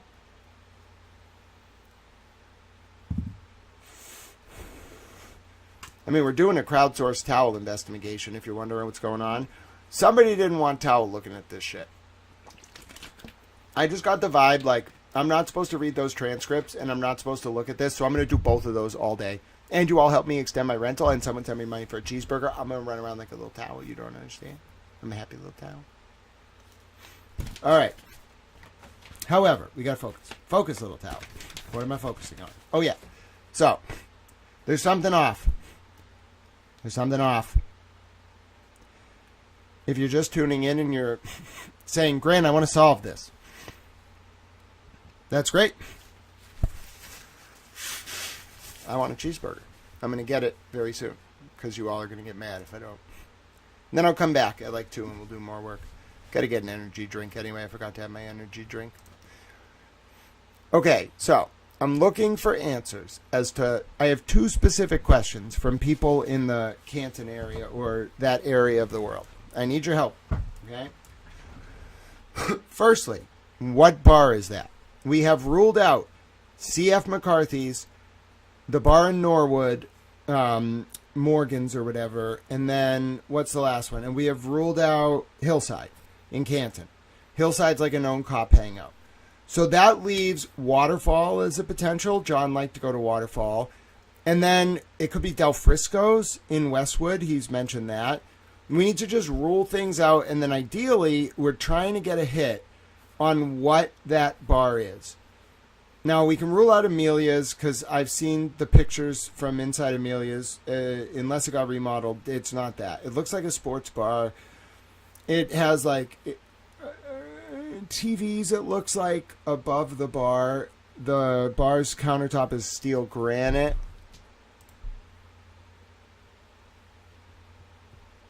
Yeah, this bar, like, there's something about that bar, and, we're not leaving this, you don't understand. Like, when I say I pick stuff apart with a fine-tooth comb, I have seen so many documents from FBI productions, CIA productions, governmental productions, legal proceedings, federal civil, federal criminal, federal civil, state criminal.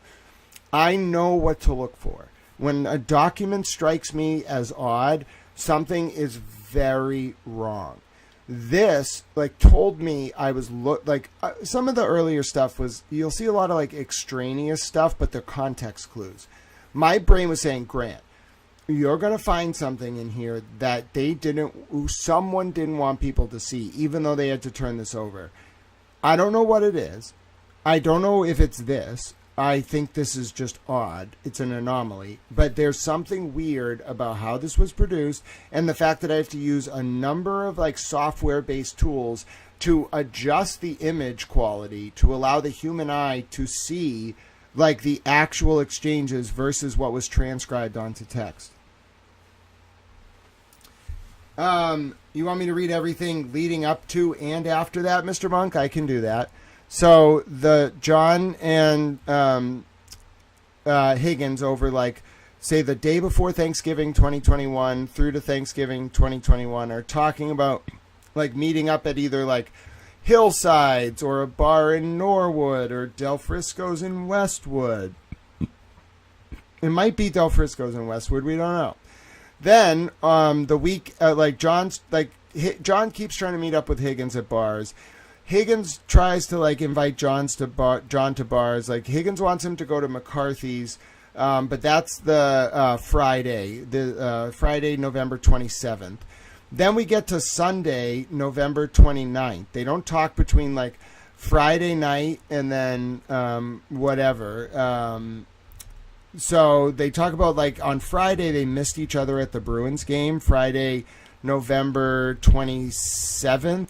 Friday, November 26th, they missed each other of 2021 at the Bruins game. Higgins was there and John was there with Karen. Then, on November 28th, which is a Sunday, at noon, through what time? It's at noon. That's the context of what we're looking at. Higgins sends John pictures of his drinks at one restaurant. John sends back pictures of his cup at another restaurant with beer in it, and then below John's picture, there are text messages that it looks like Higgins says back to John, be careful with the bartenders there, and then there's something below that looks like overcharging people or some serving or charge. It looks like charging because there's a G, there's two G's, CHRJGING, and then he misspells a word and then corrects it as people. But it's unclear what bar that is. And then unlike the other messages, when you go over here to the transcription, there is nothing there. I'm telling you straight up. You can see it on my full screen. Nothing. There is no transcription. Every other text has a transcription, even though they leave some stuff out. Every other text file, they at least try to transcribe it. This one, they know. If they had the actual text, they could transcribe it. It's left blank. And it's not like it picks up down here. It just moves to a different part of the conversation. And then they move on to talk about, Junction. Are you guys with Sean and Kerry? I was out at the active shooter in Seekonk this morning. All right, so the point is, they are not transcribing this. It is a problem. We are trying to figure out, it's like a puzzle. First of all, why this is also obliterated in its presentation. And then also with the technological tools I have available and the way that it's less a question of the file and more your eyes. Your eyes cannot, I'm telling you, even on a high resolution screen, they cannot read the file as presented. I manipulated the file. It's in its original form, but I manipulated, it's called an encoder. So I'm running an encoder that is taking the source file, from over there, the browser, and then putting it into a window that I'm then copying. I have two displays of it. Then I'm shrinking its aspect resolution and then like moving the size of that, like blowing it up on your screen, as Judge Canoni would say, and then making the resolution visible to the human eye. Do you understand? It's like taking a source file that's not legible and then re-encoding it. Like, it's a trick. It tricks the eye. Like, it doesn't trick the eye. It makes the number of dots per image higher, like DPI higher, dots per pixel, whatever the fuck, without altering the source file.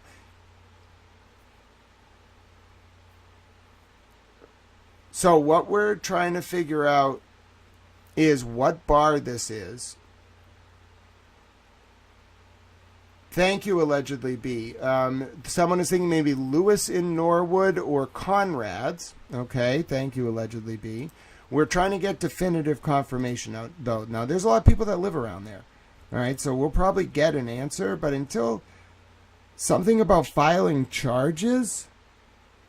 Oh, that's interesting. So Stephanie Slaughters on X on the blew up version with the picture thinks that it could be something about filing charges. Okay, but overcharging could be something. Okay, so this could be very important. All right, and I want to try to piece this together. Exactly, Mr. Monks. Why would Higgins have included the screenshot, but why they just don't transcribe it? Now, if you're tuning in and wondering what we're doing, we are trying to figure out what those two texts say. We're trying to figure out, one, what that bar is, okay? Hello, Towel Fan, DCLA2. Welcome, DCALA2. God bless you. Thank you for becoming a Towel Fan. I'm a towel. Now, if you want to follow along with this document, it is... Wait a minute. I think I pinned the wrong one. If you want to follow along with the document on the screen, hold on. Follow along with the document on the screen here. Who messages? Why? How fun was it earlier when we taught Glare about why Virginia is called Virginia? Do you think Glare is just going to go around today telling people, like, listen, I got to explain to you why Virginia is called Virginia. It was about a virgin maidenhead. Oh, God bless so many of you. You're all wonderful little towels. All right, so we think it is Del Frisco's in Westwood. All right, I'm getting my Google machine out. You got it, my friend. I'm getting my Google machine out. Del Frisco's Westwood. We got it. We're honing in. Oh, it's a towel investigation. Who was the winner? Who won? Ray's Bandana. Oh, my word. Ray's Bandana. You might be the winner. You might be winning. Oh, my goodness. Oh, my goodness. We need a view from 2021, though. I got a plan. Sometimes they let you, like, see inside. Oh, yes. This is what I want. I don't want the menu. I want the pictures of the bar. That looks like it, but it's not definitive. Hold on. That's pretty close, but it's not. Hold on. Need a picture of the bar. Show me, like, inside the place. Show me pictures. I don't want the menu, bro. I want the bar. Show me the bar. I'll take any pictures you got.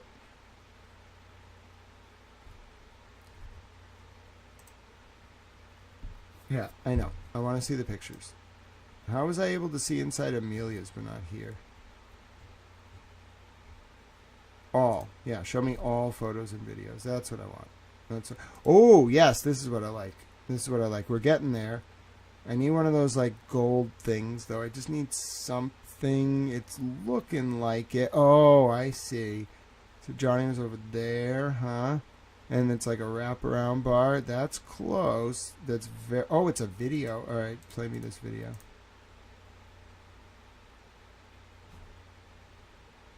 Hello, Diana. Very good to have you with us. You can have a towel wrench. I think I got it. I think this might be it.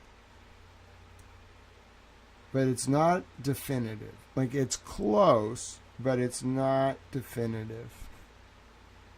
Like, that makes sense to me, but there's no... Where would he be sitting? I don't understand. It's very close, but it's not definitive. Because there's no bottles up the middle, and there's no... Like, it's the bar, the liquor at So I don't think this is it. Because... All right, let me show you. So unless there's another... You're 100% sure? I'll check the Ben's Poorhouse in Avon, too. But look at why I think it might not be Del Frisco's. It's very similar. And John had mentioned it, but look at this.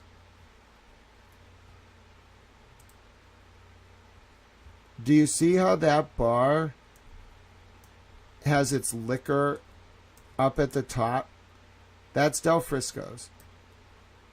Yeah, that's Del Frisco's right there. That's the bar, right? Ray's bandana? That's Del Frisco's bar. If you look at Del Frisco's bar, right? Look where the liquor bottles are. They're at the top. Okay? They're like very at the top. It's 2 shelves. There's nothing in the island. It's a see-through bar, and there's 1 TV. If you look at this, the liquor is right there under a TV. This is a low profile liquor display level with the bar, whereas Del Fresco's, the liquor is elevated above the bartender's head.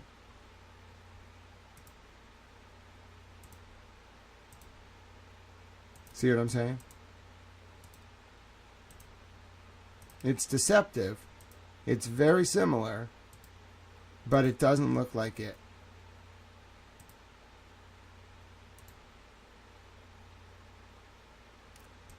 Yep, thank you for that link. Cleary Rachel, all mods are allowed to link. I run it, and then if we want to look at it.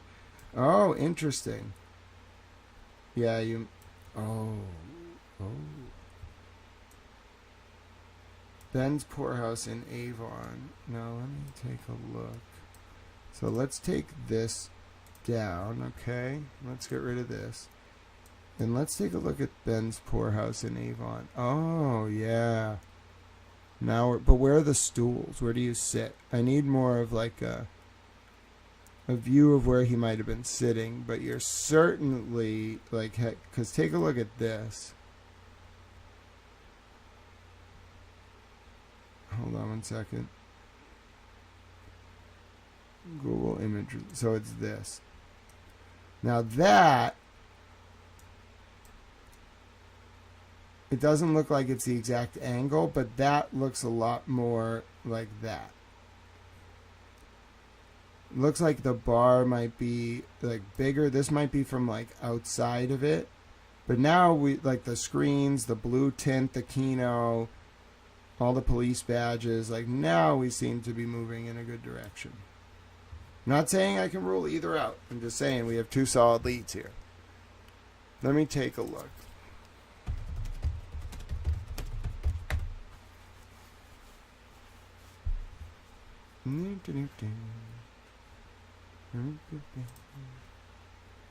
Doing my towel investigation. I need to see the actual bar. Oh, yeah. Oh, winner. I think we got a winner. Wait a minute. I don't see any of that cold shit, though. That might be it, though. What do you think? Hold on. What are you all saying?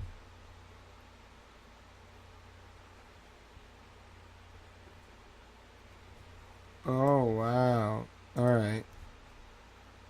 Let me see. What do you think? I think we might got it. Is this it? What do you think, folks? Is that it?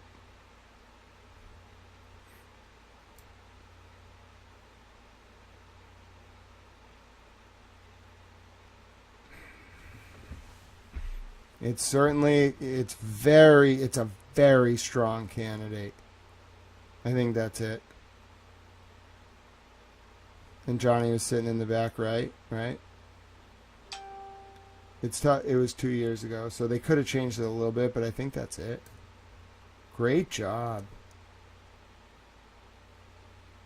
Hi, DCA-LA2. Well, welcome. Jay McCarty says, so impressed with your work. Lev remembers Parma's same mission, working directly with Congress, giving daily reports. Fellow investigators, what asset you beat? Take them down, just a thought.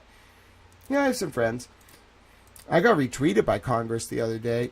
The federal Congress. I was like, oh my goodness, I'm a towel. All right, sorry for covering your chat and my own head. Look, I could just make myself disappear. I'm a little towel. Hey, look, I'm gone. All right, so I think this is it. Well, that's entirely okay, DCLA2. You listen and you let me know how we can be of assistance. And if you need me to just describe things for you on the screen, you let me know. We're kind of looking at a picture of John O'Keefe having sent a beer-like mug to Brian Higgins. And then there's text underneath it that no one can read, even if you had perfect 20/20 vision. And we're trying to decipher it. And then we're trying to figure out why that text wasn't included in the transcript of the messages, the text messages between John and Higgins, despite every other text message being transcribed. Charlie Rachel, yes, I did. There was a rumor they were overcharging. We may actually be, this might be it. I think you got it.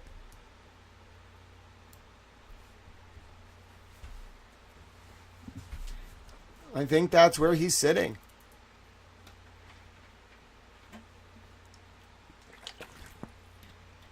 Yeah, I can see the Red Bull fridge. This is it. You got it.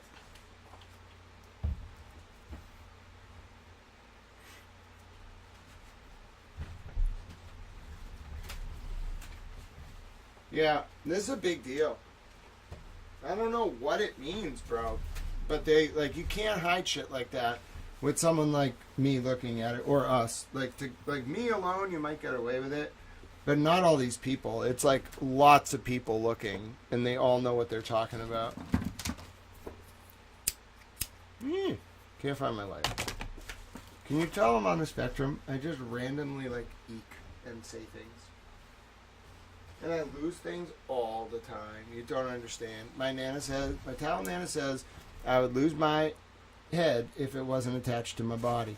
Which, I mean, I always tell her, yes, Nana, that is true. And she's like, but I love you anyway. I'm like, I love you too, Nana.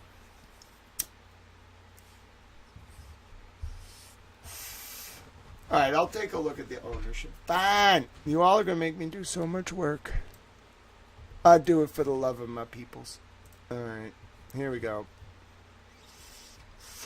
What fucking rabbit hole are we going down now? Sorry for cussing. It's Amateur. Alright, let me see. Ownership. Me. Who owns this one? Okay, who are you?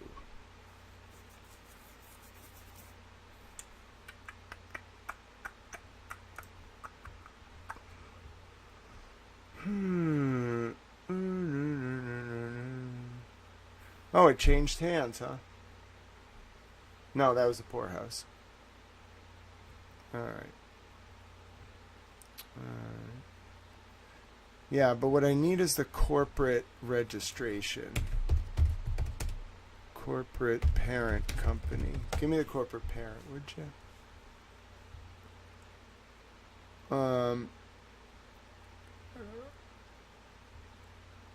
No. Who owns it?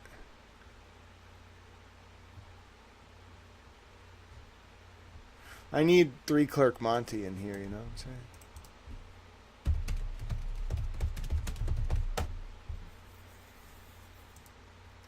I don't want to register to vote. I want to search the corporations vote. Secretary of State, just give me the corporations division. All right, thank you very much. All right, can I search it by name, bruh? Individual name. Yay, I'm a little town. Oh, I got him now. I got him. All right, what company do you own, sir? How many entities do you own? A corporate investigator. Oh. Oh, what an interesting company name. I won't blow up his spot unless it's a problem. I found you, sir. I found you. You own 2 companies, huh? Interesting. What do you do with your companies? Oh, you dissolved this one? You were going to buy some real estate, I see. All right. Oh! You were going to do home improvement services. I found where you live. Do you have a nice home? Listen, I don't think I should ever be alone. When I start looking into stuff, you just have a problem. Like, I'm inevitably, like, I'm coming. All right. Let me see. Where does this dude live? That's a nice house. It's very nice. He's got a nice yard. Hey. Nice car there. He doesn't use his, why don't you use your driveway? Do you just like to have your car, like, out in front of the road? Oh, your neighbors are pretty wealthy. You can't even see their house. It's all, like, hidden behind the trees. You got a pretty nice property down there. A pretty nice house, you know. Very Americana. 2-car garage. You need a white picket fence, though. You know, like, you know, it's nice. It's got some good landscaping. I like the rocks. I like the bush foundation. I'm not showing it on screen. I'm being respectful, little towel. But I'm doing my corporate investigation, okay? I have to do my corporate investigation. Now, what about your other company? It's not your real estate that I'm interested in. Ah, yes. Yes. It's this company. Now, you hit it under a pretty good, like, name. First of all, that's fucking hilarious as a name. He has a hilarious corporate parent. You dissolve this, too? So who owns your company, bro? If it's dissolved, who owns it?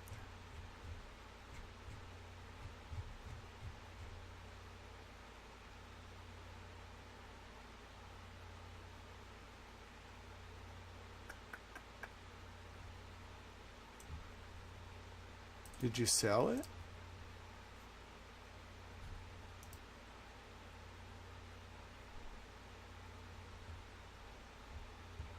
No, not Avon, Mass. Did he sell it? Dude, it says this corporation was dissolved in 2021. So who owns it? Did you open another company? I mean, he incorporated in 2018 and then sold it? So who owns it now?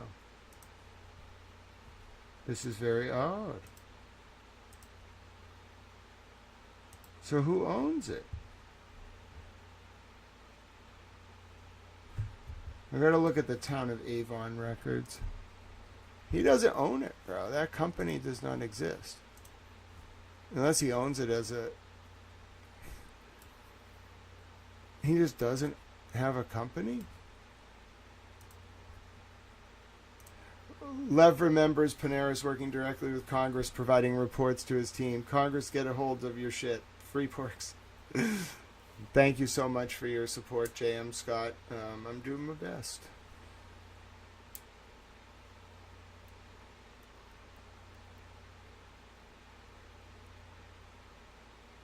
Grant, sometime do a deep dive into the Divine Brothel Maxwell connection with the blackout curtains. Oh, I will. I mean, it could... No, listen, I found the company that incorporate... Listen, I'll show you the company. Look. So this is the company he incorporated as. I found... Like, you can't hide... In Massachusetts, you could not hide from me. It was a company. This is the address of the poorhouse. His company was called Ben Drinking LLC. There's no doubt that this is that space. That's the address of the poorhouse. Okay? If you look at all this, okay, it's a little weird because then if you go like to the actual corporation's division, right? Like he owned this company that went defunct a few years ago, but then he owns this, right? It's all the same link. So you open this up, right? And it's going to ask you if you want to do like the filings. There's only two. Like 2018, my guess is that that is when it opened. And if you open this, it's just the thing I just showed you. And then dissolution. And he doesn't have any other companies.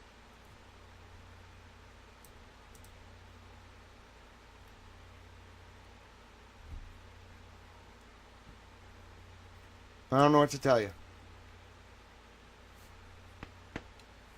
That was my neck cracking. I need 3 Clerk Monty for this. Like, this is one of those things where you find out stuff that you don't always want to find out.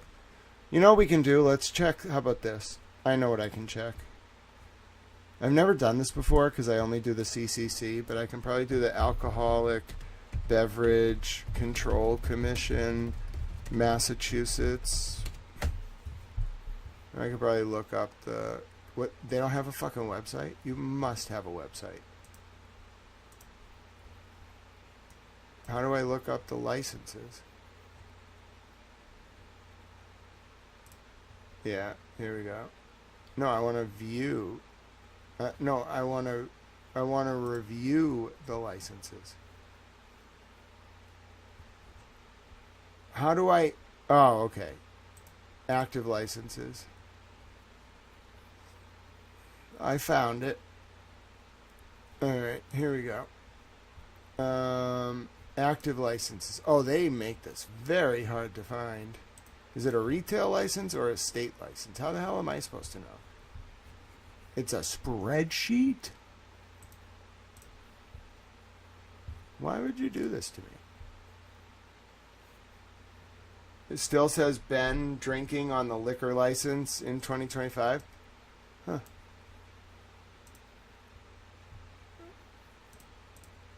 Yeah, I was just about to pull up all the liquor licenses in the state. I did, in fact, do that. Why can't I open it this way? I have to open it with Excel? That's incredibly annoying.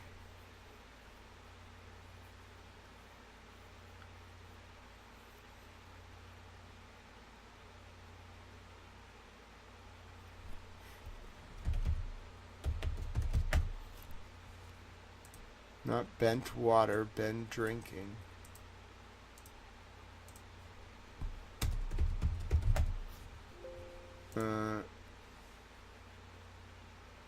Oh, probably because it's not a state license. It's probably a retail license. I don't do a lot of work with the ABCC. In fact, I've done none. I only do the CCC, which is much better. The ABCC is a mess. The CCC is amazing. What do you mean? No at all? What if I just look by Avon? It's the town of Avon, right? The ABCC does their work based off a fucking spreadsheet. Oh my god. Bro, learn how to code. Alright. What do we got here? What do we got? It's in Avon, right, bro? And what the fuck's it called? Ben's Poorhouse? It's got to have a license. No, he's a sole proprietor.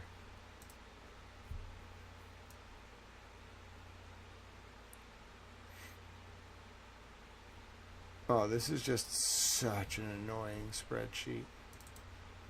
Hold on. How do I zoom out? I want to zoom out.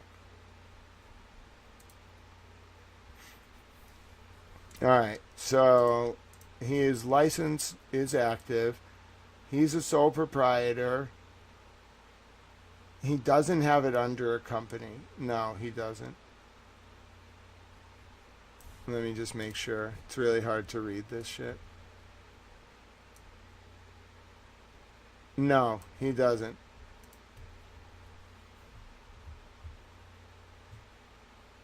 What's this? What's this? No, he has it under... There is a purchaser here. Hold on, I found something. Hold on. Oh, wow. Okay, hold on. Everyone calm down. All right, there's a potential anomaly. Not an anomaly, but I traced something down. Okay, so take a look at this. So if you pull up the 2025 state liquor licenses, right? Oh, okay, I'll take a look. Thank you for that link as well. But I found another name.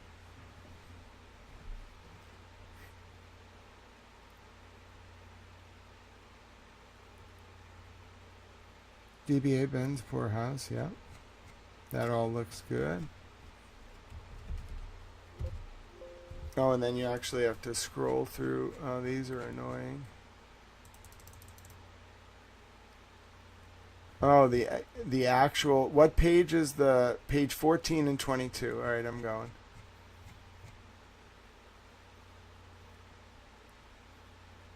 Okay. Ben's Poorhouse, yep, that all looks good. What about 22? Certificate of Liability Insurance. Oh. Oh.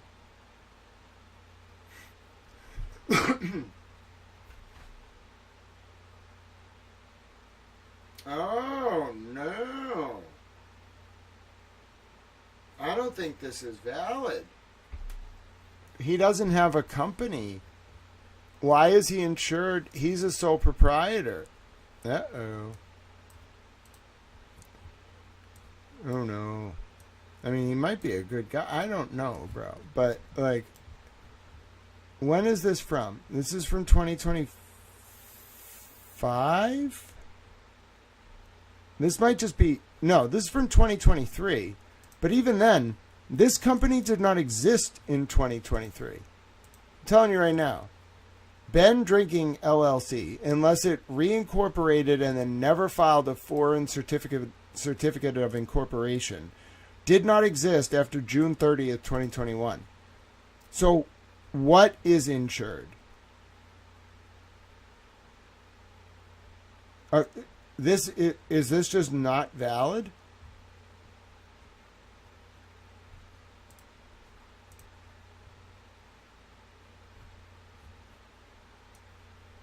All right, and then one other thing. We really did end up down a rabbit hole on this. So, I'm taking a look at the fucking 2025 to 2026 alcohol licenses. Because I just want to, like, figure out. It does look like it's this company, all right? So, take a look at this. In the retail licenses chart, okay, which is now up on your screen, which I had to pull as an XML file. If you go to this one, which is the Poorhouse, right? And you have to do it this way. If you just select the whole line, right? And you go all the way over, right? Okay. There's another name attached to it. Oh, wait a minute.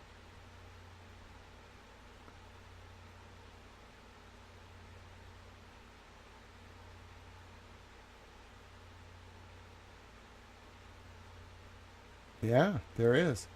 There's another name attached to the license, okay? And it's under this category, okay? Now look, if we go all the way to the top of the spreadsheet, okay? It tells us that this is, hold on. This is the transfer from, transfer method, license business name. Oh, so that's who we bought it from, okay? So if we go all the way back down to Avon, we can find the purchase history of the license. He bought it from Jeffrey M. Sinkovitz on 3/22/2017. So let's find out who that is.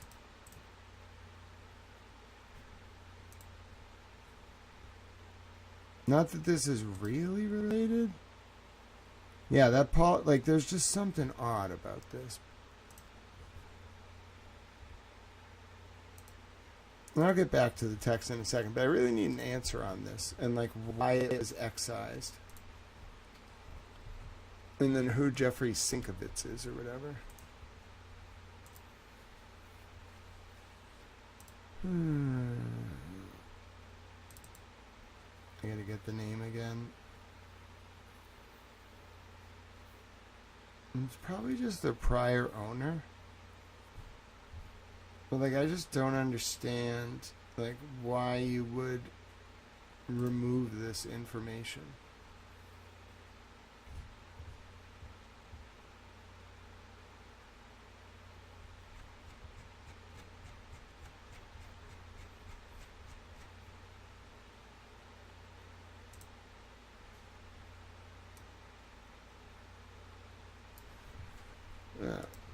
Let me see here. What do we got?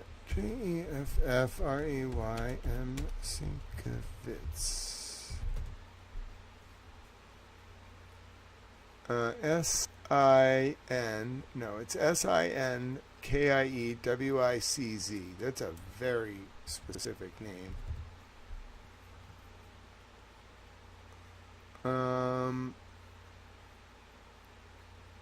Let's see. Gastropub.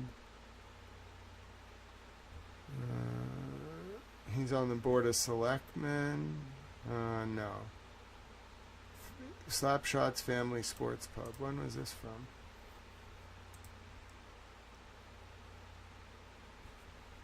Oh, okay. Yeah, so the previous, it was called Slapshot's Family Sports Pub.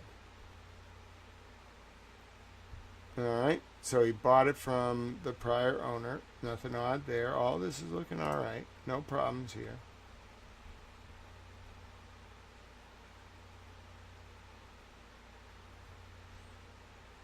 Looks like they both live in the same town. He owns an ice cream shop.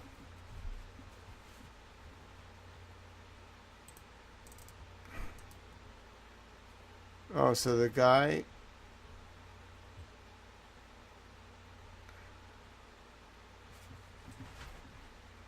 He bought the... In 2020, he bought the restaurant. Now he owns an ice cream store. Slappy's in Raynham.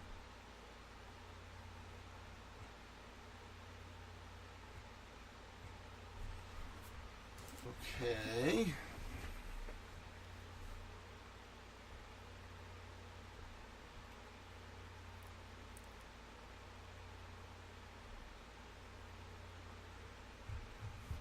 I'm almost like afraid to do this.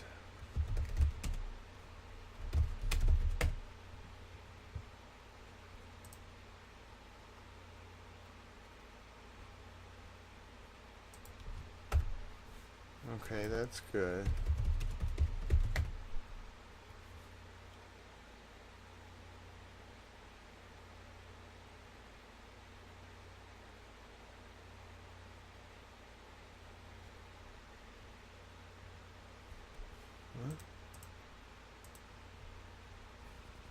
Bear with me, folks. We're doing some cross-referencing here. I think everything's fine on this. I think everything's fine.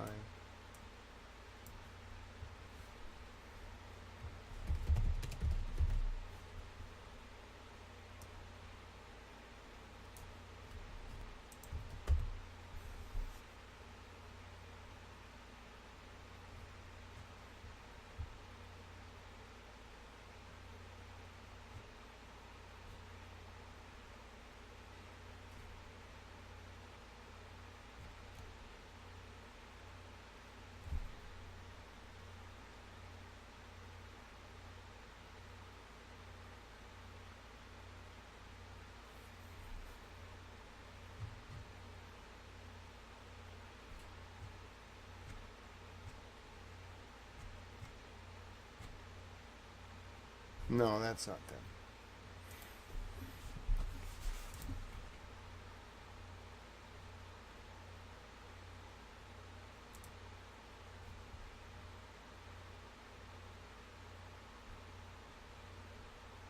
All right. As far as I can tell, everything seems fine. It's a little weird the insurance is outdated and for a company that's no longer active.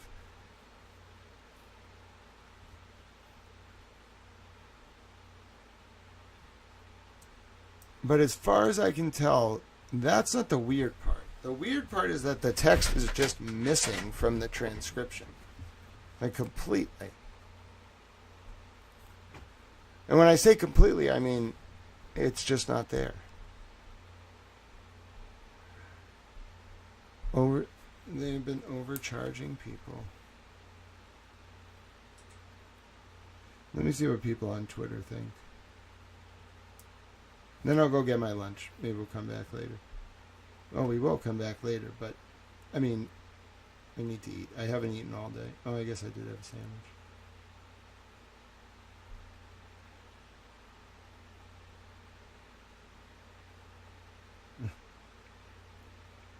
I know. All right.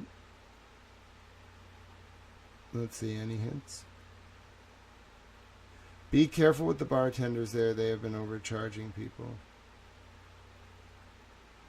Mr. Sweeney thinks it's Hillside, but I'm thinking it might actually be the one we've been talking about, the gastropub. I'm going to reply to him and see what he thinks about that. Ben's Poorhouse. Ben's Poorhouse in Avon.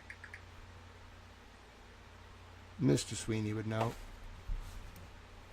But I think it's Rachel who nailed it. I mean, listen, there's nothing definitive. All we have right now, which is strong, is that there is no reason why this should not be in the transcription. Like, you can argue it's illegible to us, but it would have been completely legible to the people who actually had it. I can't put it together, Mr. Monks. Like, I really can't. You know, like, I don't know. I really don't know.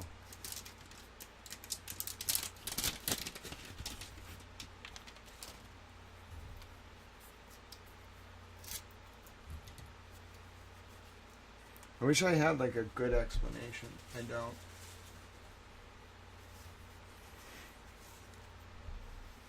All right. So I think the best way to do this is to have two windows. So let me get rid of this. All right, and then what if I do this, right? Does it bring it back full? Yeah. And then I scroll over and show nothing, and then all the other transcripts. All right, that's what we're going to do. And I'm going to go get lunch. I guess I should finish the text. How much? Oh, this is going to take a while. I said I was going to do it. I'm going to do it. I'm going to. All right, here we go.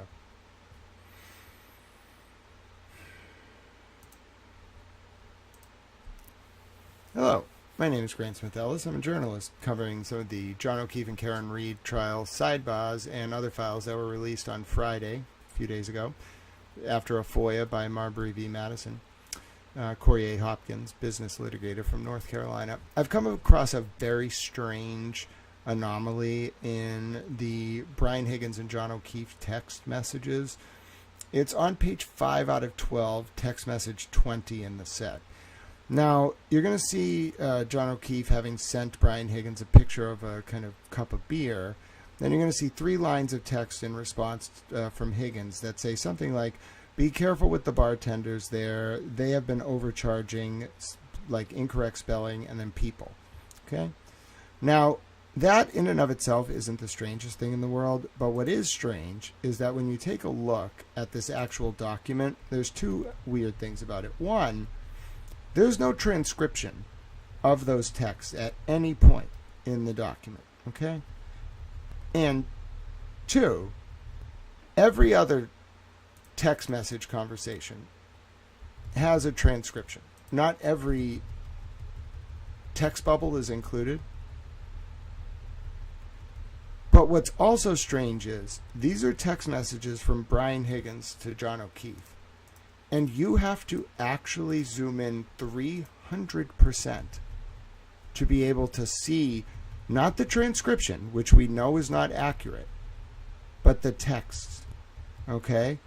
And only by changing the aspect ratio on these texts and zooming in, was I able to render them legible enough where people were able to understand what they might mean at 300x magnification and then rendered through an encoder.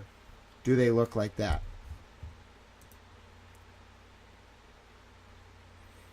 I'm not sure what this all means. We think we know what the restaurant is, those of us in the chat. I'm not going to make any conclusions. But I'd like to know why that text is not transcribed and why this is so hard to read and why a lot of things are revealed in these texts between John and Higgins that certainly have myself questioning everything I thought I knew about a case I've studied for 3 years. My name is Grant Smith Ellis, and that's what I found. Yeah, it does need a minute, maybe like to percolate, but I can't, like, if we don't keep going with the messages, then I won't understand the context. Like, just picking back up is not helpful. You once you start, you got to do it. And I hate how they set these up. I hate it with everything in my soul that they did it this way. Like, it's so frustrating.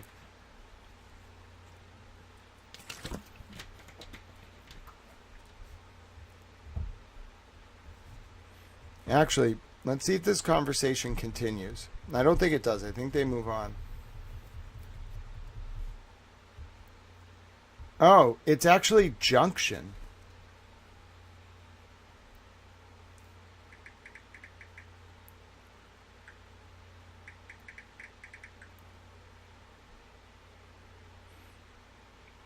Have you ever heard of something called junction?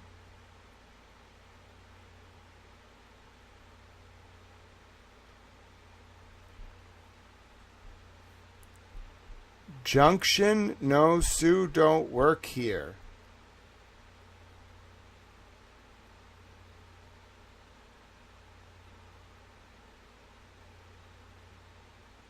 Junction? What's junction?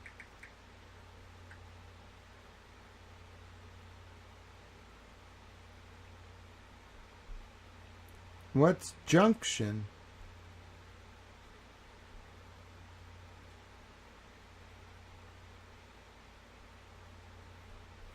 The junction.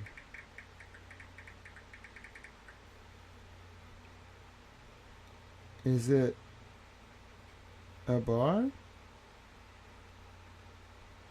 Wait a minute.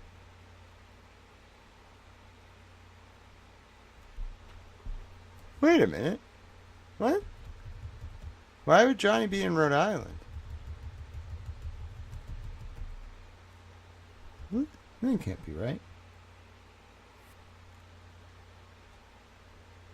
Canton Junction. Okay, hold on.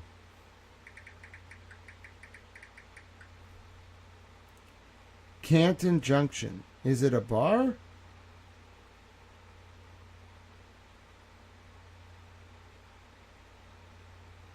It closed. Oh shit, it's the Canton Junction Sports Pub. No shit.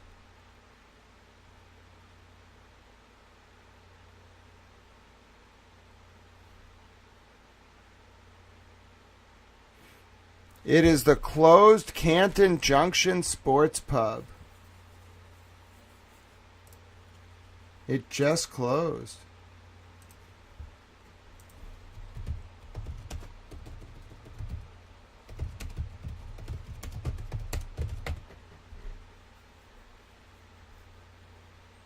Permanently closed.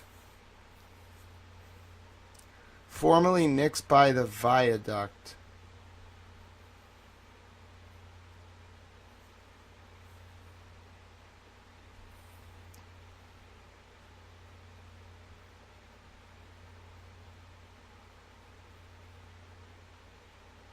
It's owned by Ave Samatov.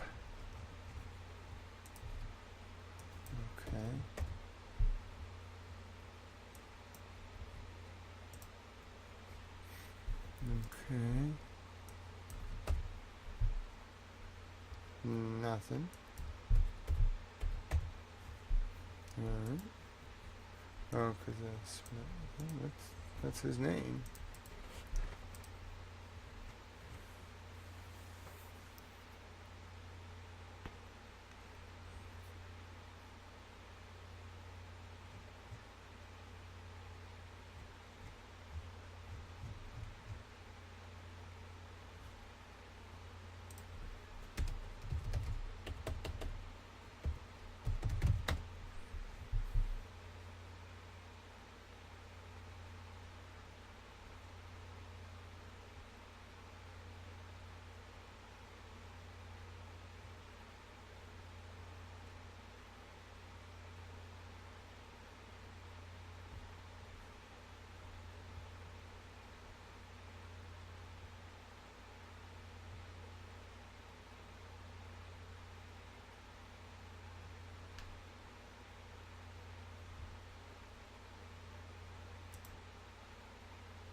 No, it looks like it's the Canton Junction Sports Pub.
It's tough to actually find pictures inside it, but I found one. I had to do some investigation. I think this is it. Oh, it turns out a lot of bars look the same. But this makes the most sense.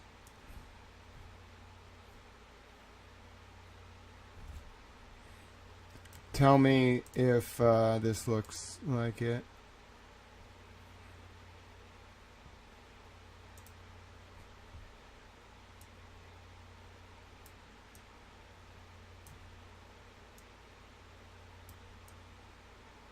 I think that's it. Not really sure what it means.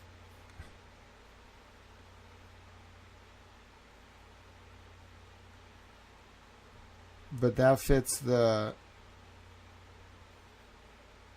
That certainly fits it.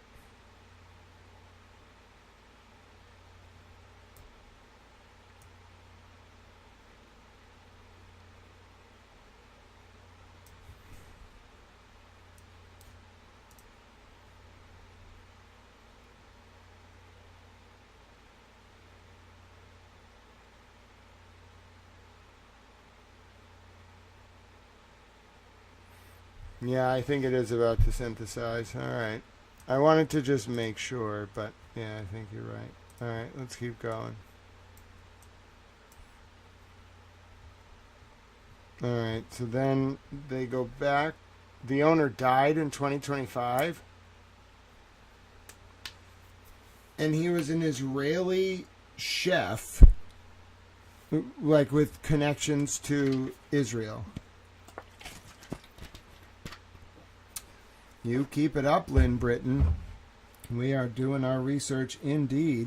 This one, You know, I'm going to get to the end of these messages. We're thinking we're about to get some clarity, but this one's pretty intense. We've seen some intense things. This is one of the more intense ones. Okay. All right. Now, we are going to see what is missing from this next part. So it says junction. No, Sue don't work here. Haha. You think maybe they're not talking about buying drinks?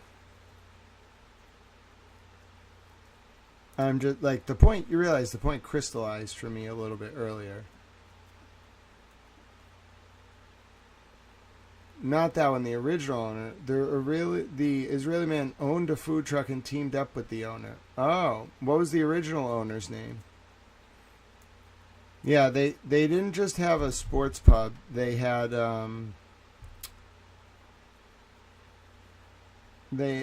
it was another restaurant.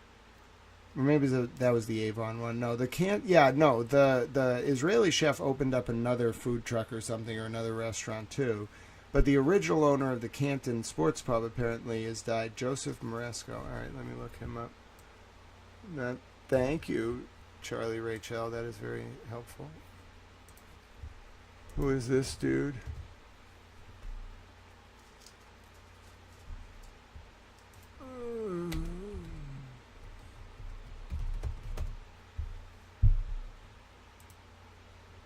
Alright.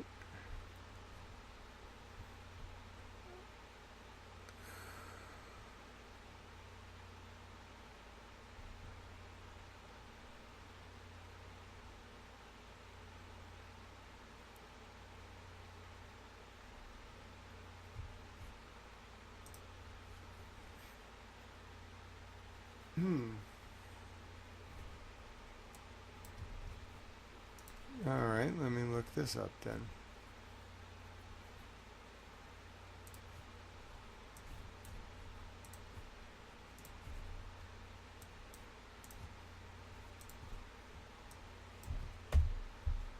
Alright, nothing there.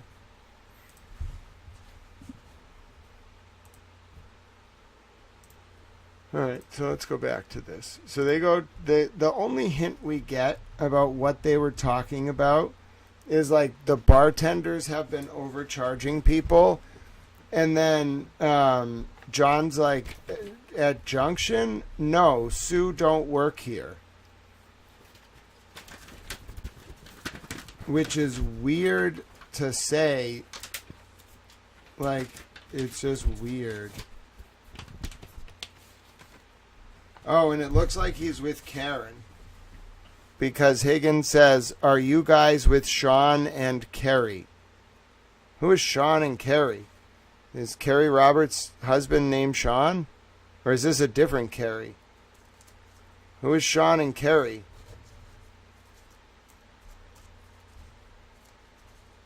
Who is Sean and Kerry?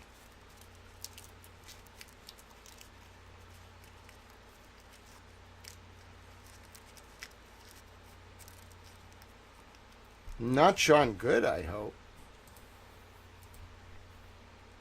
Isn't Kerry Roberts' husband named like Kirk or something?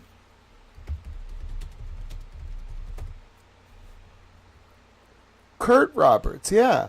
So who the fuck is Sean and Kerry?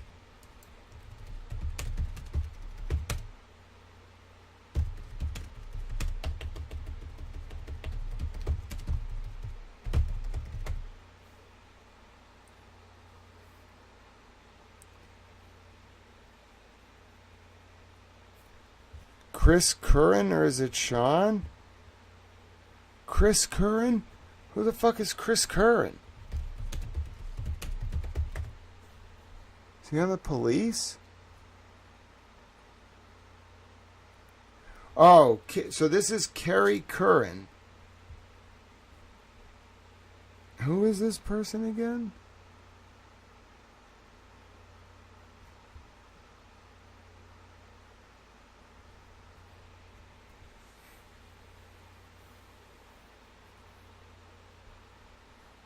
Wait, what? Who is this guy? And who is Sean?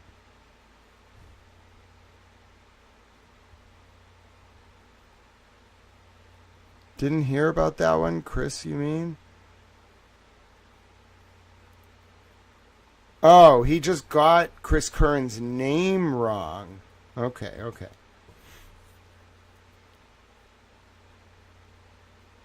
I understand. So he's talking. Higgins asks if John and Karen are with Chris and Carrie Curran. So let's find out who these people are.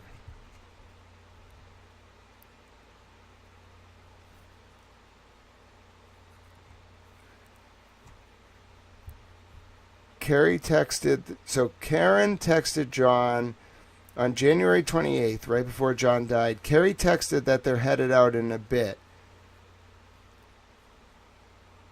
at 6:05. Then she said she's going to let me know where, just presenting it as an option. Wouldn't mind hanging out with them for a drink. I don't have plans with them. She just said they're headed out in a bit and will text when they had been somewhere. Then Karen had said she was around the wrong people. Chris and Carrie Curran from Canton, Mass.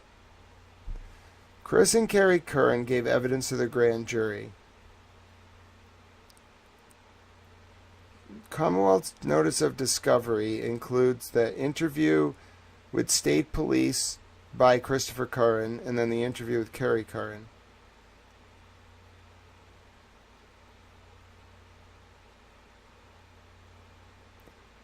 Feature in a 2020 case involving Tom Beattie, underage drinking.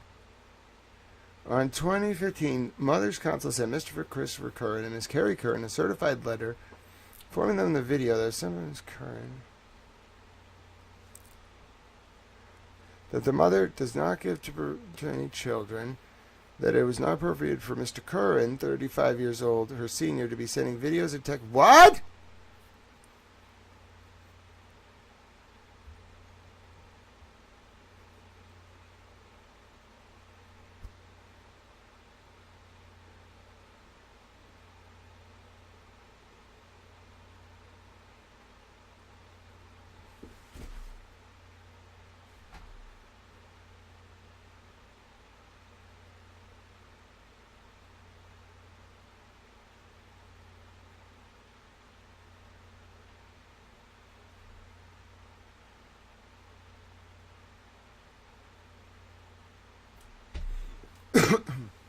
Oh, goodness.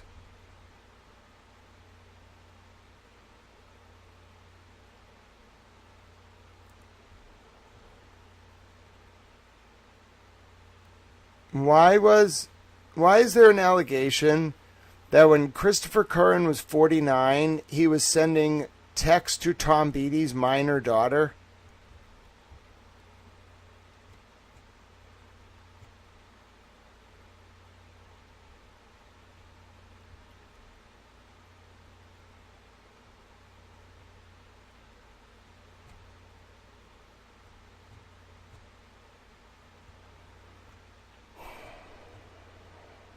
Oh, this was staring us in the face the whole time.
That's really heavy. That's really heavy. All right, so that message is Higgins asking John if John and Karen were hanging out with Chris and Carrie Curran. Well, these are just allegations, but there's a pretty shocking court document. Somebody posted on Twitter.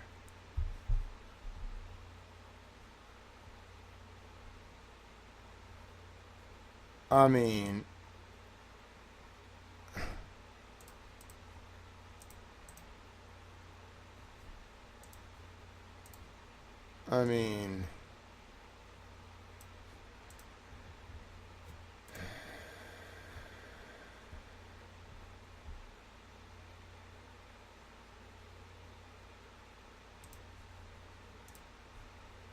dude,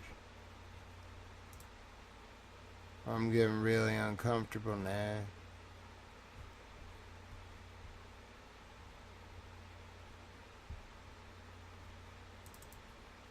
What is this?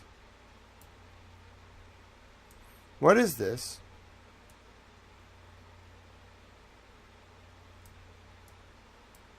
What is this? On September 15, 2020, Mother's Counsel sent Mr. Christopher Curran, these are allegations, they are from a court document, and Miss Carrie Curran a certified letter, return receipt requested, informing them of the video that was sent by Mr. Curran, to plaintiff's minor child, blank, depicting both Mr. and Miss Curran present while blank is consuming an alcoholic beverage during the plaintiff's parenting time. Counsel advised both Mr. and Mrs. Curran that the mother explicitly does not give you permission to provide alcohol to her minor children. Emphasis added, and that it is not appropriate for Mr. Curran, 35 years her senior, to be sending videos and texts to plaintiff's minor daughter. Also copied on said certified mailings were the plaintiff, the Canton Police Department, and the Massachusetts Department of Children and Families. Subsequent to putting the plaintiff father on notice and sending the above referenced email and letter to him, plaintiff left his minor daughters unsupervised overnight and allowed his minor daughter blank to attend or host a party where alcohol was consumed, redacted. So the girl was 14. Oh no. Oh no. What is, and it was, wait. Whoa, whoa, whoa, whoa, whoa, whoa, whoa, whoa. Whoa, whoa, whoa, whoa, whoa, whoa, whoa, whoa, whoa. Whoa, whoa, whoa, whoa, whoa. This was Tom Beatty's daughter?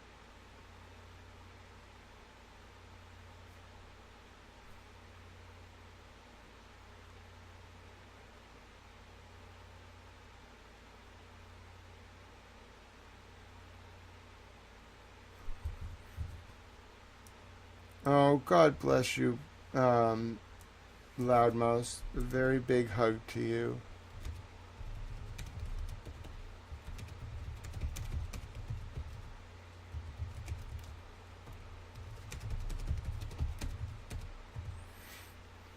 How do we get back into it? Right, exactly. Oh, no.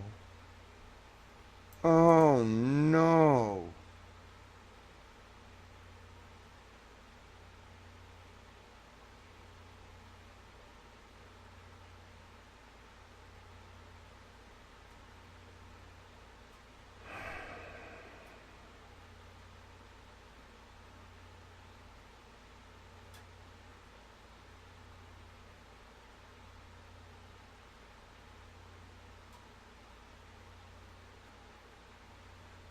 That's almost an impossible level of coincidence. Almost, like, it's not just that John and Karen knew Carrie and Chris Curran on the 28th. They were friends with them like the month before.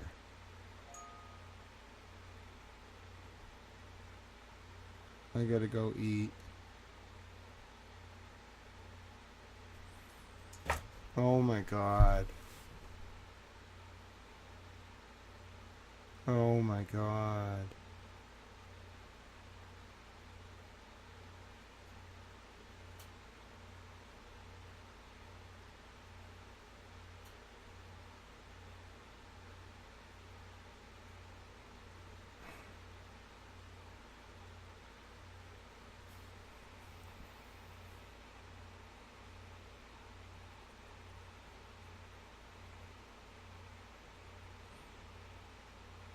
Why would John hang out with them?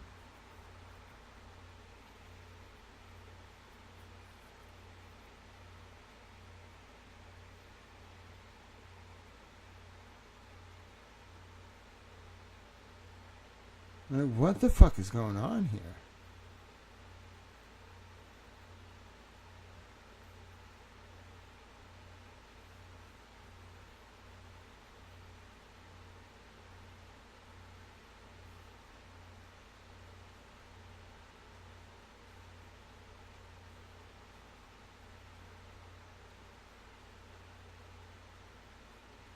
And who's Sue?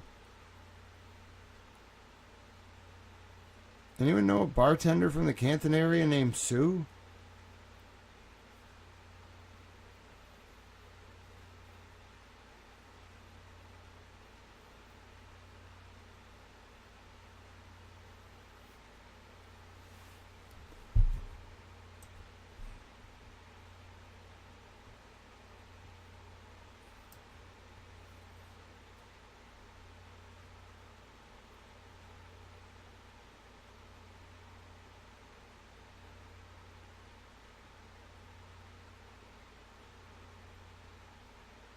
I'm very concerned by everything we've been seeing. I don't know what else to tell you. I am so deeply concerned. I can't believe this. I cannot believe this. And a prayer going out to Loudmouse N1H, and may your time with your wonderful doggo be precious.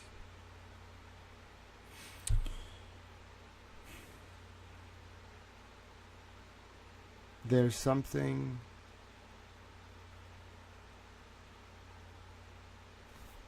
so off.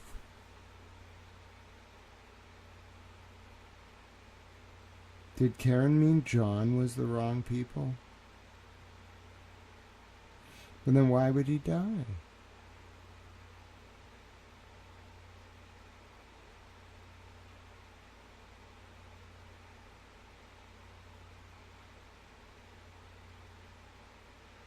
Was John undercover?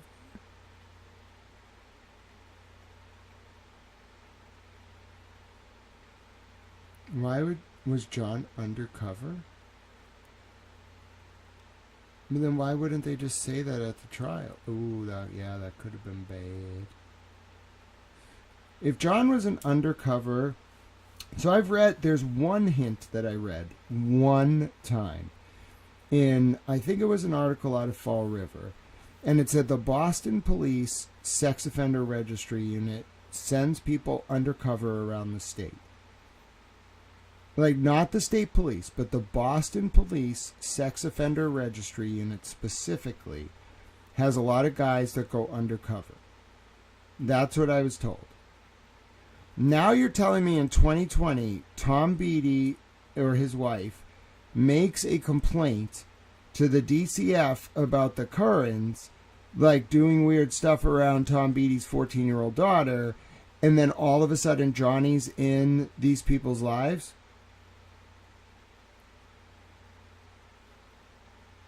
What, did John, stumble onto, was John an undercover cop killed in the line of duty? And can they not say anything because of whatever it is he was onto?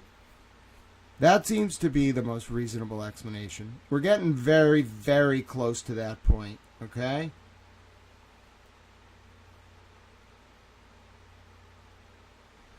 Mr. Monk's understudy, we found a document showing that in 2020...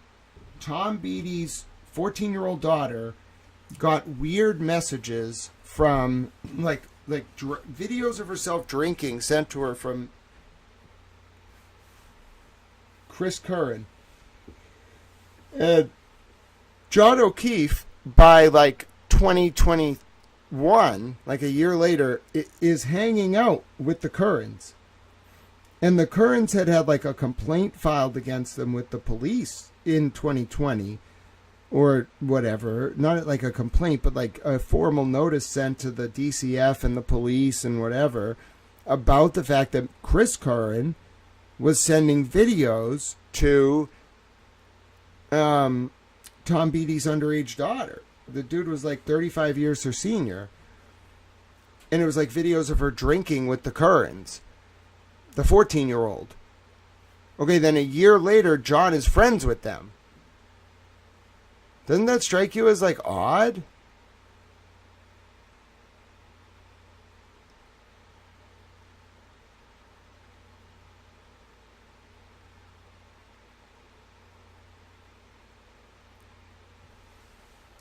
Yeah, Tom Beatty's daughter name did come up. I'm telling you, I think John might have been undercover.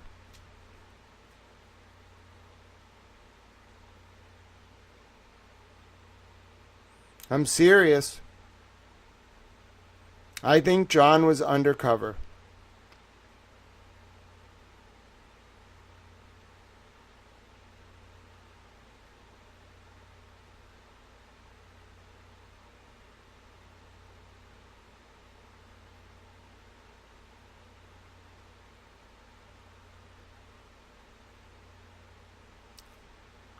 You think he was investigating Karen?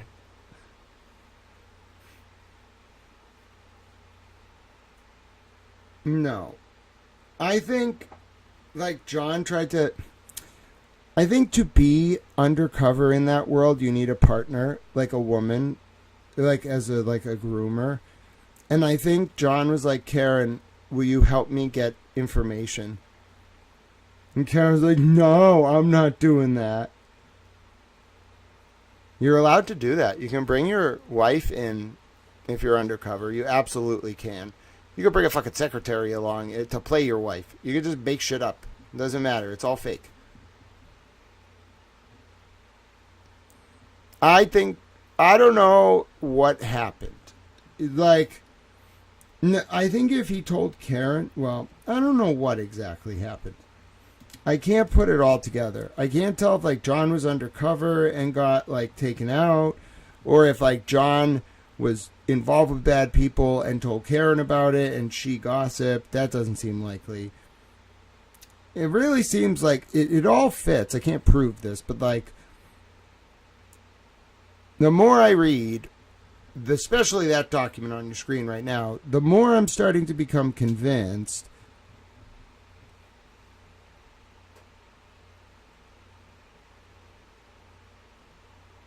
like this is very dark. And I think somebody hurt Colin. Like, Colin didn't hurt anybody. I think somebody hurt Colin, and he's not allowed to talk about it. So somebody should probably go, like, protect him and not torment him, you know what I'm saying? Like, the best I can understand, like, somebody hurt Colin. I don't know when or where or how, but, like, that kid was traumatized by somebody or multiple people.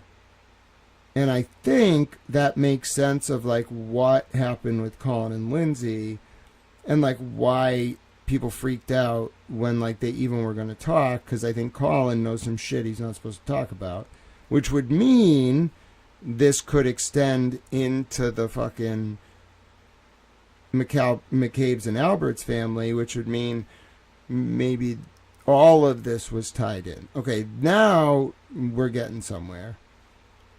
But it's very dark.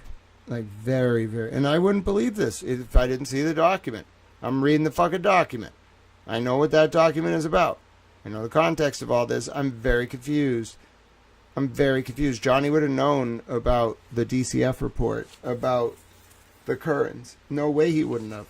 And he's a fucking cop who's in the sex offender unit. He cannot hang out with people who have those kind of complaints over their head. You know what he can do, though? Infiltrate them. I think we may be looking at... Yeah, I think Johnny may well have been... I can't prove it. Like, only the Boston police would know. And they may never wanted this to go anywhere either. But yeah, he may have been undercover.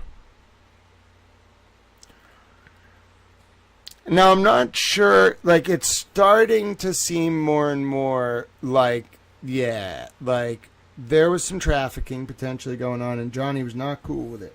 And it seems like, think about this. You are a Boston cop on the sex offender registry unit, and you are hanging out with the Currans, who, I'm sure the sex offender registry people would know about, like, complaints involving minors. Like, it's like I'm telling you, there's just there's not a fire yet, but there's a lot of smoke.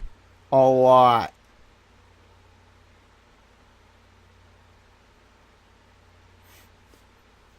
Yeah, I'm wondering if, like, what caused this whole, like, conspiracy of silence to break down was that, like, the Epstein files coming out. Did you see how quick Judge Krupp bailed on Karen Reed's phone being searched as soon as he was in the Epstein files?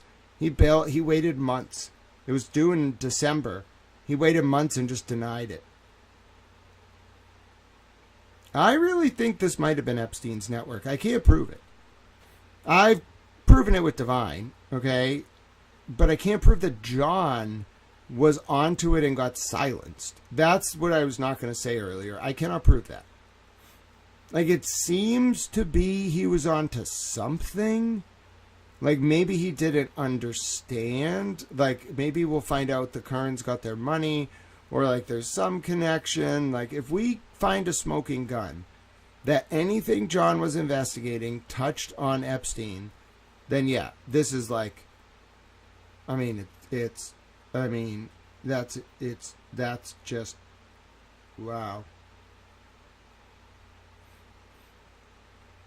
But how, there's no way to, quote, take John out in a way, like, if you're going to do that, okay, I don't have any proof of that, and there's no indication of it. Like, there's too many variables. Like, he could have just not gone over there. Like, he had to want to go. Like, so what would make, the only way that would be explained is if there's some record somewhere that they knew he was undercover and looking into them. If we could prove that, all bets are off. But we haven't been able to prove that. There's just something off, though. Like, the thing that I cannot get over is John O'Keefe hanging out with the Currans 1 year after Tom Beattie and his wife are making allegations in court documents, one or the other, about their daughter getting messages sent to them of, like, drinking with the Currans from the Curran. Okay? The elder Curran. Yeah, and Sandra Birchmore, of course, had died the year before. Like, I'm telling you, there's something off here. I'm really worried that, like, there's, like, a network. Like, it became, like very casual child sexual abuse. I can't prove it. But there's just enough there where I have my concerns. Especially with the document on your screen right now. God, it says it. All right. So the Currans are another big hint in this. Not for the reasons I thought. All right. So they say, so John says, let's go through it. John says, we figure out it's at Junction. And then, are you guys with Chris and Kerry? No, I was out at the active shooter in Seekonk. So let's figure out what that active shooter was. What day was it? It was fucking, what was it, November 29th, Cat? I don't remember. What is it? What day was this? Yeah, it was November 29th. November 28th. How could you be at an active shooter in Seekonk? Seekonk, no shooter, November 28th, 2021. No, this is not the same day.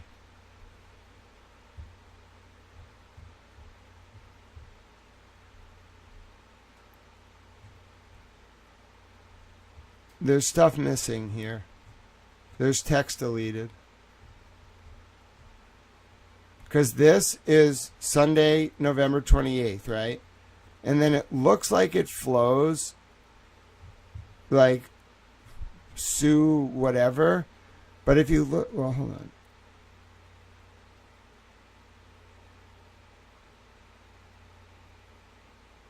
Oh, no, this is right. Okay, so a guy on Sunday, November 29th, a guy opened fire with an AK-47 in Seekonk, Massachusetts. His name is Jeffrey Grulux. He was shot 3 times. One of the wounds was fatal. The incident began with a break-in at a Seekonk business on Route 6 at about 6:40 a.m. Sunday, prosecutors have said. Police officers called to the scene by the business's alarm saw Grulix running away from the business. He allegedly took off in a car down Route 6 before losing control of it, causing the car to hit the curb and roll off the road on its side, officials said. Grulux began shooting at additional officers who arrived at the scene with a 7.62 mm rifle. According to the district attorney's office, officers returned fire and the man died at the scene.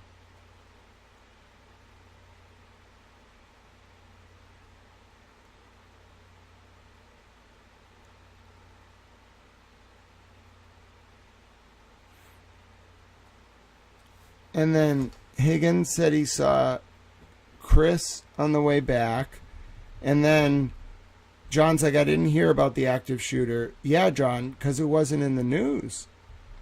Oh, because this is police talk. Higgins was telling him about it before it was even like in the news. It didn't hit the news till Monday.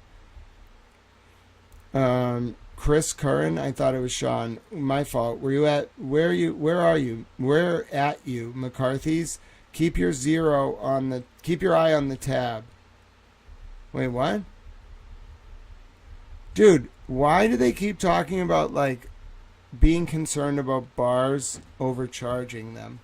It says keep your eye on the tab.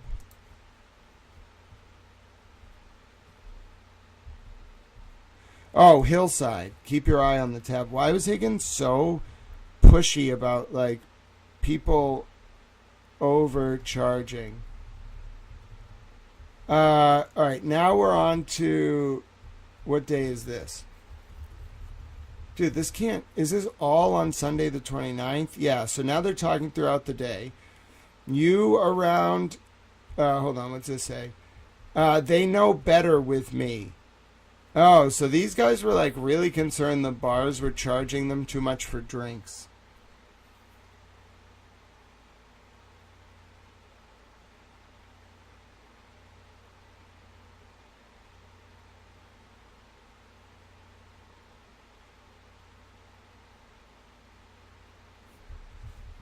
Very confusing. All right. So then John says they know better with me. Okay. Then it says Higgins. No, sorry. Let me rephrase. John is the one saying this. Okay. I forgot. Higgins is in blue. So John says, Junction? No, Sue don't work here. And then Higgins says, haha, yes, Junction. Are you guys, Karen and John, with Sean and Carrie? It's actually Chris and Carrie. I was out at the active shooter in Seekonk this AM. And then John says, no, just us. So him and Karen. Higgins says, saw Chris Curran on the way back. John says, didn't hear about that one, the shooting. Chris, you mean? And then he says, Higgins says, Chris Curran or is it Sean? John says, Chris Curran. Higgins says, I thought it was Sean. My fault. Where?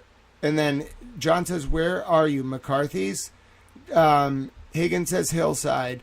John says, keep your eye on the tab. Higgins says, haha, they know better with me. John says, you around for the 4 o'clock games? And then Higgins says back,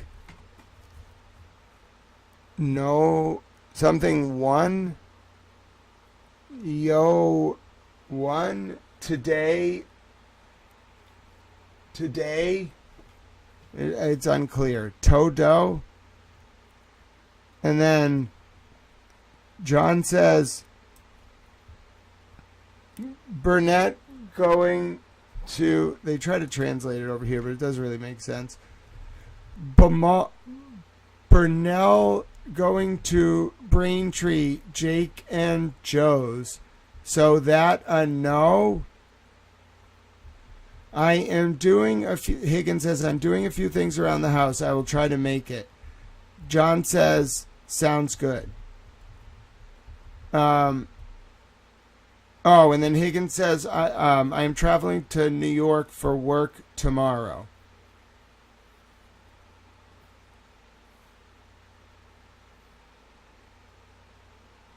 Yeah, I think bars overcharging might be like, yeah. I don't think, yeah, yeah.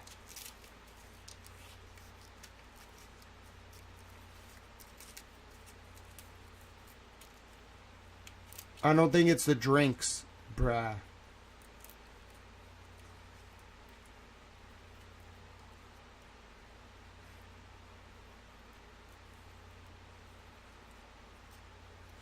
So Higgins says he's traveling to New York for work on the next day, so November 30th. They don't talk again till December 5th, when John sends a picture of a drink. And then you can't actually, hold on, let me show you the next one. So they don't talk again after that last exchange, I'm traveling for work, until the picture of a drink. And then Higgins says, so John sends it. Higgins says, I'm just warming up. Probably won't make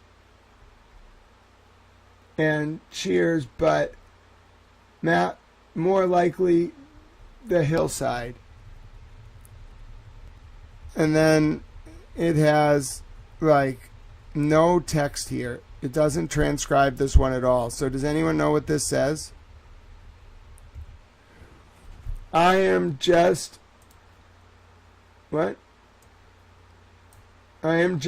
warming up. Probably won't wake. Probably won't wake.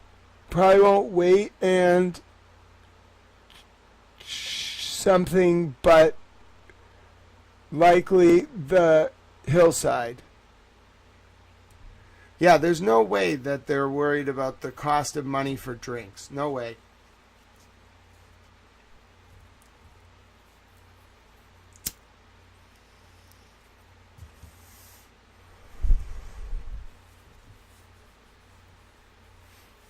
Okay, and then I am just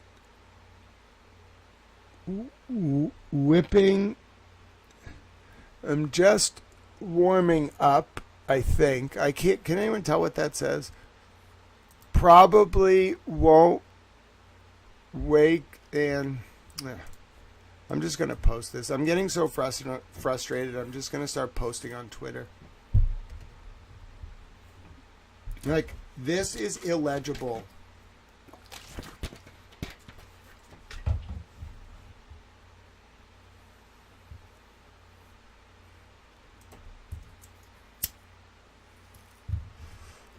Another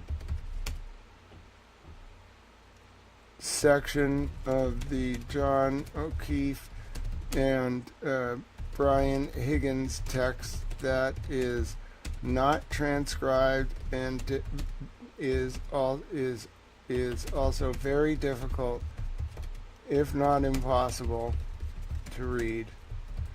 John and Higgins were talking a lot as well in these texts about bars overcharging people.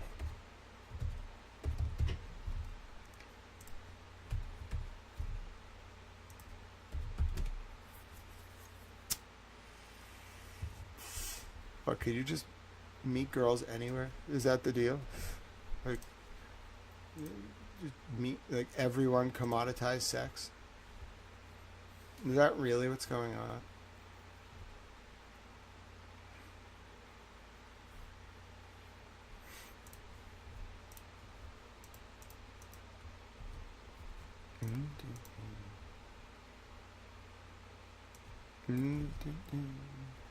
Well, you got my attention. That's never good.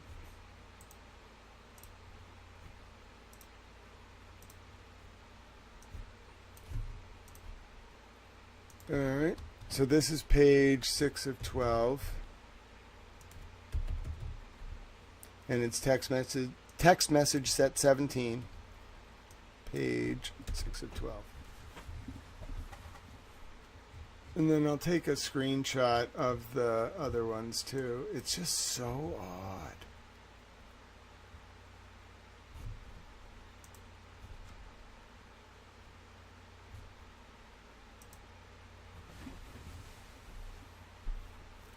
Like, not like the Chris and Carrie Curran thing is also like really odd for John.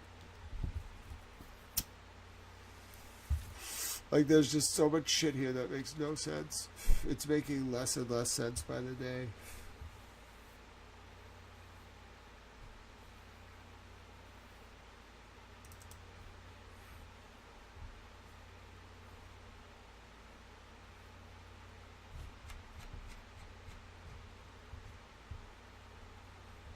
So that's the one we're at. That just makes no sense. And then we're going to keep going. And there's no transcription. And so this, Higgins says McCarthy's. John says Hillside. Higgins says, yo, December 12th, 2021, 5:30 p.m. Higgins says, John says, yo. Higgins says, you out? John says, in Milton, heading to Buddy's house soon. Higgins says, thumbs up. John says, next Saturday, you around? May have some people over for the game. So that was the December 19th or 17th Patriots game, 2021. Wait, what the fuck? What the fuck? And then John Higgins says, cool, is your girl gonna bring some single friends? Yeah. Yeah. I knew it. John says working on it. Winky face.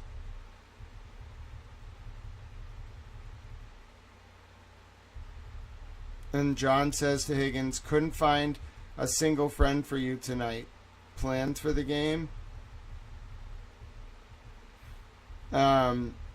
Higgins says, haha, I will take a married one as a runner-up. What about a lesbian, says Johnny. Try to convert her. Higgins says, that works if she is hot. Did you hear about the Boston cop and his family that got hit by a truck in West Roxbury?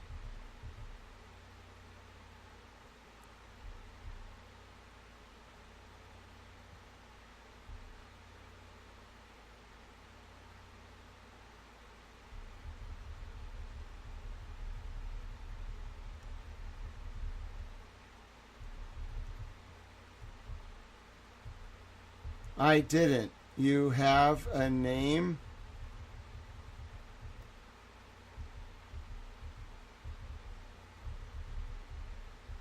And then it's like it looks like an internal text. If anyone has not heard, Mark Tobin, A7, was on a bench yesterday afternoon with his very young children, one of which is in critical condition with internal bleeding and ruptured spleen. To my understanding, a vehicle came out of a parking lot and ran over the whole family.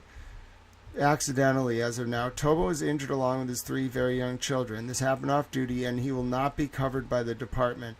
We will be doing a collection for him. Anything and everything will help. It's a horrible circumstance. He'll be out for a prolonged time. This is close to Christmas. It's not a good time. Thank you all. So it looks like an internal BPD message that Higgins is sending to John O'Keefe about a cop who got hit by a driver. And then it says, then it's kind of like the end of it. It like says how you can like donate. It looks like something like that. John says, wow, that's nuts.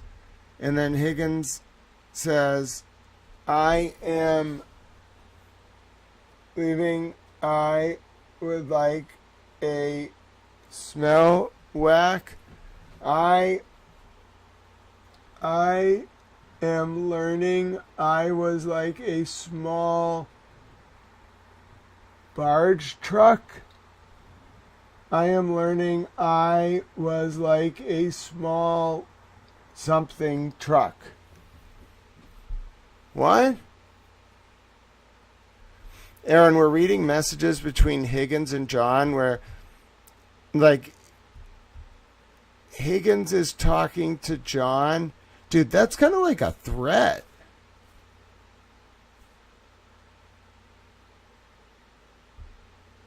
Well, first of all, there's just some weird shit that they start talking about.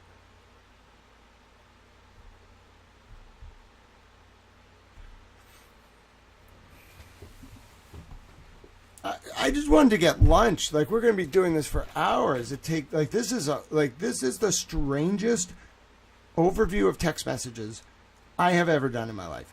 Like, this is almost as weird as some of the Epstein shit. It really is. I can't believe, and I understand why they tried to hide it too.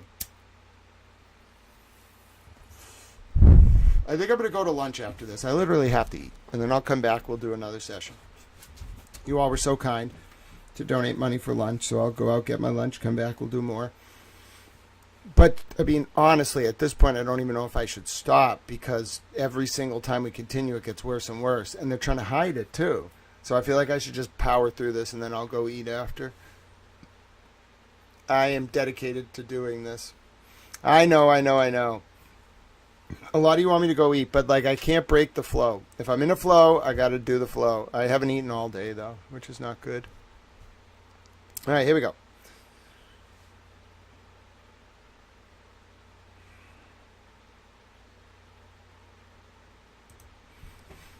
Ladies and gentlemen, my name is Grant Smith Ellis. I'm going through a series of very difficult to read text messages between Brian Higgins, an undercover ATF agent who ended up getting a federal proffer and a immunity agreement related to the John O'Keefe death investigation. John O'Keefe was a Boston cop.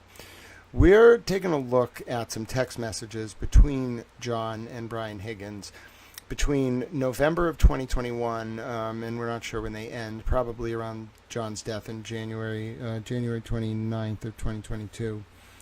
And we see here, like, a very interesting pattern of text. First, John and Higgins are talking about John being invited over to hang out with gay guys at a party Higgins is throwing. And then John and Higgins talk about, throughout these texts, a very strange sort of discussion about bartenders overcharging, like bars overcharging for drinks. And then some of the text messages aren't really like, none of them are easy to see. There's transcriptions on this file, okay, that you're able to see if I zoom out here. Some of the text messages have transcriptions. Some of them, however, do not. So in order to actually fact check this file or read it, you have to go in and zoom in on this and read it. Now I have text here showing it is late, mid-December. It's about December 12th. It's a Sunday, 2021. John O'Keefe is saying to Brian Higgins that he is going to have some people over next Saturday for the Patriots game, which would have been December 18th, 2021. Okay, and Higgins says, I should be available. And Higgins says, is your girl, Karen Reed, going to bring any single friends? John O'Keefe says, working on it. Higgins says, thumbs up. John O'Keefe says, I couldn't find a single friend for you tonight. Plans for the game? And Higgins says, haha, I will take a married one as a runner-up. John says, what about a lesbian? Try to convert her. Higgins says, that works if she is hot. And then out of nowhere, Higgins says, did you hear about the Boston cop and his family that got hit by a truck in West Roxbury? Literally, out of nowhere. That's what that message says. Higgins brings up, like, within a month of John's death, just out of nowhere, Higgins like, did you hear about that Boston cop that got hit by a truck? And John's like, no, I didn't. And then Higgins sends a text message, which if you read the transcription, says that Boston cop on that day, it looks like his name was Mark Tobin from A7. Higgins has like an internal BPD message. It looks like Mark Tobin, A7, District A7 cop for BPD, got hit by a driver. And he just sends it. Higgins just tells John this out of fucking nowhere. Sounds like a threat. Kinda. And then John and him talk about it. John says, man, that's nuts. And then Higgins says something here I can't discern. I am hearing I was like a blank truck or something.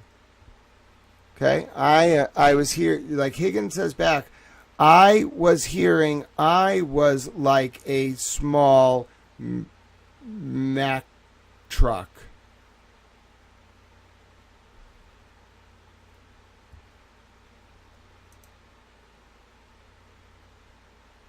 It's very hard to see. I am learning I was like a small Mack truck or something. That's a little ominous. That is ominous indeed, especially when it says it goes right from like, John, did you randomly did you hear about this Boston cop who got hit by a truck, to John saying, man, that's nuts, and then Higgins saying, I am hearing I was like a small something truck. Excuse me? Doesn't that, like, seriously, look at that line. I am hearing I was like a small something truck. Dude, what the fuck?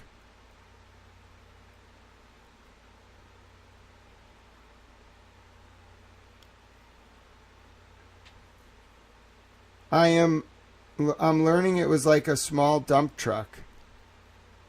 No, not I'm learning it was like. I'm learning I was like a small dump truck. That's I in the middle there, not I'm, not it was.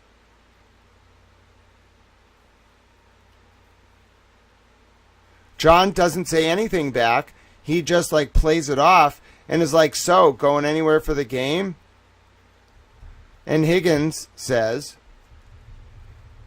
oh, wow, that isn't transcribed either. So John says, wow, that's nuts. Then Higgins replies with something like, I am learning it. I was like a small dump truck. And then John says, so, going anywhere for the game? And Higgins like, I was going to my house today. A deal I was asked to go. A won't let, and I never heard. No plans right now. And then John said, okay, I'll head out and let you know. I was working in my house today, and I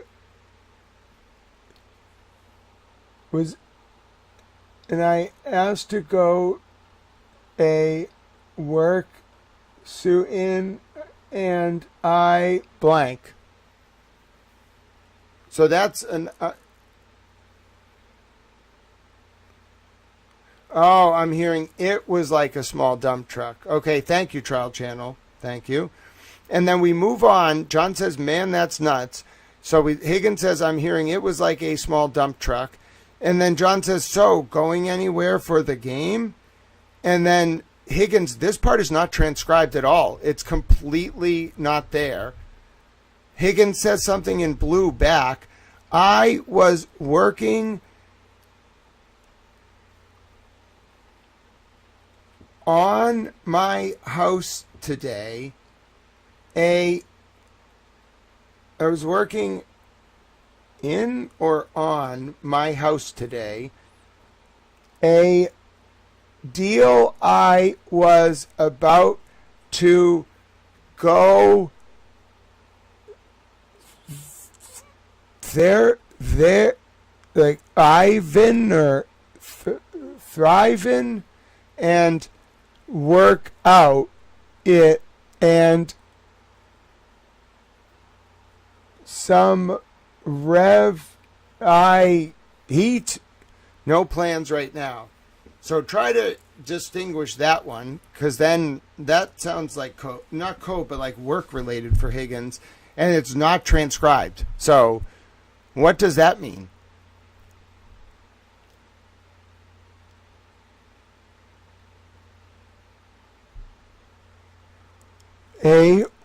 Well, I are about to go leaving a workout. I'm not sure. So John says, okay, I'll head out and let you know. And then Higgins says, okay, I would most likely be at the hillside around 7 p.m. Opens at like 8:20. Games at like 8:20 p.m. So they're talking about watching the Pats game on that Saturday.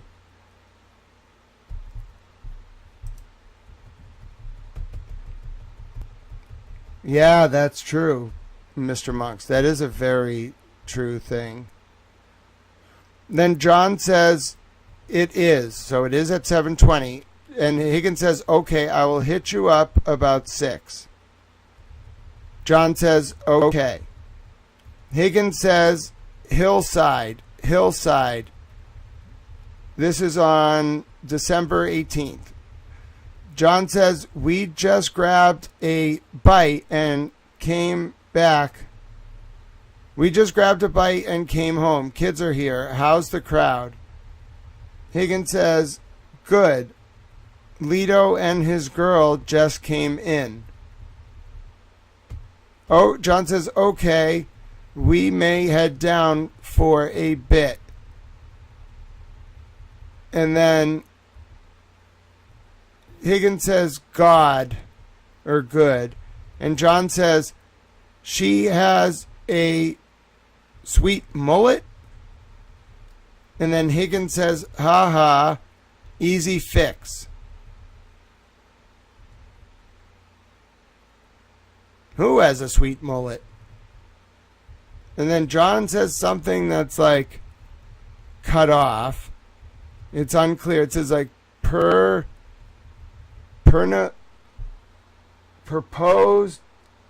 I can't tell. Like it's completely cut off. It's number 12 into number 11. Just cut off completely.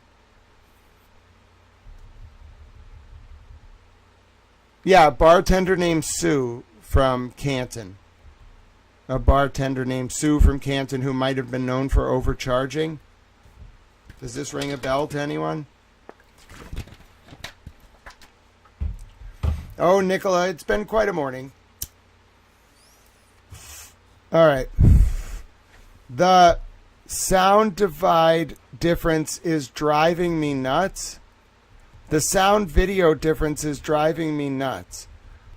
I know, what the fuck? They need to turn one off. I told Steve and Mike. Come down here.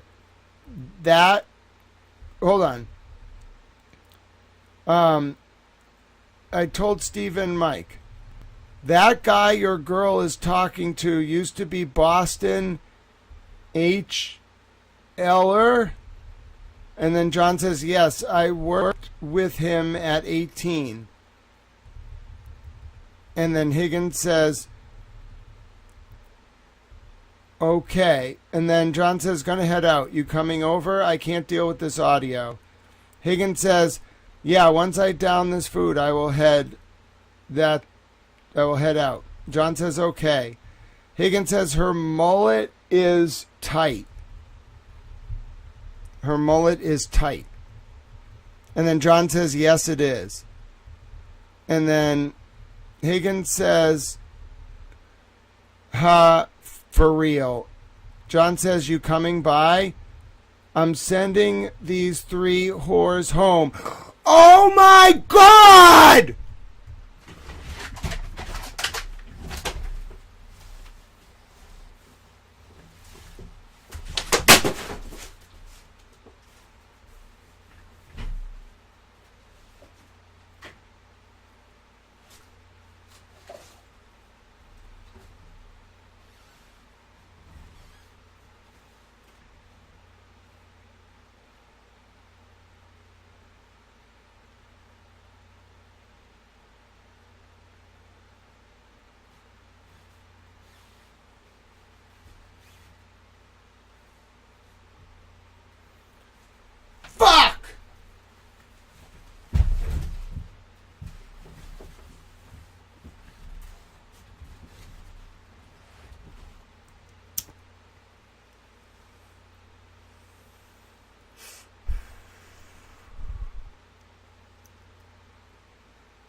I just recorded that whole process too.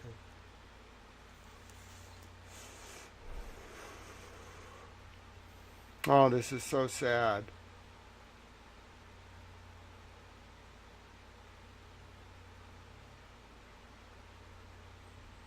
Then they just move on.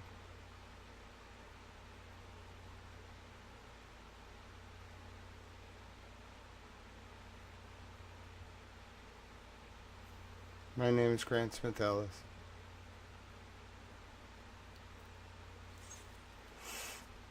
On December 18th, 2021, after a lot of code talking, John O'Keefe told Brian Higgins, I'm sending these 3 whores home, 4-hour minimum.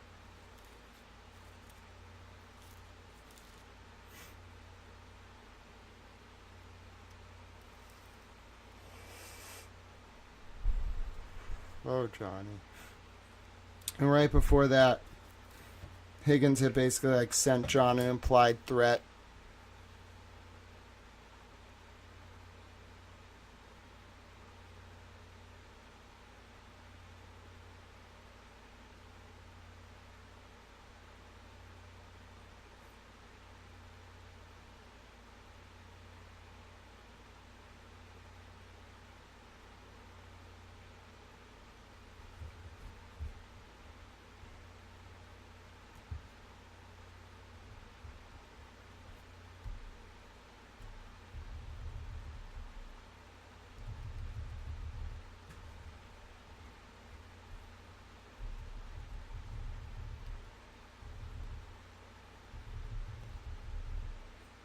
Just about Karen. Send Karen out to shovel? What is this? NYC links social gatherings to 3 on December 3rd. Order shutdown of any caused by December 21st.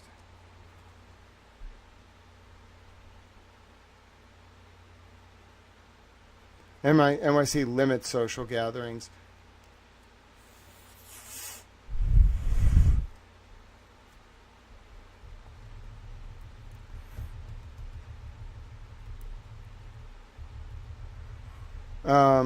Okay, hold on. It says, give me 15 minutes. Taking care of another friend. Take your time. Thanks, man. And then it's a picture of anything. And how's the Sean and Kerry show? And then it's a picture of John and some dude. Friday. He is shit-faced in that photo. Hammered. Ha ha. Thanks for the drink on January 9th. Who's that snake with her back to you? Just walked in. His name is Chris. Aha, that blind female. In the Smirnoff Ice picture. Oh, John. Roll Tide. Okay, and then we've seen some of these texts. I'm going to end this clip. Oh my God. Wow, Mr. Monk's understudy. I don't know who was on to who, but I just threw my stuff. Okay? I literally just threw my stuff. How do you even react to that? You can't, bruh. Dude, it all led up to that. We've read all this stuff after this. Oh, Alan definitely knew. If Alan and Eliza Little did this, like we did this, they knew. Just in. I'm sending these 3 whores home. 4-hour minimum. I feel so. I can't do it anymore. I'm going to get lunch. I'll be back later. I can't take it anymore. My heart is broken.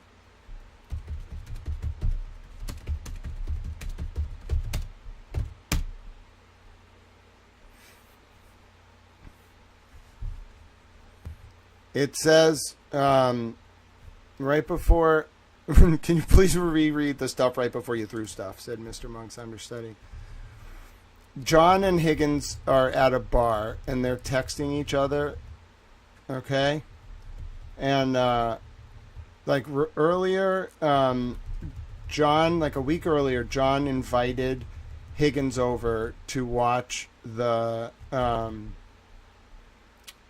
Patriots game, okay?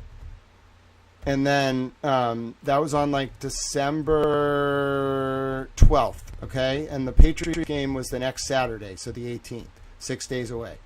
John's like, maybe Saturday you around, have some people over for the game. John saying, I may have some people over. Higgins in blue saying, I should be. And then Higgins is like, is your girl, Karen, going to bring some single friends? Johnny's like, working on it, which makes me wonder what Karen was up to. And then John's like, I couldn't find a single friend for you tonight. Plans for the games? And then Higgins was like, haha, I will take a married one as a runner-up. And then John was like, what about a lesbian? Try to convert her? And Higgins was like, that works if she's hot. And then out of nowhere, Higgins is like, did you hear about the Boston cop and his family that got hit by a truck in West Roxbury? This is like within a month and a half of John getting hit by a car, allegedly. And then John's like, no. And then John's like, you have a name? And then Higgins says that it was a man by the name of an A7 Boston cop named Mark Tobin. Okay, so this is a week before the Patriots game. And then I think John's like, wow, that's nuts. And then Higgins here is like, I was hearing it was a small dump truck or something like that. And then John's like, so going anywhere for the game? And then Higgins like, I was working on my house today, and then something about a workout. I feel no plans right now. And John was like, okay, if we head out, I'll let you know. And Higgins like, okay, I would most likely head up to Hillside around 7. The game's at 8:20 p.m. Okay, so this is looks like the day of the game. They just jump forward. Now you can tell this is edited because there's no jump in date, Brett. They're talking on like December 19th or 18th here, okay? And then they're talking, okay? There should be a jump in the Apple messages from December 18th to December 12th to December 18th, okay? It never jumps. It just goes right from, oh, wait, hold on. Actually, it does. Hold on. So here we go. They go from December 12th here, all right? Now we're on December 18th. John, so it turns out that Higgins a week before asked John if Karen could find him some single friends for the game. Why he needs more than one, I don't know, but okay. And then on the day of the game, John's like, I couldn't find a single friend for you tonight. Plans for the game? Now it's the day of the game in the morning, okay? It's actually 2:20 p.m. The game 6 hours later. Right before they go meet up, Higgins tells John about the Boston cop who got hit by the car. Then, it's still December 26th. It's unclear what time. John and Higgins are going back and forth. John says, so you're going anywhere for the game? And then Higgins says, I'm working on my house. I don't know plans right now. Higgins says, John says, if we head out, I'll let you know. Higgins says, okay, I would most likely head up to the Hillside around 7. The game's at 8:20. John's like, yep, it is. Higgins like, okay, I'll hit you up. John's like, okay. Higgins texts at 7:20, Hillside. John says, we just grabbed a bite and came home. Kids are here. How's the crowd? And then Higgins says, good. Lito and his girl just came in. And then John says, okay, we may head down for a bit. And then Higgins says, good.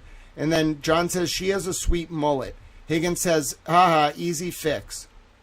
And then John says something like, channel or like pass something.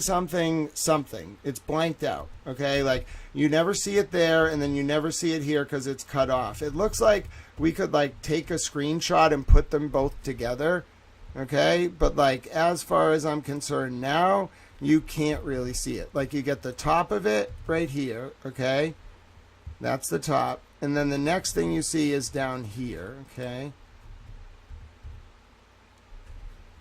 Now, I guess I could do this for you. So if I take this one, right, and I paste it as a new source, and then I bring it over here, okay, and then, oh, no, I don't want to do that. And then I do this, right, and then I do this.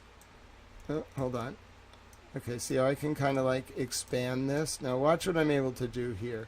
I can kind of like do this, and then I can do this, okay?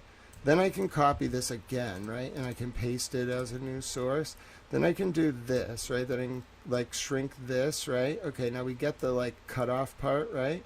And you do this, then you do this, and you can kind of like combine the top and the bottom of the message, and you cut that off. Okay, you cut this off, and then you bring this over here, you bring this up, and then we should be able, so that's what that says, okay? You gotta like make it line up exactly, and it's a little bit hard to get the font to work, but that's basically what that is, okay? That's that message. Hold on, let me make it a little bit more legible for you. That is that message, like expanded to like the one that's cut off from page to page.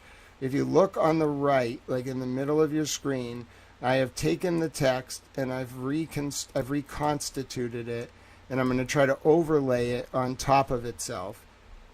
So you have the bottom of the letters and the top of the letters.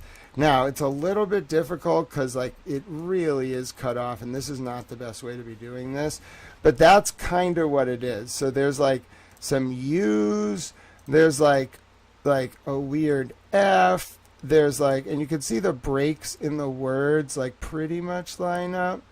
So like it's like that kind of. So that's the best I can do for you. It's like diamond half. It looks like Dawood half and McDonald or something. Like you really, it's like that. Like hold on one second. Like it's really hard to do this because there's so many like pieces of text on my screen. But it's like that. Okay, like that. Like I don't know exactly what it is. Like it kind of looks like a word. Like Shuma half something.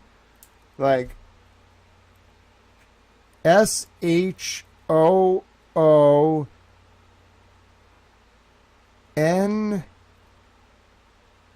SHOON shroomed half with, it's like SHOOMD. The first letter is an S, then it's an H, then it's two O's, and then something and a D. This is the text message that is cut in half. You see how it's like half here, like at the top, and then there's another text like cut off below John's name on the left? Like that is it. In the middle of your screen, I've like isolated it and I've cut it into two parts. It's basically like shroomed with shoom SHOOM. It's two words, so like S. Why is that an H though? Like S something OOMD with something like OOMD blank with mushrooms. Had three hoes at who's apart at, it was John's house. It was John's house. Should, it's very hard to like, should have, should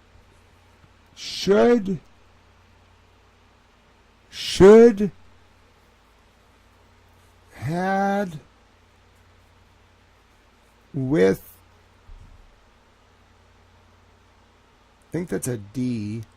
Like Madonna?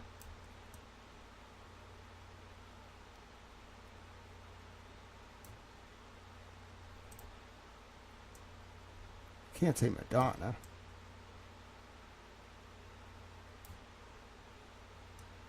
So that's the best I got for you. Like, forward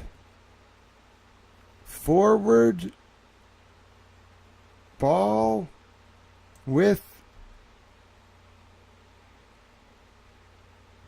randoms. Should we with randoms? Like something like S. Like the first word looks like it's an S. Like that looks like it's an S.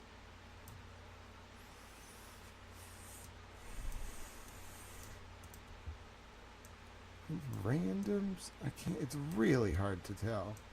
Like you have to line up the text exactly. So it looks like that. Forward? It's literally incomprehensible.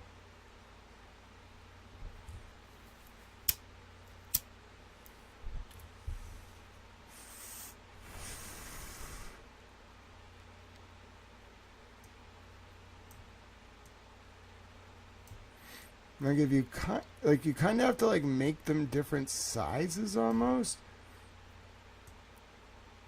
It's very hard to explain. Like it's the weirdest thing I've ever seen. It's just like a very strange puzzle to have to solve. Like that is the best way to do it. Like to offset it, and then it kind of like looks like fucking like should something something something.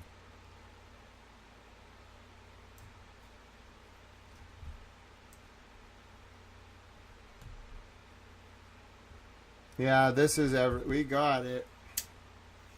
It's heartbreaking, but we got it. I don't know what the fuck all this means. I'm gonna go get lunch. I'm gonna break this story and then I'm going to get lunch. So anyway, as we're going through that, and then all of a sudden, out of nowhere, okay, literally out of nowhere, there's a text. They're talking like about how John's like the sound here is driving me nuts, like the audio and the for the game and the sound isn't lined up. So John's like, Higgins like, I know they need to turn one off. I told Steve and Mike, and then John's like, I told Steve and Mike, and then John says to Higgins, come down here. Then Higgins says that guy your girl is talking to used to be Boston, like Alpha or something. And then John was like, yeah, I worked with him at 18. And then used to be Boston, what?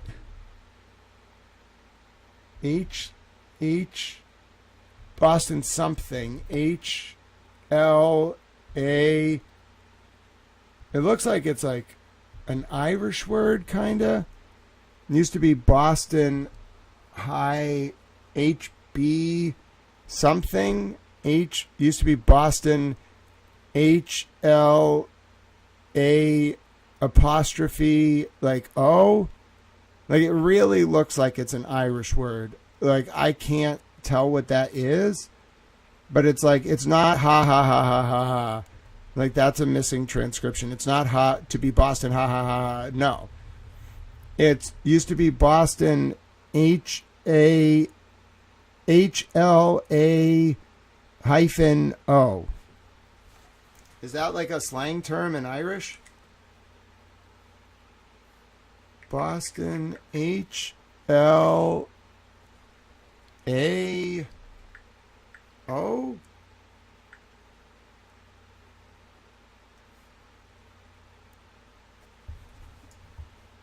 Any idea?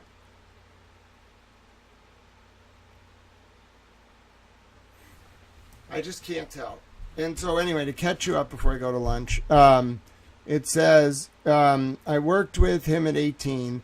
And then John's like, I'm going to head out. You coming over? I can't deal with the audio. Higgins like, yes. Yeah, once I down this food, I will head out. And John's like, okay. And then Higgins like, her mullet is tight. And John's like, yeah, it is. And Higgins like, ha, for real. And then John's like, you coming over? You coming by? I'm sending these 3 whores home, 4 hours minimum. And Higgins is like, ha ha. So what do you want me to do, bro? What do you want me to do? I don't know what to do anymore. I'm upset, mad, a little towel. My heart's broken. Everything is so sad. Like, oh my God. Like, is this just, like, am I surrounded? Like, I don't know what I did. Okay, first of all, I think I fucked a lot of shit up for a lot. I'm sorry if I fucked your shit up, but like, that's sex trafficking. We got to make you money other ways. If you were a victim and enslaved by these people, I'm fucking pissed. Okay, I'm pissed. I'm mad. I'm gonna get you justice. All right. I'm sorry I fucked with your money. I get the sense that like some people are really mad I fucked with the money. Bro, I didn't know it was Epstein. All right, I didn't know I was gonna take down Kathy Ruemmler.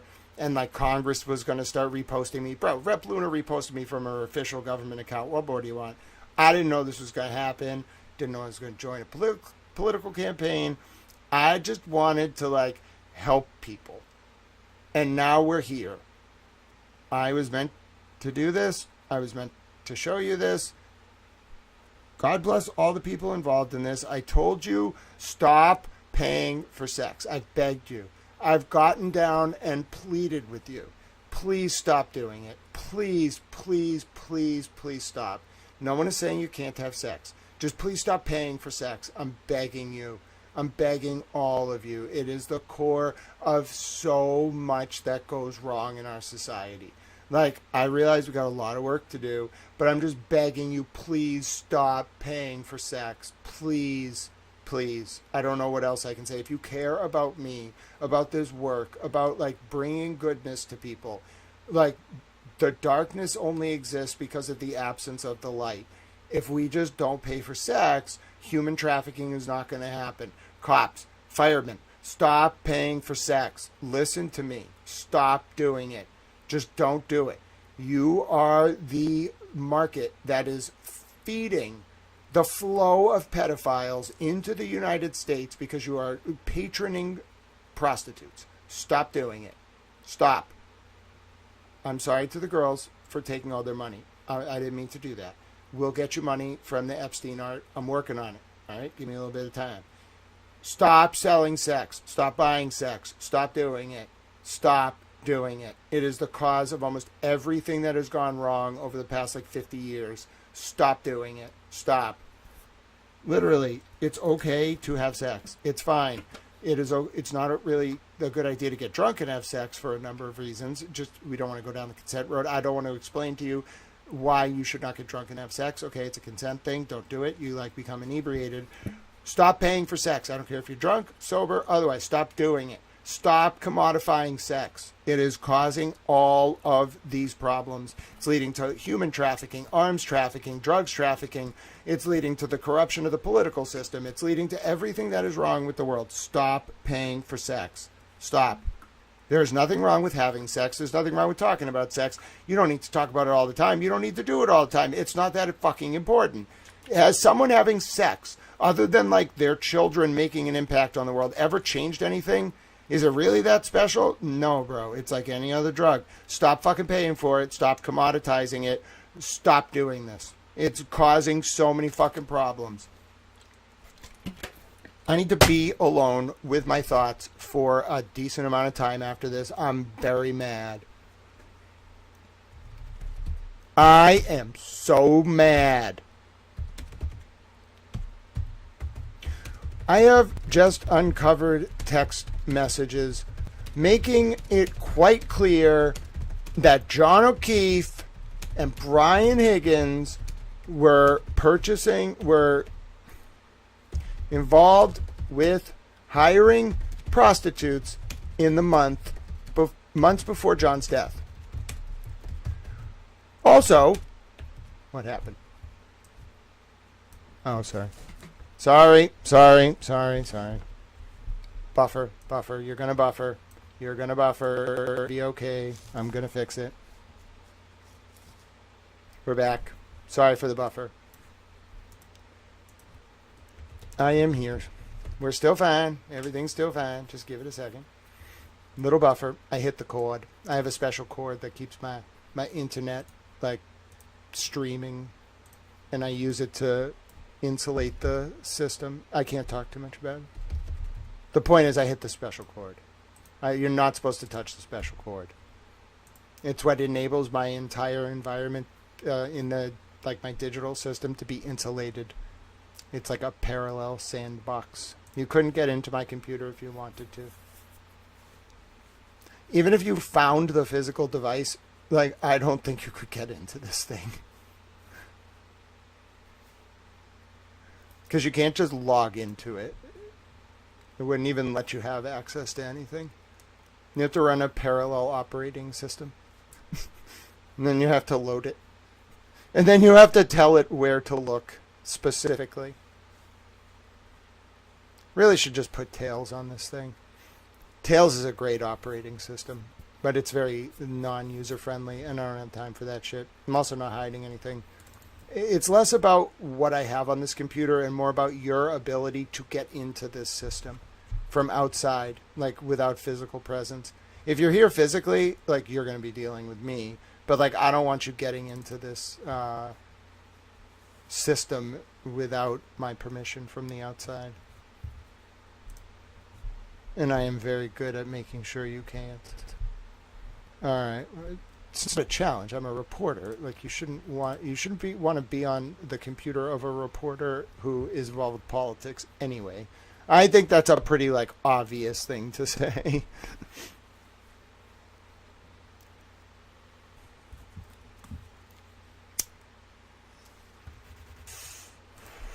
I gotta get the low for this. Hold on. Also, Higgins Boston cop had been hit by a truck around that same time.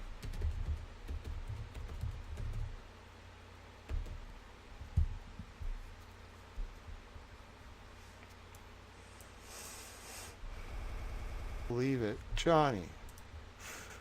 I can't believe it. I really can't believe this. I've been covering the Epstein files, and I'm in shock.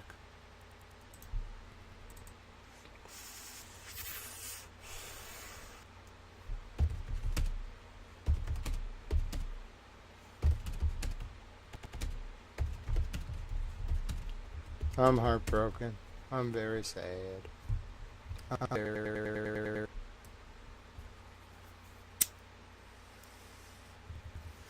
They arrested staff of who?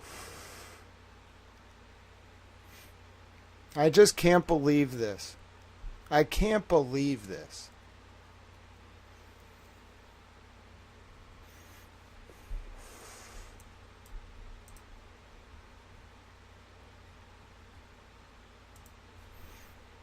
Just wanna,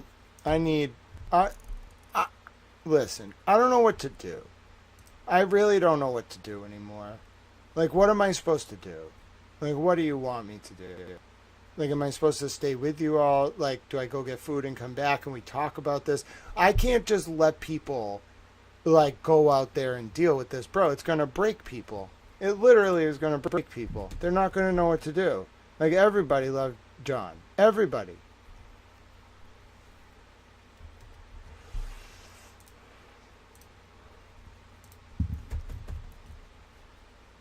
Fuck, man.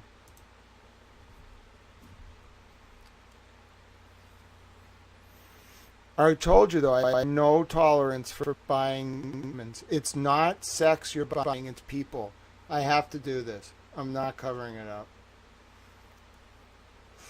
Literally, everything I've done over the past week has been in service of that principle. You dumb people.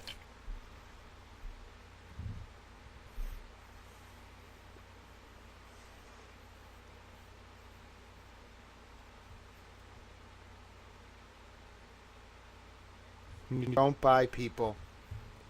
How many times do I have to say it? How many times do I have to fucking say it? You don't buy people. You don't do it. There's no excuse for it. There's no reason.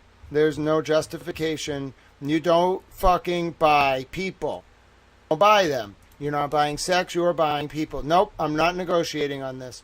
No, absolutely not.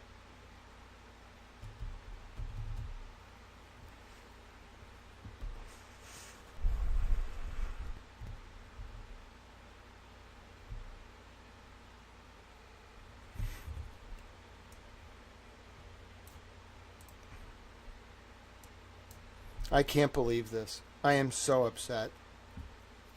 I'm disturbed. That was the big fucking secret.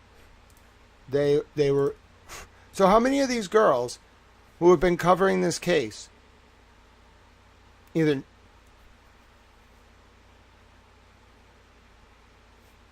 Oh, God. Oh, my God.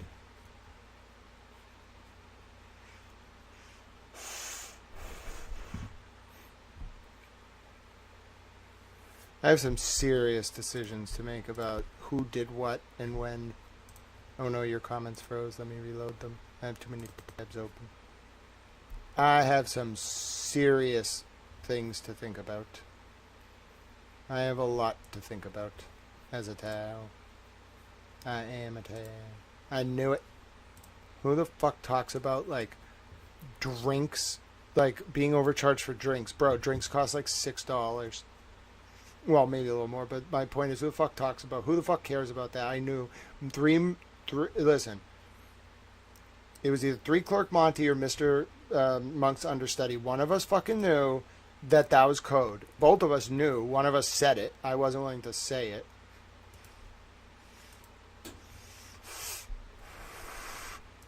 Dude. This is so bad. This is so bad. Fuck.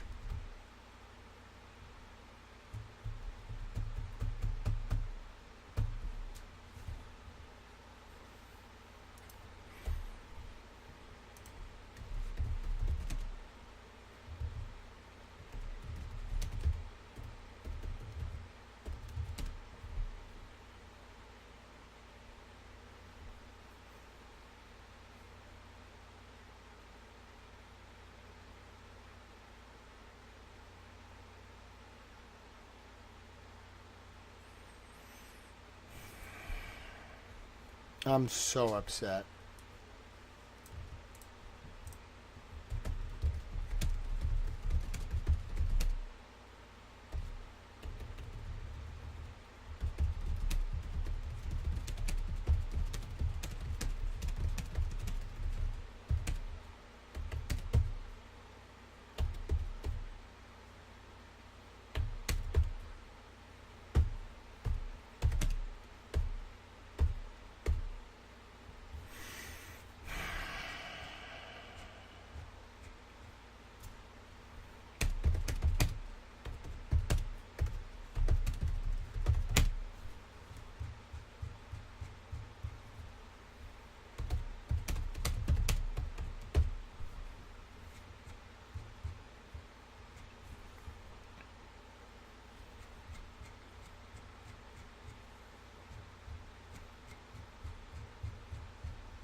I'm sick to my stomach.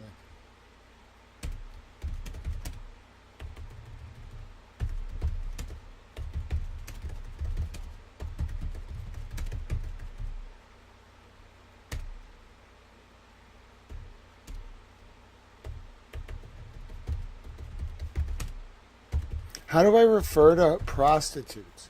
He called them whores, but that's such an offensive name. I'm not saying whores. I'm saying prostitutes. I have to refer to them, but I hate the name.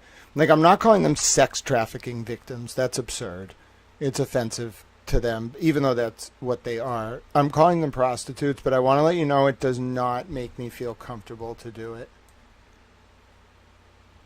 Yeah, I put quotes for John. I had to put the word whores in the beginning, so I'll show you the post as it reads now. It makes me sick to do this. No wonder everybody was losing their fucking mind about this shit, because nobody wanted this shit to come out. And here's what everyone was hiding. Here's what everyone was hiding. Look at it. Look at your heroes now. Look at them.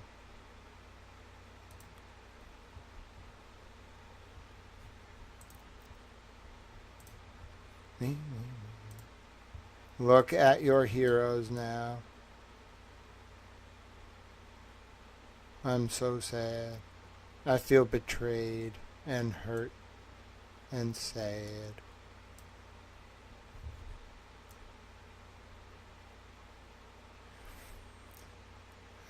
Just call it what it is. I know. I guess. Just listen to this story be read out. Do you know how horrifying this is to post? Do you realize what's about to happen? Like, do you know how many people read this feed? How many, like, journalists, academics, politicians? I really don't want to do this. I don't have a choice, though. He did the one thing that I am not okay with.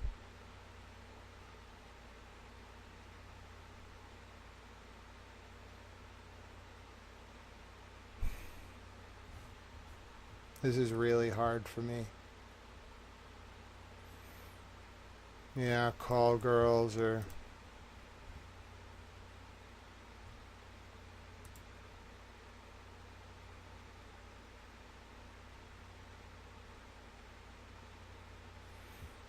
Oh, this is so sad. They were fucking cops, bro.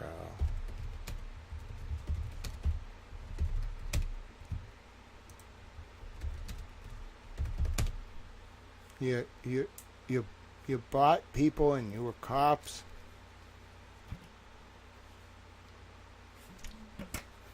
You bought them. It's almost as bad as the doggy.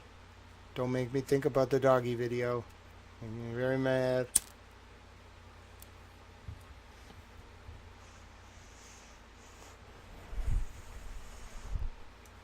Very mad.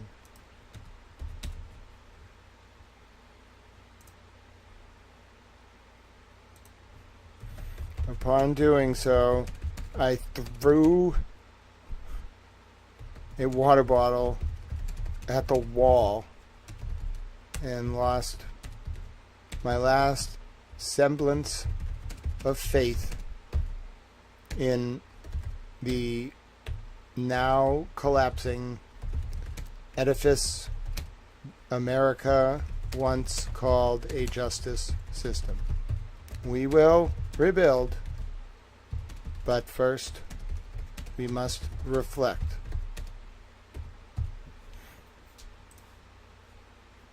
I did indeed stand up and chuck a water bottle at the wall. I think I said, God damn it. I don't know what I did. I just remember turning around and throwing something at the wall. I've never done that ever. Like maybe one time when they stole the U.S. missile secrets, Paula Prado's father-in-law, I was mad.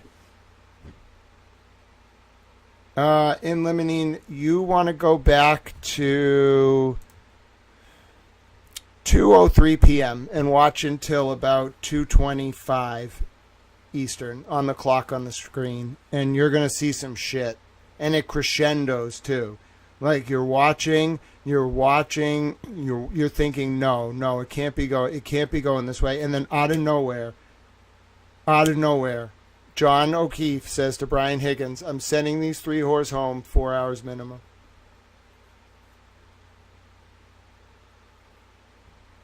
I literally, like, do you understand what's going to happen when I push this button? There is no going back from this. I have no choice. This is not debatable. This is not a question of fact. This is not even up for discussion. I'm doing this. I'm very sad about this. I'm heartbroken. You want to go to the about 2:05 p.m. or 2:02 p.m. on the clock, okay?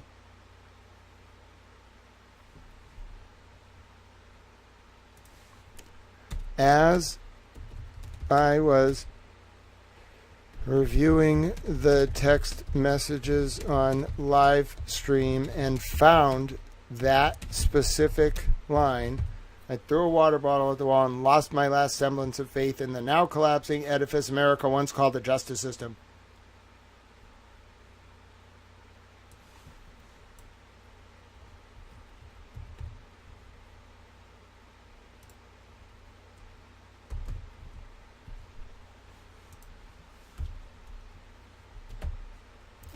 Nope. I'm mad. I'm not even capable. If I start talking about how mad I am right now, I'm going to say some things I'm going to regret.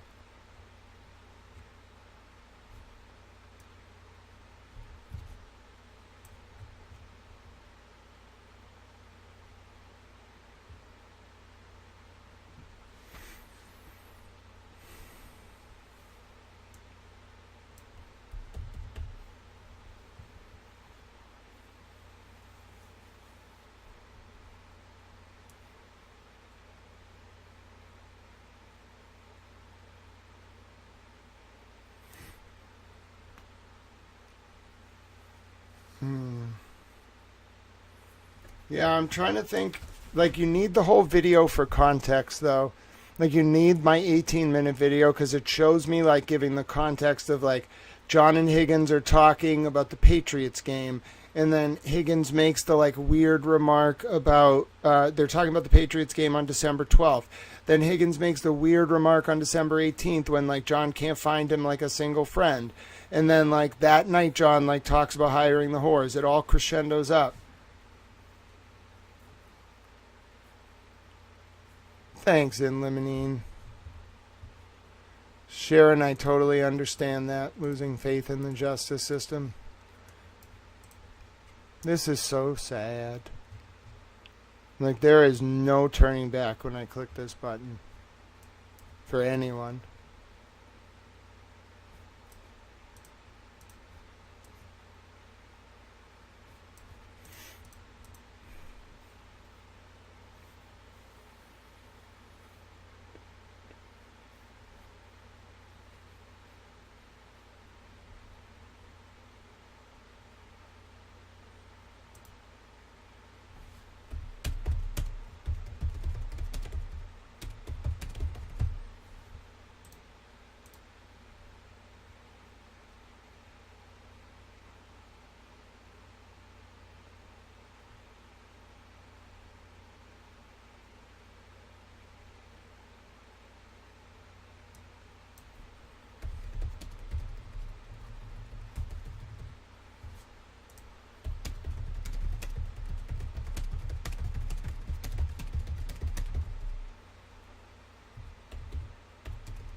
I have no words left. Of course there's the fucking culmination of it. Of course.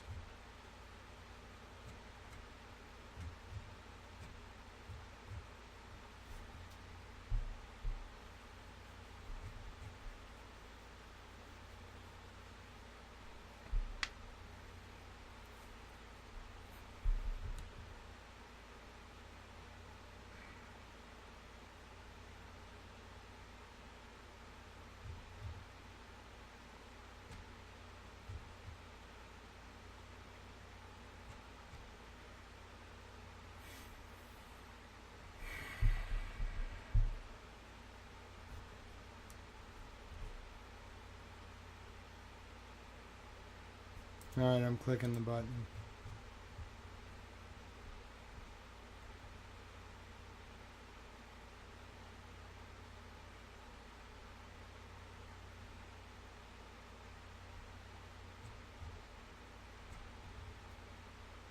I'm done. I'm done. I'm done. That was the worst thing I ever had to fucking do. I had to look at a video, censored, thank God, of a dog simulating a sex act on a fucking child. That, what I just had to do, was the worst thing I've ever had to do in my entire life. I feel horrible.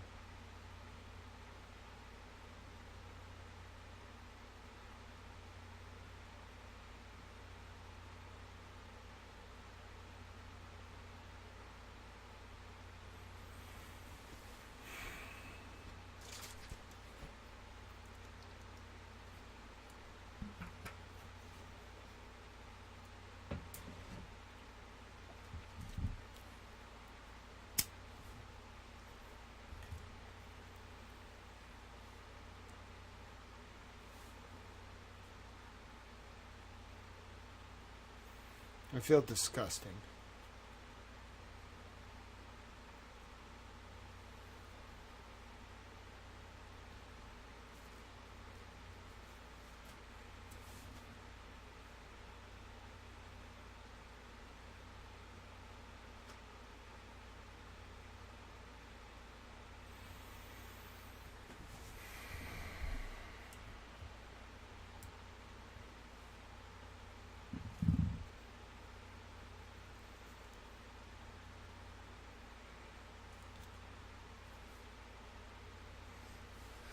Yeah, Graham, I don't know if I can do too many more Epstein videos. That I can do the jail videos, okay?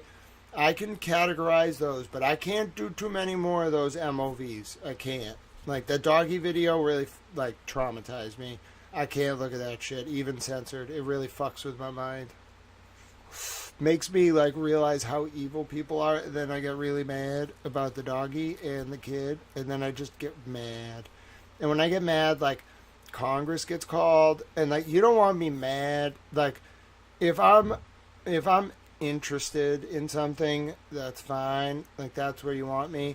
If I am actually mad about something, like, you have a serious problem.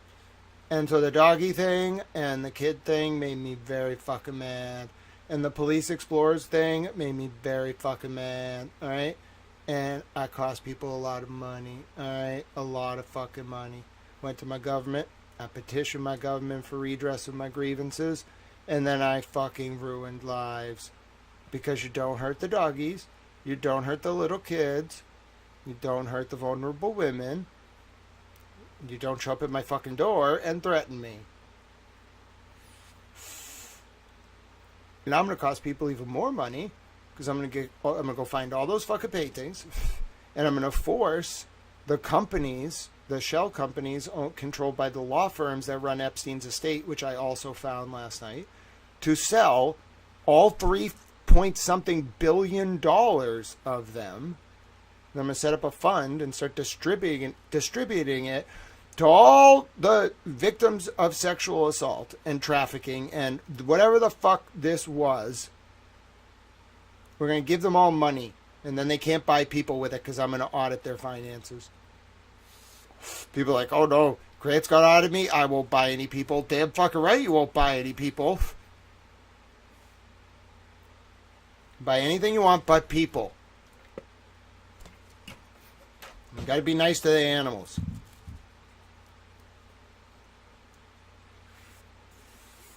And no eating people. What the fuck is this? I'm reading through some of the files. They were eating people. What the fuck? Don't eat people. What, do we really have to have, like, basic decency lessons with, like, half of the political establishment, most of the cops, and most of the firefighters? Okay, let's do it. Then I'm going to eat lunch. Number one, this is not moral rules, okay? They're not ready for that. These are just basic decency things. One, okay? No eating people. Like, I'm not really sure why we went down that path, but, like, that's a big no-no. Like, okay? Like, no eating people. I'm going to try gentle parenting the demons. All right? if they are really demons. They might just be evil people. I thought demons were just like the voice on your shoulder telling you to do bad things, like in the cartoons. It turns out demons might be real. Either way, no eating people. Okay, number 2. No hurting the doggies, okay? Or the cats, or any other animal for that reason, okay? For good reason. Okay, listen. The animals, other than dolphins, and maybe whales, and some primates, don't really understand what's going on. Like, they have sensory input and they react to things, but they are animals. They don't really think. So don't hurt them. Like, if they try to attack you because you're food, you can defend yourself, obviously. But, like, don't hurt animals, especially domesticated animals. This isn't really a fucking hard one. They don't have sentience. So, like, basic rule number 2. Okay, rule number 3. Don't hurt the children. I didn't think we really needed to, like, go over this, but, like, children are not to be hurt. You don't, like, hit them. You don't, like, touch them sexually. Okay, that's a big one. You don't do that. You don't, like, sell them into indentured servitude. You don't sell them for sexual purposes if you're the parents. Like, all of these things, okay, are important when it comes to our kids. Don't do those things, okay? Like, now, I didn't know we had to have lectures on literally, like, the groundwork for the metaphysics of human morals, but we're going to start, like, with the building blocks, okay? So, like, don't hurt the animals. Don't hurt kids, like, anyway. Don't, like, enslave people. Don't eat other people, okay? Like, I think we're setting some pretty good ground rules here. And don't buy people. And don't pay for sex. But those are getting, like, more advanced. I think those will be, like, the next lesson. We got to start, like, really fucking basic with some of these people. Like, I don't even think they understood, like, why eating people is bad. They might have, like, gotten off on it at first, but then after a while, I think they were like, this is fine. Okay, that's a problem. Similar with the kiddies, okay, with the kiddos and the doggies. I think initially they kind of, like, thought it was, like, tempting because other people couldn't do it, and then eventually they just normalized it, and so they were okay with it. We just have to, like, reestablish the buffer within the political sphere, the public world, where, like, if you do bad things to doggies or kids or women or if you eat people, just, like, very basic things, then you can't be in, like, the world. You can't be in public life. You can't live on a castle somewhere and hunt people. Like, you have to go to jail. Like, ideally, like, your bloodline doesn't continue, you know what I'm saying? Like, you go to jail, it just ends. But, like, you can't be out in the world if you do that stuff. Like, that's just, like, very basic. So, like, there are degrees of depravity, okay? But, like, I'm worried that as a society, a lot of us just, like, walk around, like, pretending to be all, like, normal. And then, like, at night, like, they're, like, we're, like, buying people or, like, eating people or, like, getting 14-year-olds drunk, apparently, like one of those guys, and sending videos to them. Or just, like, any number of bad things, okay? And then we go back during the day, apparently, and we just pretend like we're soccer moms and just some guy, and we walk around and we're a cop or an ATF agent. No. We can't be doing that. Like, you got to be the same person, okay, that you are, like, in public, or that, like, you think people perceive you to be, than that you are in private. You have to make good decisions, not just because, like, there are cameras on you, or because there's people around, or because someone might think you're weird. You have to make good decisions because doing the right thing is the right thing to do when no one's looking. I don't know what to tell you all. Like, I can't be with you all the time. We have to set up a system as a society where, like, people don't do bad things just because they think no one is looking or no one will catch them. That's a morality thing. You can have all the laws you want. If every cop, every prosecutor, like, all the judges, everybody is just like, screw it, like, who cares, then the laws don't function. They function for poor people, but they don't function because then all the rich people don't have to follow them. And then they apparently eat humans. Okay, I'm not kidding. This is in the Epstein files. They hurt children. They hurt doggos, which I'm very mad about. And then they buy people. Okay? So, yeah. I'm mad. I'm going to eat lunch. We'll see each other again soon. I can't even do... My ending today is going to be this. If you are just downtrodden by this, I would hope that you look at the people in this chat, okay? All different persuasions, political orientations, beliefs, viewpoints, backgrounds, faiths, etc. Every single one of them is nice to each other. Do you see anybody talking shit in here at all, ever? No. Not to me, not to each other, not ever. Why? Because that's what you can do to actually make a difference. Okay? If you can create a world where kindness and positivity ripple outwards, they will replace the darkness. The more positivity you put out there, the more ripples of goodness, the more small acts of kindness and service, that's what makes the world a better place. It doesn't have to be gratuitous. It doesn't have to be all for one sort of cause. Just do it quietly.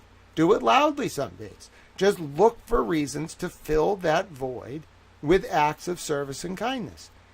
And really, if you look at Matthew 25:31 through 46, which is my favorite section of the Bible, I don't mean to proselytize. You have to deal with this, sorry. So in Matthew 25:31 through 46, the parable of the sheep and the goats, Kyle's going to be thrilled. So anyway, in that parable, it talks about how when Jesus or the Holy Father really separates the people of the earth, it's not based on like where you are, where you come from, who you were born to. It's like, how did you treat like the most vulnerable among you? That is like the core lesson. And more than that, the lesson encoded in that parable that I love so dearly is you're going to be judged, or your soul will reflect, and your body in some way. Not like, did you go to prison, or like, were you poor, or like, were you thirsty at some point in your life, like, were you in need of help? No, you're going to be judged by how you helped those people, like how you reacted when you ran into them. And you're not going to get judged because if you were in that position, you would want people to treat you that way. Although I think that's a damn good reason to be kind to one another. I think you're going to be judged for those actions because they are the kind of things that ripple outwards. So if in every moment you, whether in public or in private, you come across a person who's in need, forget about me, anyone, and you're just like, oh, here you go, here's my little like hand up for you. What do you think they're going to be thinking the next time they run into someone? They're going to probably think, wow, like I remember when shit was tough for me and that person was just like, didn't want anything, they just helped me. And so now I'm going to go forward and do that for other people. But what do you think happens if you like stomp on their face and you're like, screw you, like you worthless peon? They're going to take that and they're going to like reflect it outwards the next time they come across someone who needs help. So you got to actually be that positive change. And that's why I'm always giving examples, donations to our veterans, donations to the homeless veterans, donations to animals, animal shelters run by veterans. The big issue in the UK, I'm doing an ending if you can't tell, smiling at people on the street, talking to friends and family, not in a gratuitous enabling way, but just looking for reasons to be the light. Not like from a knowledge perspective, but from literally just a goodness perspective. And then it ripples outwards, 6 degrees of towel, and there you go. All of a sudden, like millions and millions of people around the world are trying, at least hopefully able to like see some good. Is it always going to make every day like bliss? No. And you wouldn't want that. Like, why would you want to live in like ignorant bliss? Like, the good comes with the bad, the hard times and sort of the very like difficult moments are that way because they contrast with sort of the other moments that are more beautiful. And don't ever lose faith, even if something is very shocking to your conscience. Don't lose faith, because it's that sort of moral reaction that means that you're capable of being that source of good in the world that so many people need. And in that way, we'll be able to live up to our tau eudaimonia, or summum bonum, our greatest good in the ancient Greek or Latin, respectively. And maybe we'll change the realpolitik of the world from one centered on preserving, expanding, and demonstrating our power to instead one centered on preserving, expanding, and demonstrating our capacity to engage in small acts of service and kindness rooted in unconditional love. You don't have to be a billionaire to make a difference. You just need to be willing to be kind and accept nothing in return. So, God bless all of you. I'm so grateful. I'm going to go eat. It's going to turn into dinner rather than lunch. And I appreciate so much your engaged support. I don't even know how to summarize what that was today. The culmination of a lot, I suppose. My name is Grant Smith Ellis. Thank you for supporting me. God bless these United States of America. God bless all of you. We'll see each other again soon for the next installment of this series, which now has indeed come in one giant circumlocuitous route, like the River Charles, like a commodious vicus of recirculation, coming back past Adam and Eve and Hawthorne Castle, which are not in Boston. I'm mixing up Dublin and Boston right now for to make an illusion. But it all does return like a recursive circle, building on itself, imprinting lessons on the sands of time. I'm going to freeze for a second because I talked for so long the display shut off. Leaving lessons on the sands of time that hopefully will benefit the next generation and those living right now. So, it's all we can do for each other. Be kind. Look for reasons to help. God bless you, Allie the Cat Tracks. Thank you for coming in at the end. Allie, sorry to tell you that John purchased at least 3 whores. It looks like it was more. I mean, prostitutes. I'm sorry for saying whores. And it's a situation, I think is the best way to put it.